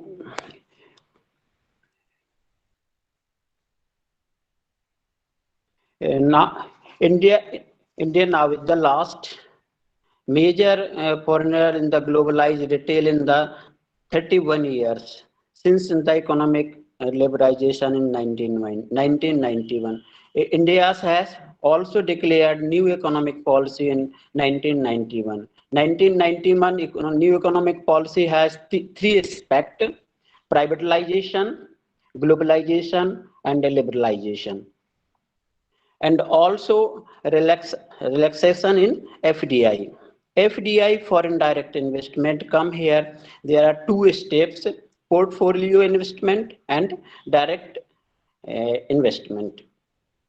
Retail market is their screen is also visible. Retail market, there are Kirana store. allow FDI change in market pattern. जैसा कि आपको दिख रहा है कि पहले अपने यहाँ क्या थे, छोटी मोटी दुकानें थी, किराना स्टोर हैं, बहुत सारे छोटे मार्केट पे छोटे व्यापारी अपना सामान बेचते थे, लेकिन जैसे FDI लागू होता है तो after allow FDI change in market pattern हमारा पूरा बदल जाता है, जिसमें से बड़े बड़े वॉलमार्ट खुल जाते हैं और उसका पूरा स्ट्रक्चर ही चेंज हो जाता है। और इसका प्रभाव ये होता है कि हमारे जो रिटेल सेक्टर हैं, जो खुदरा व्यापारी हैं, वो उनसे कंपटीशन नहीं कर पाते हैं और उसका परिणाम ये होता है कि वो छोटे व्यापारी अपना वहां से दुकान बेच देते हैं, या तो बड़े जो वॉलमार्ट हैं उनको अपने अधीन कर देते हैं, या फिर वहां से वो अपनी दुकान को बंद करके अन्यत्र दूसरी जगह अपनी दुकान को ओपन करते हैं। तो यहाँ पर जो हमारी स्टडी का मुख्य उद्देश्य ये था कि to analyze the pattern and direction of FDI flow in India, कि जो FDI का डायरेक्शन है वो अपने इंडिया में किस तरह से आया। The review of FDI policy in India, निश्चित है कि अपने यहाँ FDI आई, वो भी 1991 के बाद FDI को अपने यहाँ बहुत सारे सेक्टर्स में अलाउ किया गया, जबकि इसके पहले बहुत सारे सेक्टर्स को रिजर्व रखा गया था, वहां पर FDI अलाउ नहीं थी। To make policy and recommendation of the improve and the level of FDI and retail sector growth and four cost India. निश्चित है कि इससे अगर एफडीआई इंडिया में आई तो उसका प्रभाव रिटेल सेक्टर पर पूरी तरह से नेगेटिव नहीं पड़ा, उसका कुछ पॉजिटिव प्रभाव भी पड़ा कि हमारे जो है कंज्यूमर्स हैं उनको सस्ती वस्तुएं उपलब्ध होने लगी, बहुत सारी क्वालिटी फुल गुड्स है ये बड़े बड़े शोरूम पर उपलब्ध होने लगी। जो हम छोटे छोटे दुकानदारों की जगह 10 जगह हमें दुकानों पर सामान खरीदने के लिए जाना पड़ता था, वहां अब हमें एक ही स्टोर्स में सारे सामान अवेलेबल हो जाते हैं। तो उपभोक्ताओं के लिए तो ये अच्छा हुआ, बहुत सारे डिस्काउंट वगैरह मिलते हैं, लेकिन जो छोटे दुकानदार है उनके लिए एफडीआई निश्चित तौर पर बहुत ही नुकसानदायक सिद्ध हुई।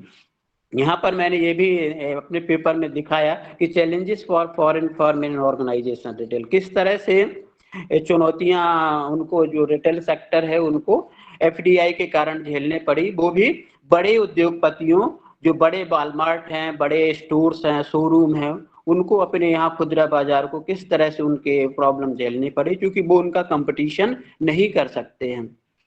सर्वे retail sector growth forecast in India, जैसे कि मैंने इस टेबल में दिखाया गया है, कैटेगरीज वाइज किस तरह से एफडीआई को अलाउ किया गया। फूड एंड बेवरेज सेक्टर्स है, मीडिया केयर है, रिएक्शन है, कल्चर है, ठीक है। इस तरह से बहुत सारे सेक्टर्स में एफडीआई कंटिन्यूअस अपने यहाँ आते गए। Benefit FDI and competition organize retail in India, तो इस तरह से बेनिफिट भी हुआ, जैसे लोबरिंग इन्फ्लेशन, जैसे मैंने बताया कि जो फूड में बहुत सारी इन्फ्लेशन थी उसमें कमी आई। Improving distribution in the employment भी जनरेट हुआ, क्योंकि बड़ा जब कोई सेक्टर इधर आता है, बड़े वॉलमार्ट खुलते हैं, शोरूम खुलता है, तो निश्चित है कि उससे रोजगार जनरेट होता है और हमारी पॉपुलेशन के एक बहुत बड़े भाग को इससे रोजगार मिलता है।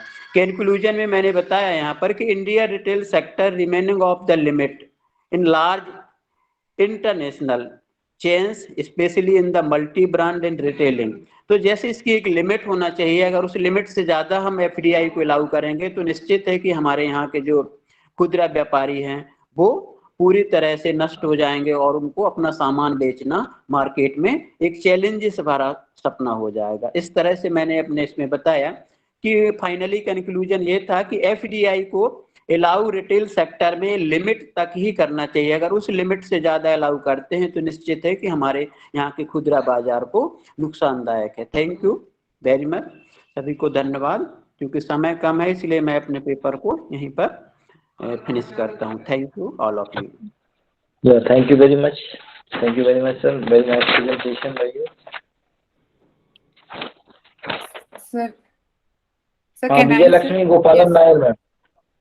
Ma'am, please try to people in very brief, ma'am. Yes, sir. Yes, sir. Definitely. Sir, next, please consider mine, sir. Good afternoon. Kamila. Good afternoon, all of you. I take this opportunity to thank the organizers. Sir, am I audible? Yes, ma'am. Loud and clear, ma'am. Am I audible, sir? You are loud and clear. Yes, ma'am, you are loud and clear. Please go ahead. Okay, sir. My PPT, I am not able to share it, sir. No, thank you. There is no need to share PPT because lack of time is there, na? So it takes some more time also in sharing PPT. Okay, so no problem. Okay, sir. Anyway, sir, thank you so much for giving me the opportunity for presenting this paper. I thank the organizers to consider my paper and to just share it. Now here, sir, all of us are in one kind of stress. So my topic is relevant towards effectiveness of integrated relaxation technique on blood glucose and blood pressure levels among patients admitted in COVID unit at Codicea, Coimbatore district. The outline of the presentation is like this. Now, each one of us present here, even we are in one or the other factor, we are having stress, whether I'll be able to present my paper, whether I can hear, whatever. So in any situation, stress is one possible contributor for alteration of physiological and psychological well-being. Now, top of that, if we are really under a situation where a disease is going to kill us, and we see in our eyes that there are a lot of people dying, especially with comorbid activities. Now that had led me the way to get into this topic, as the World Health Organization has also declared that COVID-19 was a real pandemic on March 11, 2020. And data from China and all over the country says that people with COVID or along with associated illness, the death rate was more. Now, apart from that, there was also studies saying that the COVID pandemic has really increased the stress, which has altered the physical and mental health, because there were a lot of restrictions, isolation. People were talking more about this COVID, and people were really scaring us everywhere. Now, patients who were with comorbidity of diabetes and hypertension, they were totally upset, and studies have shown that the blood pressure is linked with the physiological or the mental stress. So this situation has really led us to to increase the BP and to increase the diabetic rate. So when we were just screening up and looking into the strategies, how this can be reduced. So studies have come up with different authors, different researchers have concluded that relaxation technique is one of the best one, which will reduce the blood pressure. Variably, it will also have an effect on the other physiological parameters. So these are some of the studies which are helping us to keep in touch, to know that relaxation technique is really decreasing by all means the stress level, thereby the physiological parameters of blood glucose and blood pressure is being decreased. One of the most thing is progressive muscle relaxation technique. Various other studies have also proven that relaxation technique through progressive muscle relaxation, biofeedback, and mental imagery and breathing exercises were the typical ones which were helping us to reduce the blood pressure, thereby decreasing the other physiological parameters. So with all these background, the study aimed to find out the effectiveness of this integrated relaxation technique on blood glucose and blood pressure levels among patients admitted in COVID. Now, the methodology was designed to do with a quasi-experimental design with a convenient sampling technique, and all the patients recruited in this study of all about 30 patients were recruited for this study, and the permission was obtained from the concerned authorities and the doctors. Now, the patients who were diagnosed with COVID-19, who was also having comorbid of hypertension and diabetes were chosen, and the age group was between 35 to 55 years included in the study.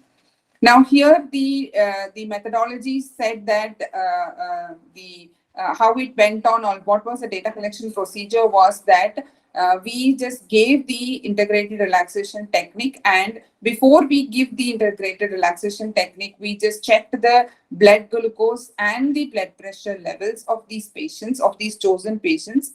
And this technique was given for around 20 minutes in a controlled environment following strict social distancing. Pre-RBS and blood sugar level was assessed. Then the integrated relaxation technique was given. Then post-blood sugar level and the blood pressure was checked and recorded. Now, what was the findings? It was really amazing that the findings showed among 30 samples, most of the age group were between 36 to 40 years. And then mostly patients were hypertensive. 63% of patients were hypertensive and 23 were diabetic. Now, with the related hypothesis, we laid certain hypotheses where we said that there is no relationship existing between pre and post pulse pressure among the patients with COVID-19. Now, yes, there is, it has rejected, the test has rejected really saying that there is difference between pre and post pulse, pulse pressure after this integrated relaxation technique was given with a difference of 9.33 mean. Now, similar results were seen among the blood sugar level also. There was around 6.967. That was the average mean that was shown. Ma'am, requested to conclude. That's all. That's all, sir. Finished. Concluded, sir. Concluded. So these were the findings that we really found. And finally, the conclusion of the study was the major factor which was aggravating the blood glucose was, apart from stress, apart from other things, stress was one of the things, and patients said they felt very relaxed and their breathing was streamlined, and this has really relieved their stress and improved their physical and psychological well-being. Now we suggest that this should be done in similar things. Now, at last, I do conclude with saying that let's move, because we all are in one part of the stress in one way or the other way. So let us move from medication to meditation. And once for all, thank you so much for giving this opportunity for the presentation, sir. Yeah, thank you very much, ma'am. Thank you very much. Rajesh Agrawal ji, Shri Madhumita Sarkar ji, Richa Singh ji, Parul Ratra ji, Sheikh Jeesan ji. Yes sir, Parul Ratra. क्या नाम है ma'am आपका? Ratna Singh. Parul Ratra sir. Parul, okay okay ma'am, थोड़ा संक्षेप। हाँ, थोड़ा संक्षेप में पेपर प्रेजेंट करें। Okay sir.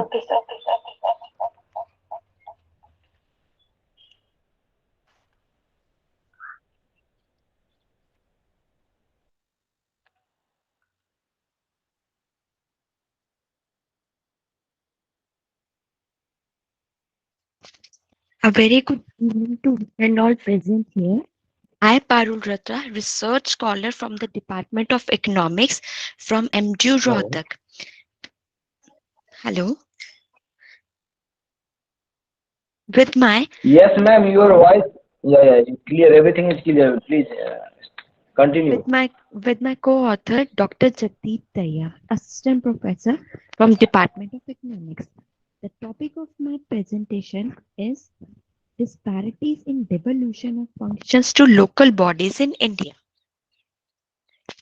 The important points that I want to discuss is decentralization refers to devolution of authority, finance, as well as power to certain local authorities or organization. There are many ways in which government can transfer power to subnational level. Thus, decentralization can be economic, political, fiscal, and administrative. In the Indian fiscal social life, Panchayati Raj institution, that is PRIS, serves an important component, and from the 73rd and 74th Indian Constitution Amendment Act 92 and 93, the formation has been formed, and it was reported by the World Bank in 2007 that the fiscal autonomy is the key element of decentralization, and the local government cannot sustain without the proper functioning of fiscal empowerment. To increase the integrity, transferability, efficiency of PRIs and ULBs, that is urban local bodies, we have reported important functions vested in 11th and 12th schedule. That is, from the 11th schedule of the Constitution, Article 243G, we have 29 functions involved for the rural local bodies. And from the 12th schedule of the Constitution, Article 243W, we have 18 functions for urban local bodies. The objective of my study is to study the disparities in devolution of function assigned to local bodies by 73rd and 74th Constitutional Amendment Acts in selected states. And second was to analyze the common issues and future strategies to urban local bodies. And from the 29 subjects, that is, I have already displayed in the screen, I have selected some states on the basis of higher income states, lower income states, as well as special income states. And from that analysis, only Tamil Nadu and Assam states have devolved 29, that is all the functions devolved to rural local bodies, whereas Maharashtra, Punjab, Uttar Pradesh, Rajasthan and Bihar did not include all the functions enlisted in the list. And from that second objective, that is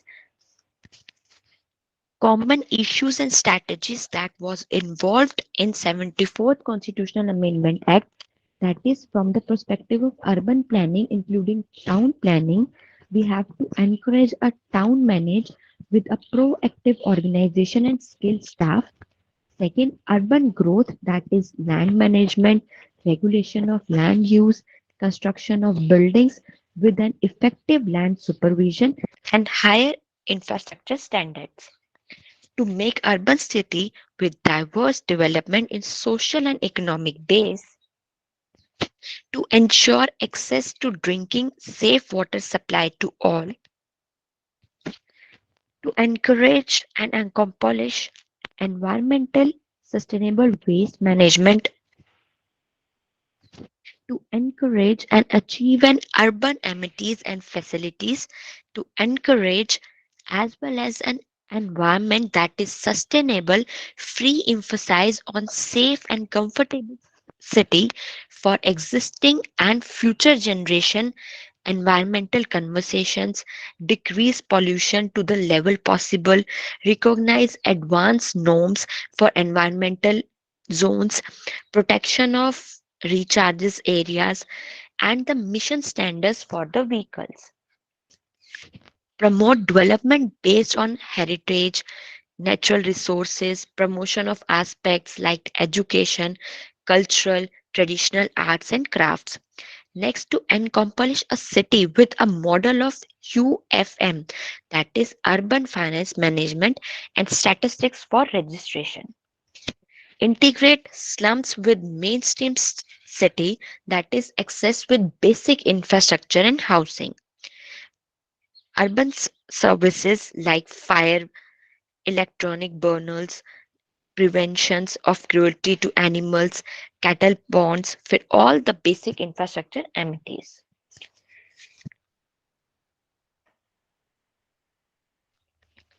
So this was the main prospects and the common issues. Due to some time time was common, that's why I have just completed in just few main points. Thank you very much, ma'am. Thank you, very nice. Sir, Richa Singhi here. Sir, can I present? Mine was before. What is the serial number? What is the serial number, ma'am? Mine was before Parul. So 175, Parul. Yeah, mine is 174.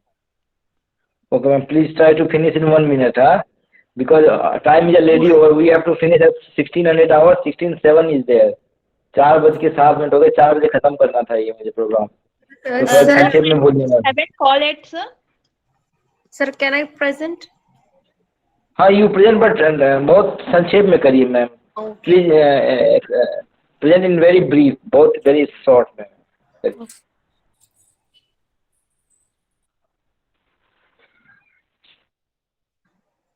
Okay. Good evening, all of you.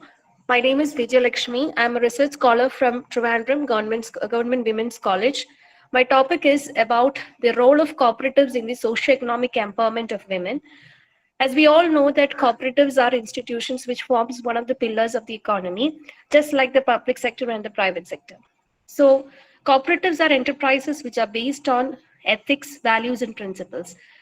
The cooperative advantage of a nation contributes sustainable economic growth, gender equality, provide employment opportunities to about millions of people around the world. Women and cooperation also play a very important role in the Indian economy, especially as no other country in the world has a cooperative movement as large and diverse as India. Recently, we all know that the government of India has formed the Ministry of Corporations in the year July 2021. And this historic move provides a separate legal, administrative, and policy framework for strengthening the cooperative movement in the country. Even prior to the current day of cooperatives, the concept of corporations and its inner activities prevailed in several parts of India, but it was known in different names. But as time passed by, our Indian Constitution gave a separate status for cooperative sector, and that different acts was enacted, like the Cooperative Sectors Act of 1904, the Cooperative Credit Societies Act of 1912. All these acts and amendments were made in different years, so that a boost was given to the cooperative sector. So we can say that The cooperative organizations are based on certain principles. Now, what are those principles which enhances the beauty of which gives a more importance to the cooperative sector? One is the voluntary and open membership, democratic member control, members' economic participation, autonomy and independence, education, training and informations, and cooperations among cooperatives. So we can say that the cooperative sector, how does the cooperative sector helps in the empowerment of women? First of all, women cooperatives will raise the standard of living of women and improves the leadership qualities. They provide the loans to the members in different regions of the country, and they organize training courses for them. They facilitate the access to the variable credit opportunities. They improve the self-confidence among the members of the cooperative sectors. And also they provide a forum for the rural women corporations and exchange of ideas so that we can resolve outstanding problems. So we can, in addition to this, the financial freedom of the people can be improved. A lot of other benefits come from a person who is joining the cooperatives. Now we can say that there are different types of cooperatives, and one such cooperative is women cooperative societies. Any women can become a part of women cooperative societies so that their social economic transformations will happen. Now, through this study, I have tried to examine the growth and development of women cooperatives in India, and also examined the socio-economic empowerment of women created, especially among the weaker sections, through the women cooperative societies, how the women cooperative societies are benefiting the women members. Now, thank you, ma'am. Thank you very much. Okay, Hello, sir. sir. Okay. Thank you. Again, saying my number is 174. I wanted to present, but somebody else was Richa Singh. Yeah. Okay. In very short, huh? Okay. I'll present without PPT. I'll do it fast. So Just finding and conclusion, ma'am. Finding and conclusion. Title, finding and conclusion. Huh? Okay, my title is Urban Primary Healthcare in India, a Sociological Understanding. So I'm presenting on secondary literature, so I'll go through that quickly.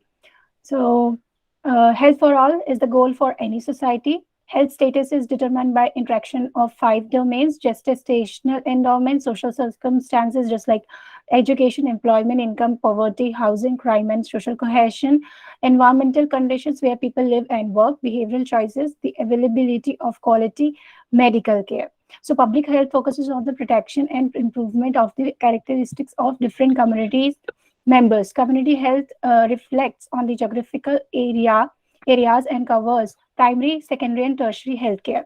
So coming on to social determinants of health are focused basically for the broad and complex range of social, political, economic, as well as environmental and cultural factors, which strongly does impact on health status and equity. So, for example, I would like better social positions, as social power can have better health rather than those who are at the bottom of the society, because people who are at the bottom are less to control their lives, have less resources to manage their stress, also live in more unhealthy conditions, as well as face restraints in implementing a healthy lifestyle, and usually die earlier. Subsequently, resources which consists knowledge, money, power, prestige, and social thinking are important in maintaining health promotion. So coming on to primary healthcare and social determinants linkage, primary healthcare and social determinant of health are complementary approaches, and they have a huge role at reducing inequities in health. It makes impact on the health of the socially disadvantaged people than others, and a well-being managed health system. So coming on the urban primary healthcare in India, so to provide, primary health centers was originally envisaged as social models of service delivery, frontline services close to the homes of people that consider people needs, integrate preventive and curative care, and lead to special care when required. So Coming on to the conclusion, social determinants of health can be analyzed within the context of primary care, including clinical care and the socioeconomic condition of the individual. They have the potential to improve healthcare quality and equity. Primary care should also include the patients as well as their circumstances, knowledge with the analysis of communities where they live in. This can be identified through the problems such as patients miss their appointments, cannot afford medical expenses or buy medications, transportation issue, financial issue, lack of social supports and employment, and so on. That also includes the community's resources and risks, which is helpful in determining people's health risks and options for healthcare benefits. So commenting on Thank you. like that. Thank you, ma'am. Thank you very much. Yeah, thank you. Very nice presentation by you. And there is a small announcement that all the participants are requested to forward their PPT to given email ID. It is compulsory for everyone. आप सभी से अनुरोध है कि आप अपना PPT, क्योंकि हमारे बहुत से लोग पेपर प्रेजेंट नहीं कर पा रहे हैं, तो उन सभी से निवेदन है कि वो अपना पीपीटी हमारे दिए गए ईमेल पर भेज दें. Good evening, sir. आप हाँ बोलिए sir.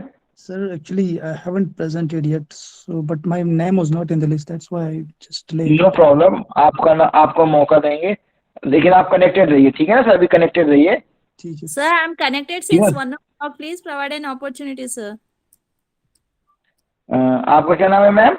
Kamila, sir. Kamila Tabassum. What is your serial number?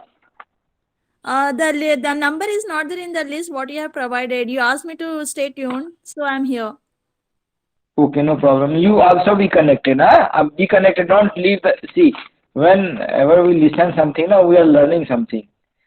So try to be connected. Only time is already over, so no problem. I am giving for 1 minute only.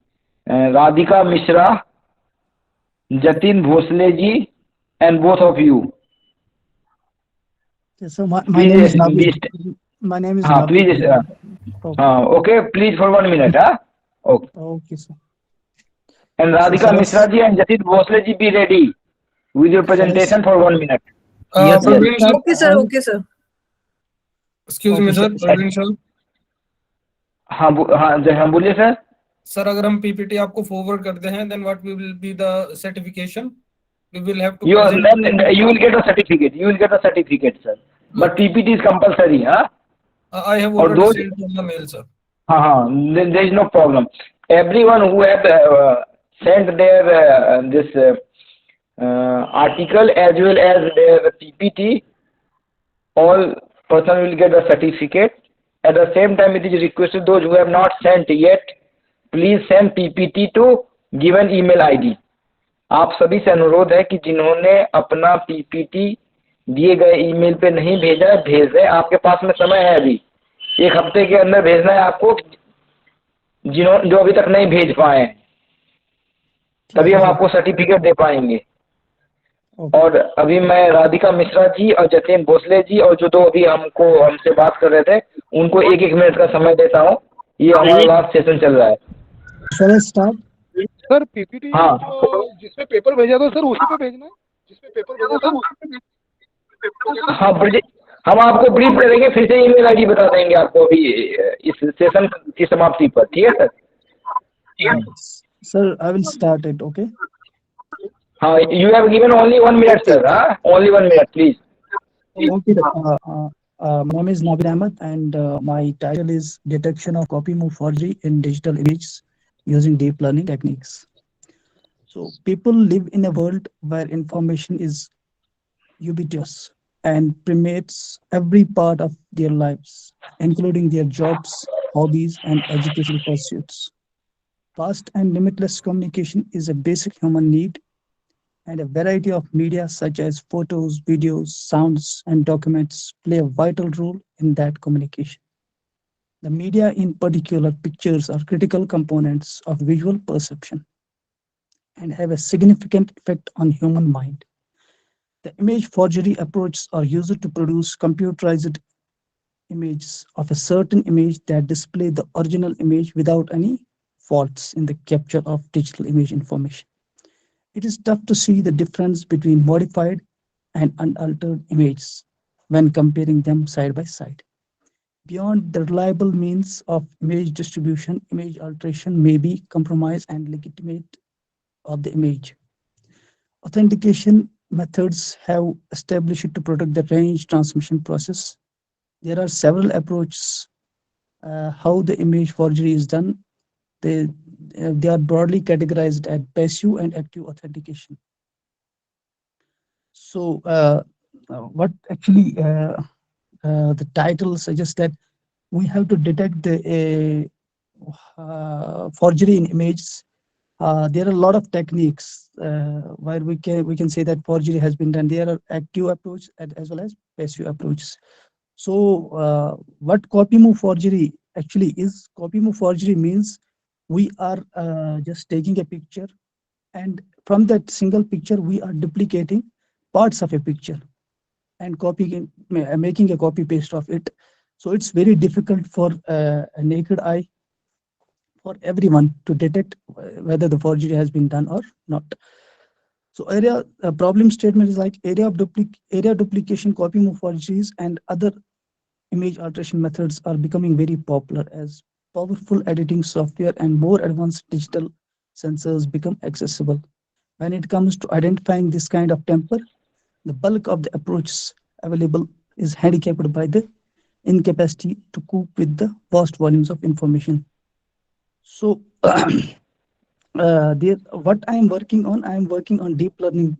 Thank you, sir. Thank you very much. Okay.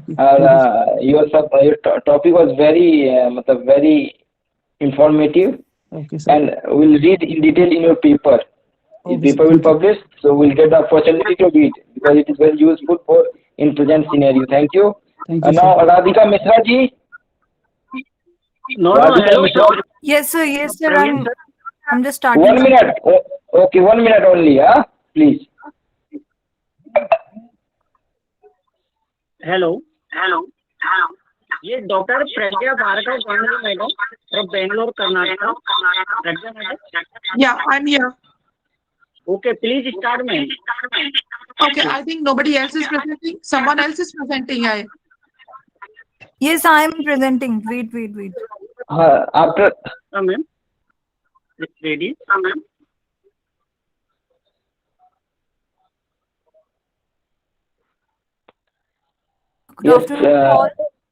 Good afternoon to all. I'm Radhika Mishra, PhD scholar from LNIP Gwalior. So I'm presenting. My topic is comparison. My topic is a study to find out the differences in terms of coordinative abilities between table tennis and tennis player. So the purpose of the study was to compare the coordinative abilities between table tennis. Am I audible? Yes, you are loud and clear, ma'am. Please go ahead. Okay. So the purpose of the study was to compare the coordinative abilities between table tennis and badminton tennis player. The selected coordinative abilities which I have taken: orientation ability, differentiation ability, reaction ability, balance ability, and rhythmic abilities.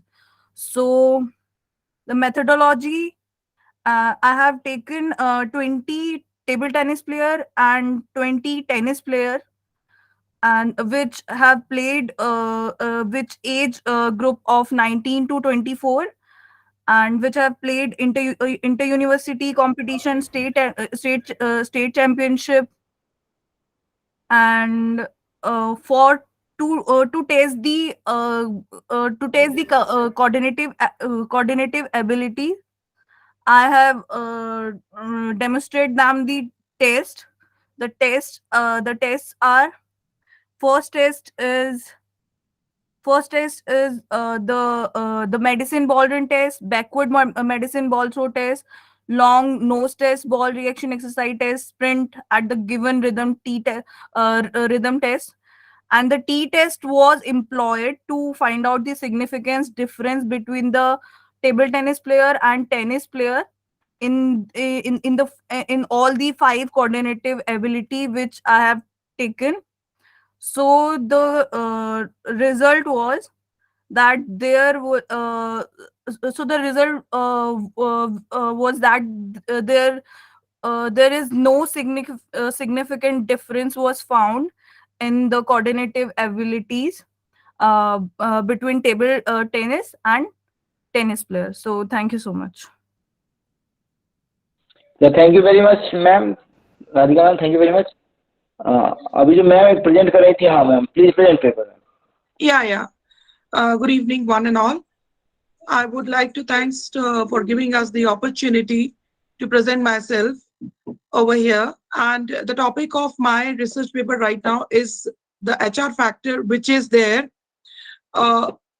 employed in the healthcare industry. As we know that healthcare industry is really important, and it is, pardon, I cannot present it. It's asking me to present.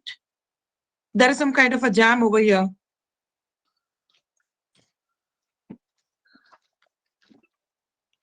It's not giving me permission to present. Okay, Maybe fine. you can I'll go start. without the presentation. You can go without the presentation. Yeah. I'll go without presentation. So I have taken this HR factor which are affecting for the healthcare management, especially to the public hospitals and MP. So as we know that coming together is a beginning and keeping together is a progress. So working together is a success. There's a Henry Ford which says the human resource in the organization has to be taken special care of. So my research study is based on doctors, nurses, patients, and all the stakeholders which are directly involved in the research of healthcare industry. So I just wanted to identify which are the factors, which are the human resource factors which are affecting directly or indirectly these three sets of people who are human resource who are directly associated with the healthcare industry. So literature review, I'll just skip over here. The research methodology is the quantitative and the qualitative kind of a data I have used. I've also used the t-test to identify the relationship between the various variables, and these variables were identified as 6 major variables, and these 6 major variables were collected through the sampling of the 10 hospitals which are the public hospitals at the district level which are associated only with the Madhya Pradesh, and the doctors, seniors, juniors, and in training doctors, those were in 30 number, nurses were 40, and the supporting or the paramedical staff, those were 20. This research was conducted for a period of 6 months, and I have used this t-test and also at the last the SPSS to compile over the overall data. So the 6 factors which I've identified is the empathy, safety and security, the employee burnout, training and development, attrition rate, and the lack of innovative technology. So these are the factors which are affecting directly to the doctors, nurses, and the patients. And over here, the training and development requires a major role, or it plays a major part for the development of nurses and the paramedical staff. So I would like to conclude and give suggestions towards the benefit of having all these 6 attributes in the healthcare industry to be taken care of. Empathy is there, but sometimes we feel the empathy is lacking in the doctors and the nurses, and where people or the patients are the worst sufferers.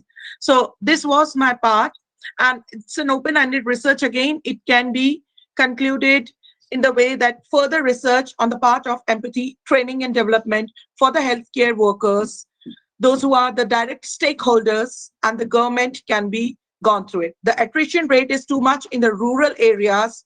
Even the hospital is located at the district level. So that attrition rate can be done through safety and security provision. Thank you so much. I hope I have concluded in the given time period. Yeah, thank you very much, ma'am. Thank you very much. Yeah. Any other person who name was not there want to present? Yes, sir. Jatin Bhosle. Please give me an opportunity. हाँ जतिन जी, आपको 1 minute, उसके बाद जो madam है उनको 1 minute, दोनों को 1-1 minute है, और आप दोनों लास्ट वक्ता हैं. Sure, sir. Thank you. I'll present without the PPT.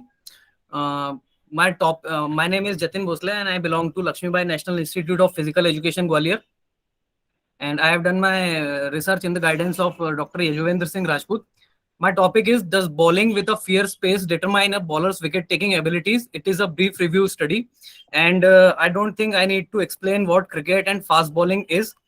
So I'll directly jump to the methodology part. I collected reviews. I collected all the data from the internet sources like crickbuzz.com and ESPN Cricinfo, in which I tried to compare the top fast bowlers of all times in international cricket against the top highest wicket takers. The list finally showed that there is only one bowler that is present in both the list. And finally, I reached to a conclusion that only bowling fast does not lead you to a successful cricketing career. That I would like to conclude it with. And thank you very much.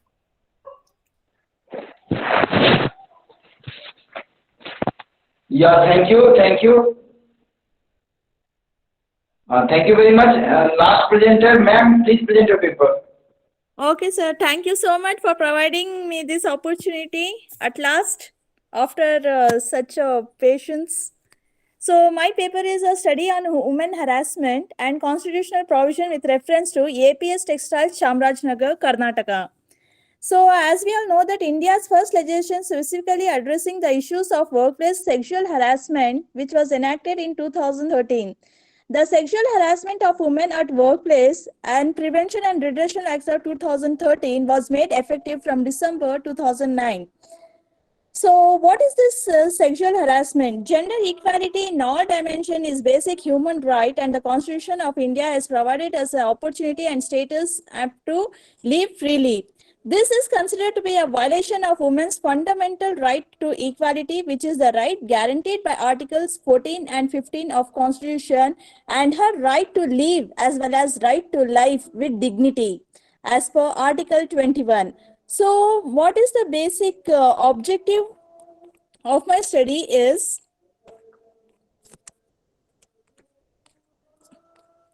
to discuss the present situation on various reasons for increasing the sexual harassment activities, to study changing perspectives of the concept and relevance offences, to examine the role of judiciary in prevention and control of sexual harassment, to analyze the role of anti-sexual harassment committee established at workplace, to make provisions for giving effective to the conventions to the protection of women against sexual harassment at workplace. And finally, I'd like to give a conclusion to my topic, which says the Supreme Court of India in Vaishaka case held that sexual harassment at workplace violates the constitutional right to equality and provided guidelines to address this concept with pending enactment of suitable legislation. So the implication of these provisions are far-reaching, since this means that the developments in law relating to the sexual harassment at the workplace in the area of employment legislation, both in government as well as in private sector, are to be harmonized. Thank you so much, sir. Still, there is a lot to explain, but because of the time sensation, I'm stopping my topic here only. Thank you for providing this opportunity, sir. Yeah, thank you very much, ma'am. Thank you very much, ma'am. And now I once again I announce that जो कोई भी हमारे participant हैं वो अपना PPT और paper अभी तक यदि नहीं भेजे तो हमें निश्चित रूप से भेज दें, और सर्टिफिकेट सभी को मिलेगा। सर्टिफिकेट के लिए कोई दिक्कत नहीं है। जिन्होंने पेपर प्रेजेंट किया, जिन्होंने पीपीटी अपना भेज दिया है और साथ में पेपर हमारे पास में भेज दिया है, उन सभी का होगा। हमने लिंक में एक ईमेल आईडी आपको फिर से भेजा है, उस पर आपको पीपीटी भेजना है सभी लोगों को। और हेलो, गुड इवनिंग ब्रजेश जी। हाँ बोलिए सर। हाँ sir, this is Rakesh Singh from Uttarakhand. Sir मेरा नाम लिस्ट में नहीं है, बट मैं 2 मिनट में verbally, if you allow me, तो मैं अपना ये रिसर्च वगैरह वर्बली प्रेजेंट करना चाहूंगा, and please consider me in the list. Okay, sir. Please present your papers. Okay, sir. Good evening, everyone. Respected chairperson, co-chair sir, teachers, research scholar and participant. मेरा research topic है उत्तराखंड के ग्रामीण क्षेत्रों में सामाजिक आर्थिक विकास का अध्ययन। मेरे रिसर्च के ऑब्जेक्टिव्स हैं उत्तराखंड राज्य में ग्रामीण क्षेत्रों के सामाजिक आर्थिक विकास के विभिन्न आयामों का अध्ययन, क्षेत्र विशेष के अनुरूप कार्य योजना एवं समग्र विकास हेतु दूरस्थ आंचल में स्थित क्षेत्रों के सामाजिक आर्थिक विकास हेतु सुझाव देना। शोध प्रविधि, इसमें मैंने द्वितीयक आंकड़ों का विवरणात्मक विश्लेषण किया गया है तथा द्वितीयक आंकड़ों को उत्तराखंड के इकोनॉमिक सर्वे 2021-22 से लिया गया है।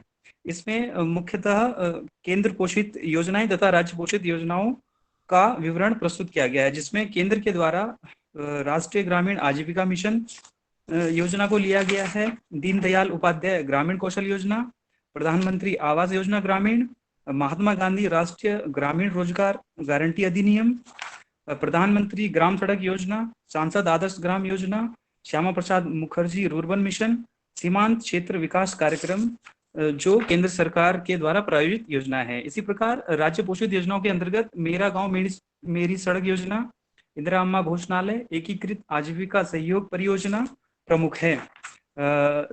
इसी के साथ साथ मुख्यमंत्री सीमांत क्षेत्र विकास योजना, मुख्यमंत्री पलायन रोकथाम योजना तथा ग्रामीण व्यवसाय इंक्यूबेटर योजनाएं प्रमुख हैं। निष्कर्ष एवं सुझाव के रूप में मैंने इन योजनाओं के माध्यम से केंद्र तथा राज्य सरकार द्वारा सुदूर ग्रामीण क्षेत्रों में शिक्षा, स्वास्थ्य, रोजगार, परिवहन, कौशल, पेयजल सुविधा तथा क्षेत्रीय विकास की असमानताओं को दूर करना है। विभिन्न सरकारी योजनाओं एवं कार्यक्रमों के उचित क्रियान्वयन के साथ साथ क्षेत्र विशेष से संबंधित पारंपरिक कौशल का संरक्षण, स्थानीय सामंजस्य इस तरह से हो कि भौतिक, सामाजिक तथा पर्यावरणीय कल्याण को ध्यान में रखते हुए भविष्य के लिए स्थायी विकास का मार्ग तैयार हो सके। इससे राज्य को बेहतर पोषित करने के लिए पर्वतीय राज्य उत्तराखंड की प्रकृति की देखभाल करने की परंपरा के आधार पर स्थायी और पर्यावरण अनुकूल जीवन शैली को प्रोत्साहित कर सकेंगे।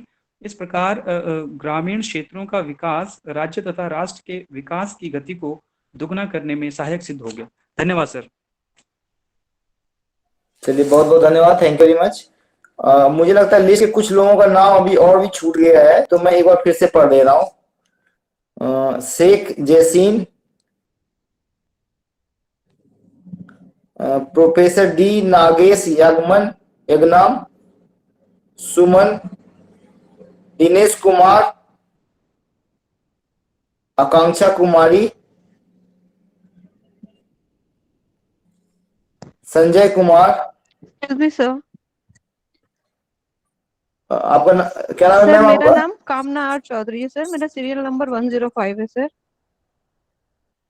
105, ओके, वो अच्छा वेट करिए, आप 105 अभी आ रहा है। Okay sir.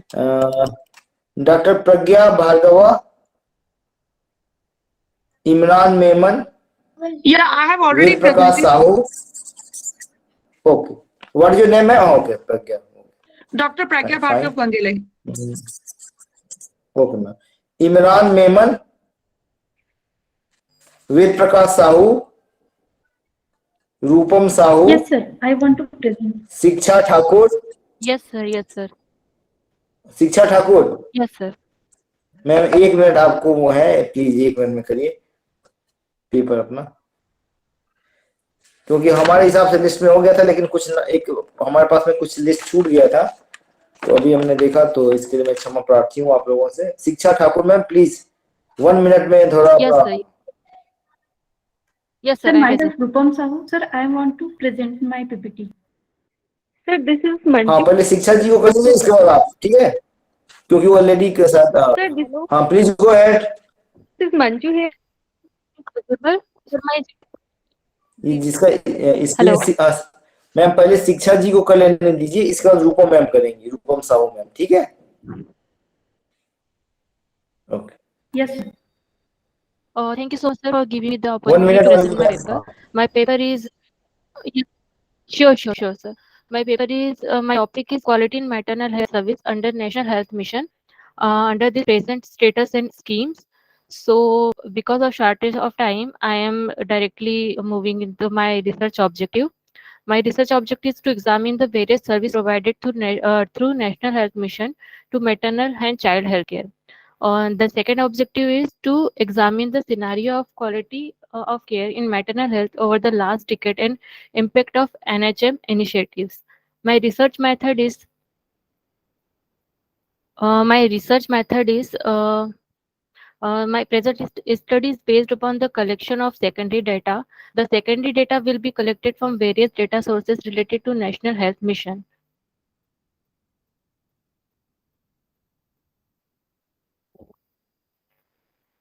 Quality service provision under the framework. Under the National Health Mission, there are some quality services provided.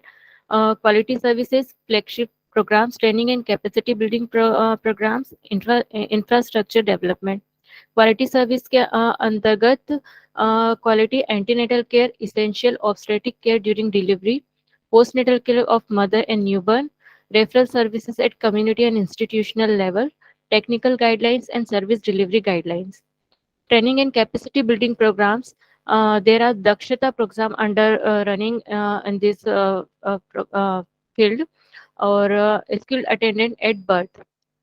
There are some flagship programs of National Health Mission are Janni Suraksha Yojana, Janni Sishu Suraksha Karyakram, Pradhan Mantri Surakshit Matritva Abhiyan. There are some infrastructure development facility also available in National Health Mission. The first one is delivery point and second one is MCH wings. We can see the maternal health indicators of Madhya Pradesh under the National Family Health Survey. You can see the indicators like they are increasing in National Family Health Survey 4. There are there are many increase in these indicators. The findings of my research is the National Health Mission are providing many maternal and child health related schemes under including quality services, training and capacity building program, flagship program, and infrastructure development. The available services provided by NHM are utilized by people most efficiently, and National Health Mission also develop a model for providing service at grassroots level. National Health Mission bridges the gap between demand and supply of healthcare services to women and children. The conclusion of my study is National Health Mission seeks to provide effective healthcare to rural and urban population throughout the country. ASHA is the important link between the community and healthcare services. NHM has significant role in the national health sector. And the study reveals that poor family receiving JSY incentive and availing for immunization programs. Thank you so much, sir. Thank you very much, ma'am. Thank you very much. Very nice presentation. Thank Next, you, ma'am, Rupam Sahu. 1 minute only, ma'am. Please try to be time scarcity is there. 1 minute. Sir screen visible है ना?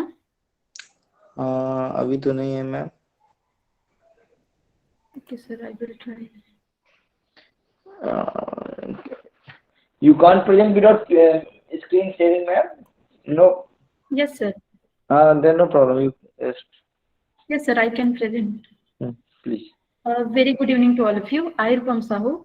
I want to discuss about my research, which topic is extraction and characterization of anthocyanin pigments from roselle, that is Hibiscus subdarifa.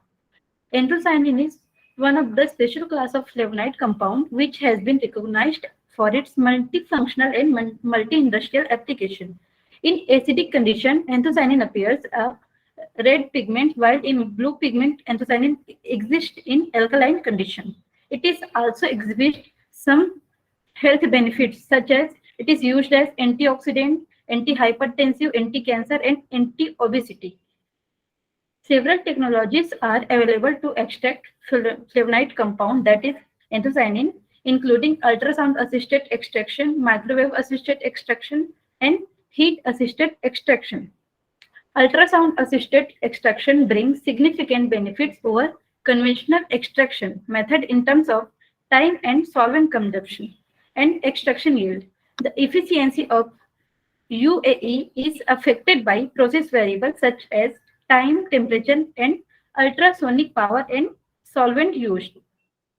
In my present study, I used ultrasound-assisted extraction to extract anthocyanin pigments from roselle, that is Hibiscus subdarifa. Roselle is one of the 36 grains of Chhattisgarh. It is very famous in Chhattisgarh, and this is my objective of research, to extract anthocyanin pigments from roselle from from roselle by using ultrasound assisted extraction method and to characterize the obtained extract. And third objective is to optimize the extraction condition on the basis of different process variables such as time, temperature, and solvent. And finally, conclusion. The results showed that maximum yield of anthocyanin was obtained 85% at optimal operating condition of 40 degrees centigrade. In this, maximum yield was obtained in 6 minutes, and the ratio of roselle flour and distilled water to be volume of ethanolic solution was 1:30. The method yielding 48 mg per gram anthocyanin at optimum time temperature combination. The obtained anthocyanin can be used as natural colorant and bioactive compounds in several industrial applications. Thank you, sir. Thank you very much, ma'am. Thank you very much. Dr. Biharilal Dwivedi, Dr. Arvind Prasad Dwivedi ji, Dr. Yogi Raj Urukude, Akanksha Kumari, Sanjay Yadav, Mr. Arnav Sharma. Yes, sir. Present, sir. Sir, for one minute, sir, you have to. Sure, sir. Without any delay, I'm directly proceeding towards my research study. I'm not presenting my PPT.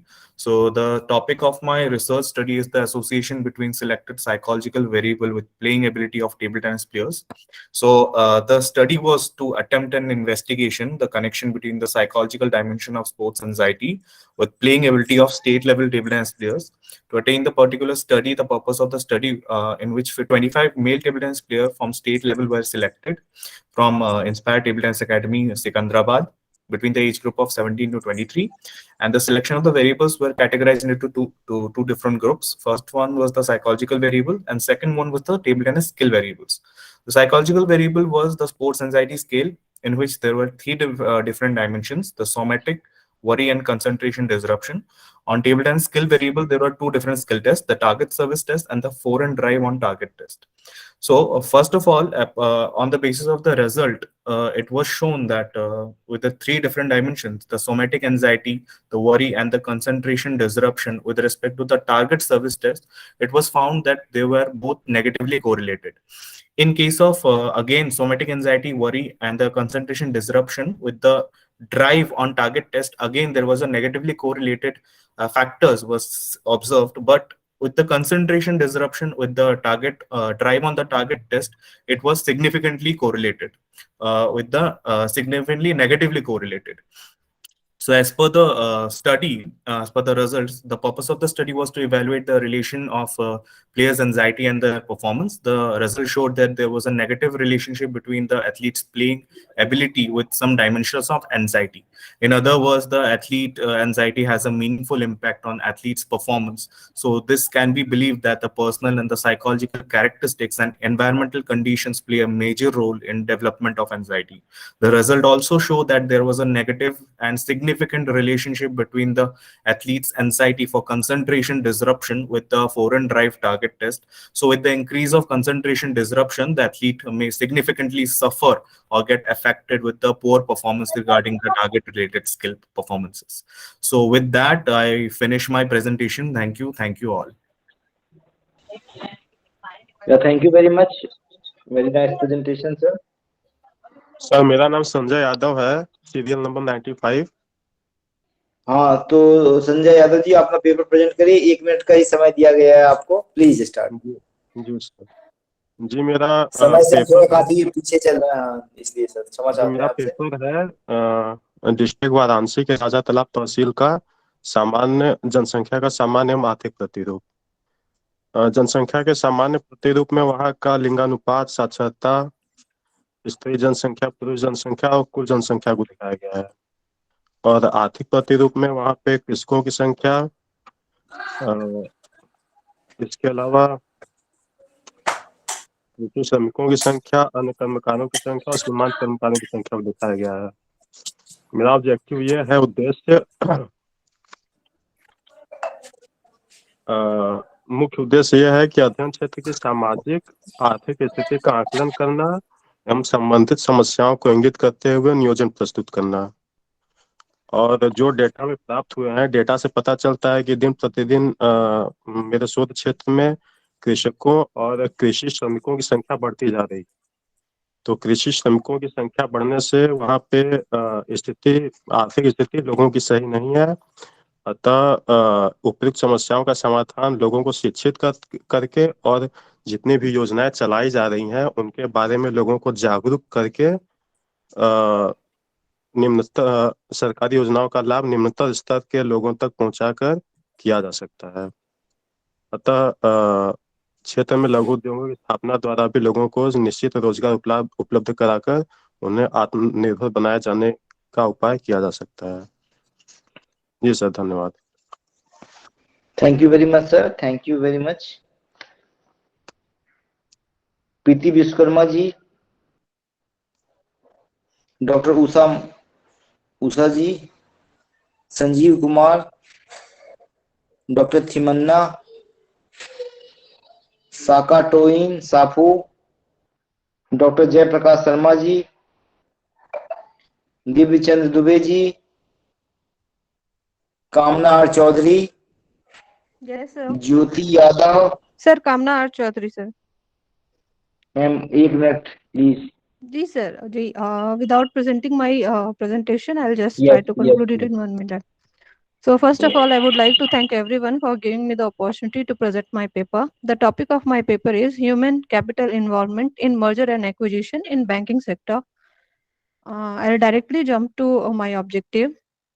The objective of my paper is to understand the involvement of human capital in merger process and to analyze the challenges faced by the employee in both acquirer as well as the target bank. The scope of my study is limited to only the public and private sector banks present in India and which have been merged during the previous years, and the data is collected through the questionnaire, 15 questionnaires from Nagpur and Bangalore district banks. The research methodology, the type of research is qualitative since only the questionnaire, objective questionnaire has been provided to all the employees to fill the questionnaire, and on that basis, I have prepared my analysis. So directly I'm going to the analysis part. I just wanted to mention the questions I have asked during this during these things. And the bank included for this study is State Bank of India, because State Bank now only merged with its subsidiary in 2017, SDFC Bank, since it merged with Times Bank and Centurion Bank of Punjab in 2008, ICICI Bank and Bank of Rajasthan merger, Union Bank of India and Andhra Bank merger, and Punjab National Bank merger cases. The questions are like, what is the main motive behind the banks behind the merger deal, and where the employee feel that their bank will stand after the post-merger situations, and which type of leadership style was practiced after that in post-merger and pre-merger situations, and what are the methods used to reduce the stress of employee, what are the channel of communication made by the organization to motivate the employee to inform about the mergers, and what are the benefits given to the employee to retain them in the organization, and what the reaction of employee when they get to know about the merger cases, and what are the impact of merger in post-merger scenario, the changes experienced by the bank in new merged banks, and the difficulties coping by means which particular banks face more difficulty coping up with a new work culture, the feeling of employee in their role in new merged bank, and the views that in which particular sector this merger is more successful. Is there any assurance given to the bank employee in post-merger retainment of their job? And the information is given to whom? Maybe to the directors, to the management, or other employees. And at last, the 15th question is the feeling of employee in the merged bank. Now I'm coming to the conclusion. Since the role of HR capital in merger of banks has been examined on the basis of 15 survey questions which have been provided to the bank employee, On the basis of survey, it can be interpreted that most of the bank undergoes to merger to create a most cost-effective working environment. Even it has been observed that by the employer that post-merger years, banks are able to provide a better customer service with a good brand image. When it comes to merger information, most of the bank informed their employee about the upcoming merger drill mostly through the notice. It has been observed that HR of both target and acquirer bank experience equal level of difficulty in coping up with new working environment. According to the survey, the private sector bank attained more success after merger as compared to the public sector bank. The most problematic part of merger is integration of HR with different background and different work culture. To retain the employee in organization, the job assurance were provided to all level of employee. Even some monetary benefits like bonus, variable pay were also been provided. It has been suggested to all the organizations which are planning to go for merger should take in consideration all level of employee and do counseling them regarding the merger process because the secret of successful merger lies in the hand of HR capability only. Thank you, sir. That's all from my side. Thank you, ma'am. Thank you very much. Jyoti Yadav, Anupama Patre, Dr. Raji, Sachin Patidar, yes sir, professor Sachin Patidar. Sir आपको 1 minute दिया जाता है। जी sir, मेरा नाम सचिन पाटीदार है। मेरा विषय है सतत विकास और सामुदायिक विकास में ग्राम सभा की भूमिका। सर, मेरे अध्ययन के उद्देश्य है ग्राम सभा में उपस्थित होने वाले सदस्यों की सामाजिक आर्थिक स्थिति का अध्ययन, सामुदायिक विकास में ग्राम सभा में सामुदायिक विकास के लिए ग्राम सभा में लोगों की सहभागिता की स्थिति का अध्ययन, सतत विकास के दृष्टिकोण से ग्राम सभा के समक्ष सामुदायिक विकास में आने वाली समस्या और चुनौतियों का अध्ययन। सर, मेरी शोध प्रविधि है उपरोक्त अनुसंधान हेतु वर्णनात्मक अनुसंधान अभिकल्प का प्रयोग किया गया है। सर, सतत विकास के संबंध में इस विषय में चर्चा करना चाहता हूं कि सतत विकास अर्थात विकास की ऐसी प्रक्रिया जो मौजूदा पीढ़ियों की आवश्यकताओं के साथ-साथ भविष्य की जरूरतों को भी ध्यान में रखती हो। वहीं ग्राम सभा के विषय में संक्षिप्त कहना चाहता हूं कि ग्राम सभा का अर्थ एक ऐसे निकाय से है जिसमें ग्राम स्तर पर ग्राम पंचायत क्षेत्र में शामिल होने वाले गांव के सभी मतदाता सूची में शामिल पंजीकृत लोग उस ग्राम सभा में शामिल होते हैं। ग्राम सभा के कार्य यदि देखें तो ग्राम सभा आगामी वित्तीय बजट पर विचार विमर्श करती है। ग्रामीण क्षेत्र के भीतर आने वाली जन शिक्षा, परिवार कल्याण कार्यक्रमों में सभी तरह से सहयोग प्रदान किया जाता है ग्राम सभा के द्वारा। ग्राम पंचायत के कार्यों में पारदर्शिता लाना भी ग्राम सभा का एक कार्य है। इसी के साथ ग्राम पंचायत के सदस्यों के द्वारा किए गए आय व्यय के ब्यौरे को भी ग्राम सभा के द्वारा उसका मूल्यांकन किया जाता है। ग्राम सभा के समक्ष चुनौतियां, ग्राम सभा के समक्ष अशिक्षा और लोगों के द्वारा विभिन्न कार्यों में व्यस्त होने के कारण असहभागिता की कमी और ग्राम सभा में के क्षेत्र के व्यापक होने के कारण भी इसमें सहभागिता की कमी होती है। इसी के साथ जो देशव्यापी जो समस्याएं हैं, भ्रष्टाचार, प्रशासनिक हस्तक्षेप का अधिक होना, ये भी समस्याएं ग्राम सभा की चुनौतियां हैं। सुझाव, ग्राम सभा को सुदृढ़ बनाने के लिए और लोगों की सहभागिता को बढ़ाने के लिए अधिक से अधिक जागरूकता कार्यक्रम चलाए जाने चाहिए। ग्राम सभा की बैठकों में उपस्थित होने वाले लोगों को प्रोत्साहित करने के लिए सामुदायिक विकास thank you sir, thank you. Okay sir, thank you. Thank you. Next professor Ratnakar,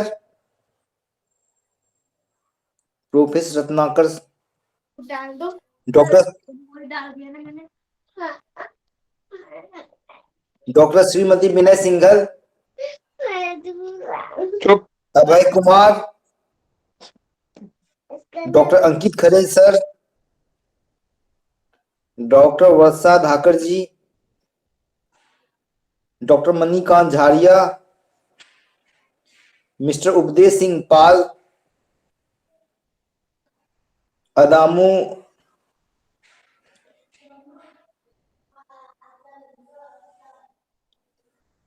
कदामू Abdu Bakar, Dattpal Singh Chauhan. Yes sir. Sir आपको That I 1 am- मिनट दिया जाता है सर। जी हाँ प्रेजेंट करें। सभी को मेरा नमस्कार। मेरा नाम दत्तपाल सिंह चौहान है। मेरा पेपर का टॉपिक है स्व सहायता समूह और सूक्ष्म वित्त। धार जिले के एक ब्लॉक के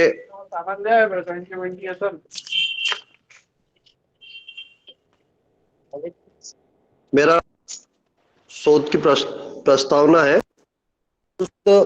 समावेश को बढ़ावा देने के लिए सबसे महत्वपूर्ण वित्तीय साधनों में से एक रूप में उभरा है। यह गरीब और उसके कम आय करने वाले परिवार को अपनी आय के स्तर को बढ़ाने, उसके जीवन स्तर में सुधार करने और गरीबी से बाहर निकालने में सक्षम बनाता है। गरीबी में कमी, महिला सशक्तिकरण, कमजोर समूहों को सहायता और सामुदायिक विकास को लक्षित करने वाली राष्ट्रीय नीतियों को प्राप्त करने के लिए एक साधन बनने की क्षमता भी है। पिछले कुछ समय से ग्रामीण भारत में लघु ऋण कार्यक्रम के रूप में स्व सहायता समूह प्रचलित हुए हैं। इन समूहों को संचालन महिलाओं के द्वारा किया जा रहा है। स्व सहायता समूह विशेषकर ग्रामीण क्षेत्रों में और बैंकों के साथ मिलकर गरीबी उन्मूलन का कार्य कर रहे हैं। इन स्व सहायता समूहों की अवधारणा गरीब परिवारों के जीवन स्तर को ऊपर उठाने और उन्हें किसी लघु उद्यम से जोड़ने की है। आज जरूरत इस बात की है कि इन स्व सहायता समूहों को पर्याप्त प्रशिक्षण दिया जा रहा है जिससे वे अपनी गतिविधि व्यवस्थित तरीके से चला रहे हैं। लघु ऋण व्यवस्था सही मायने में उनका जीवन स्तर ऊपर उठाने में सहायक बन रही है। यह पेपर स्व सहायता समूह के सूक्ष्म वित्त के माध्यम से आए परिवर्तनों और प्रभावों का विश्लेषण करेगा।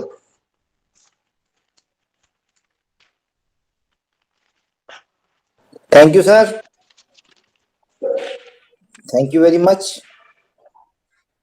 आपने बहुत अच्छे से ग्रामीण विकास, सूक्ष्म वित्त एवं स्व सहायता समूह के बारे में बहुत ब्रीफ में बहुत अच्छे से अपना प्रेजेंटेशन किया। Okay thank you sir. Thank you sir. Sharad Kashyap ji, Anurag Dwivedi ji, Gulsher Ahmad ji, आप सभी लोगों का बहुत बहुत धन्यवाद कि आप लोगों ने पेपर प्रेजेंटेशन में अच्छे से पेपर प्रेजेंट किया। Hello sir. और अब हमें चाहते हैं कि हमें हाँ बोलिए। I think you have skipped my name, so I want to present my presentation, sir. What is your name? Sir Rais Qadir. Ma'am, actually, it means you are not logging at that time. Anyway, no issue. I am giving you 1 minute, huh? Okay, sir. Thank you so much. Good. Sir, my topic is the relationship between the will to win and sports competitive anxiety of volleyball players. Sir, the methodology used for the project was the students were asked to fill the questionnaire developed by the Anand Kumar and P.S. Shukla to collect the data on will to win. The criteria used was the questionnaire. The data on the sports competition anxiety was obtained by administering the sports competitive anxiety test by Robin. And the test in all the parameters was administered keeping in view the maturity of the subject. All the subjects were made familiar with the prescribed questionnaire to ensure the uniform testing conditions. Then the data was collected by administration questionnaire, will to win sports competitive anxiety. And the key findings of the project was that there is a significant difference between the will to win and the sports competitive anxiety of college volleyball players of the district Baramulla, which have been presented in the table that's attached in the PPT. And we find that the coefficient of correlation comes out to be 0.351, whereas the tabulated value was 3.496, which shows a very large difference. The conclusion of the project is something like this, that there is a highly significant relationship between will to win and sports competitive anxiety of college volleyball players of various colleges of district Baramulla. It also reveals that the optimum level of aerosol is helpful in performance. Now, I would like to recommend some of the points. A similar study may be undertaken at the higher levels of competition, such as national and international competitions, and the study may be repeated with greater number of subjects. Thank you, sir. Thank you very much. Yeah, thank you very much, ma'am. Thank you very much to one and all for such a nice paper presentation session. And I thanks to all the participants, and I expect that you will be connected in future also.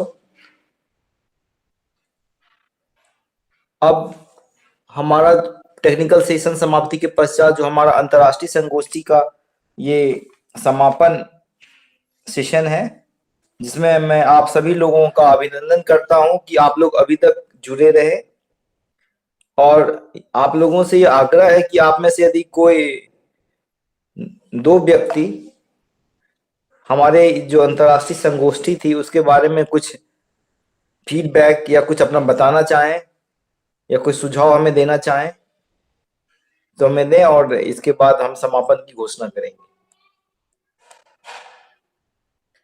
तो sir एक नजर आ रहे हैं। हाँ, sir बताइए sir. Sir आपका नाम नहीं दिख रहा है, आप अपने को अनम्यूट करके बोले सर। नाम नहीं दिख रहा है, आपने मतलब हैंड्स अप किया हुआ है। कुछ बोलना चाहते हैं सर?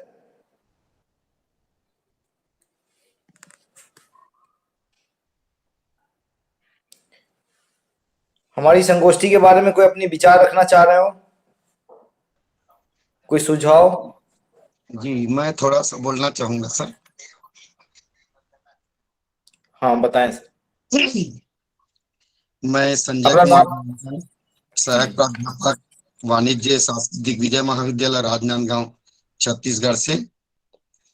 ये 2 days international seminar multidisciplinary research in education, entrepreneurship, employment and economic development and global market, human capital and socio economic development पे बहुत ही शानदार सेमिनार रहा।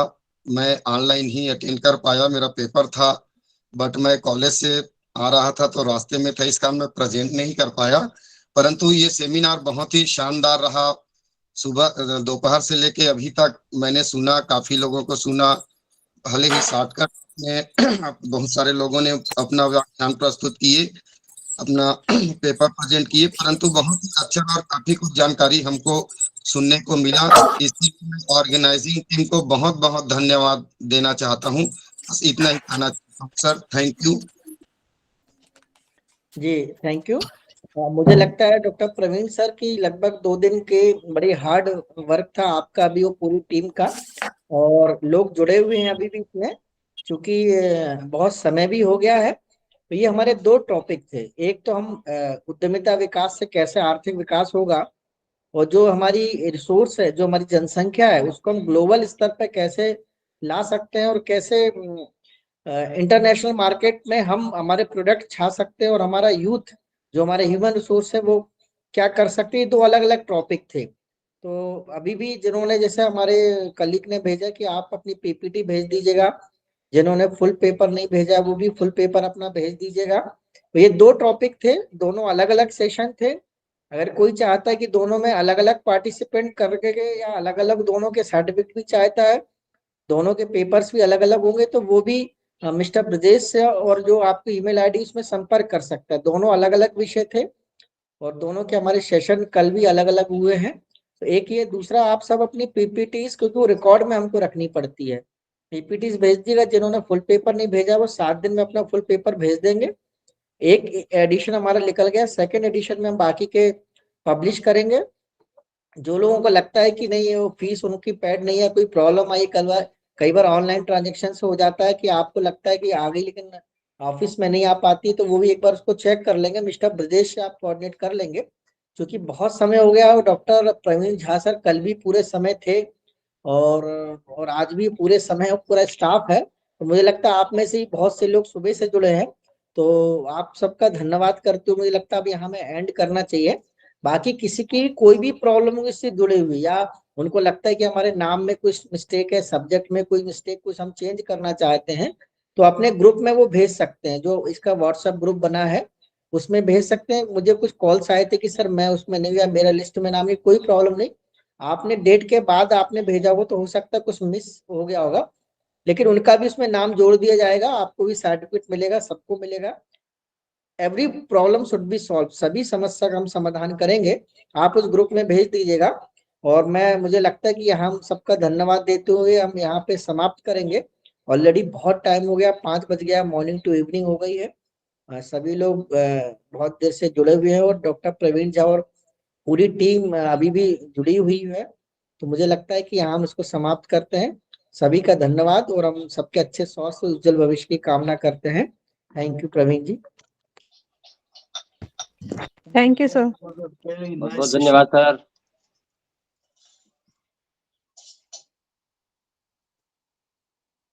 Thank you so much, sir, and all entire team.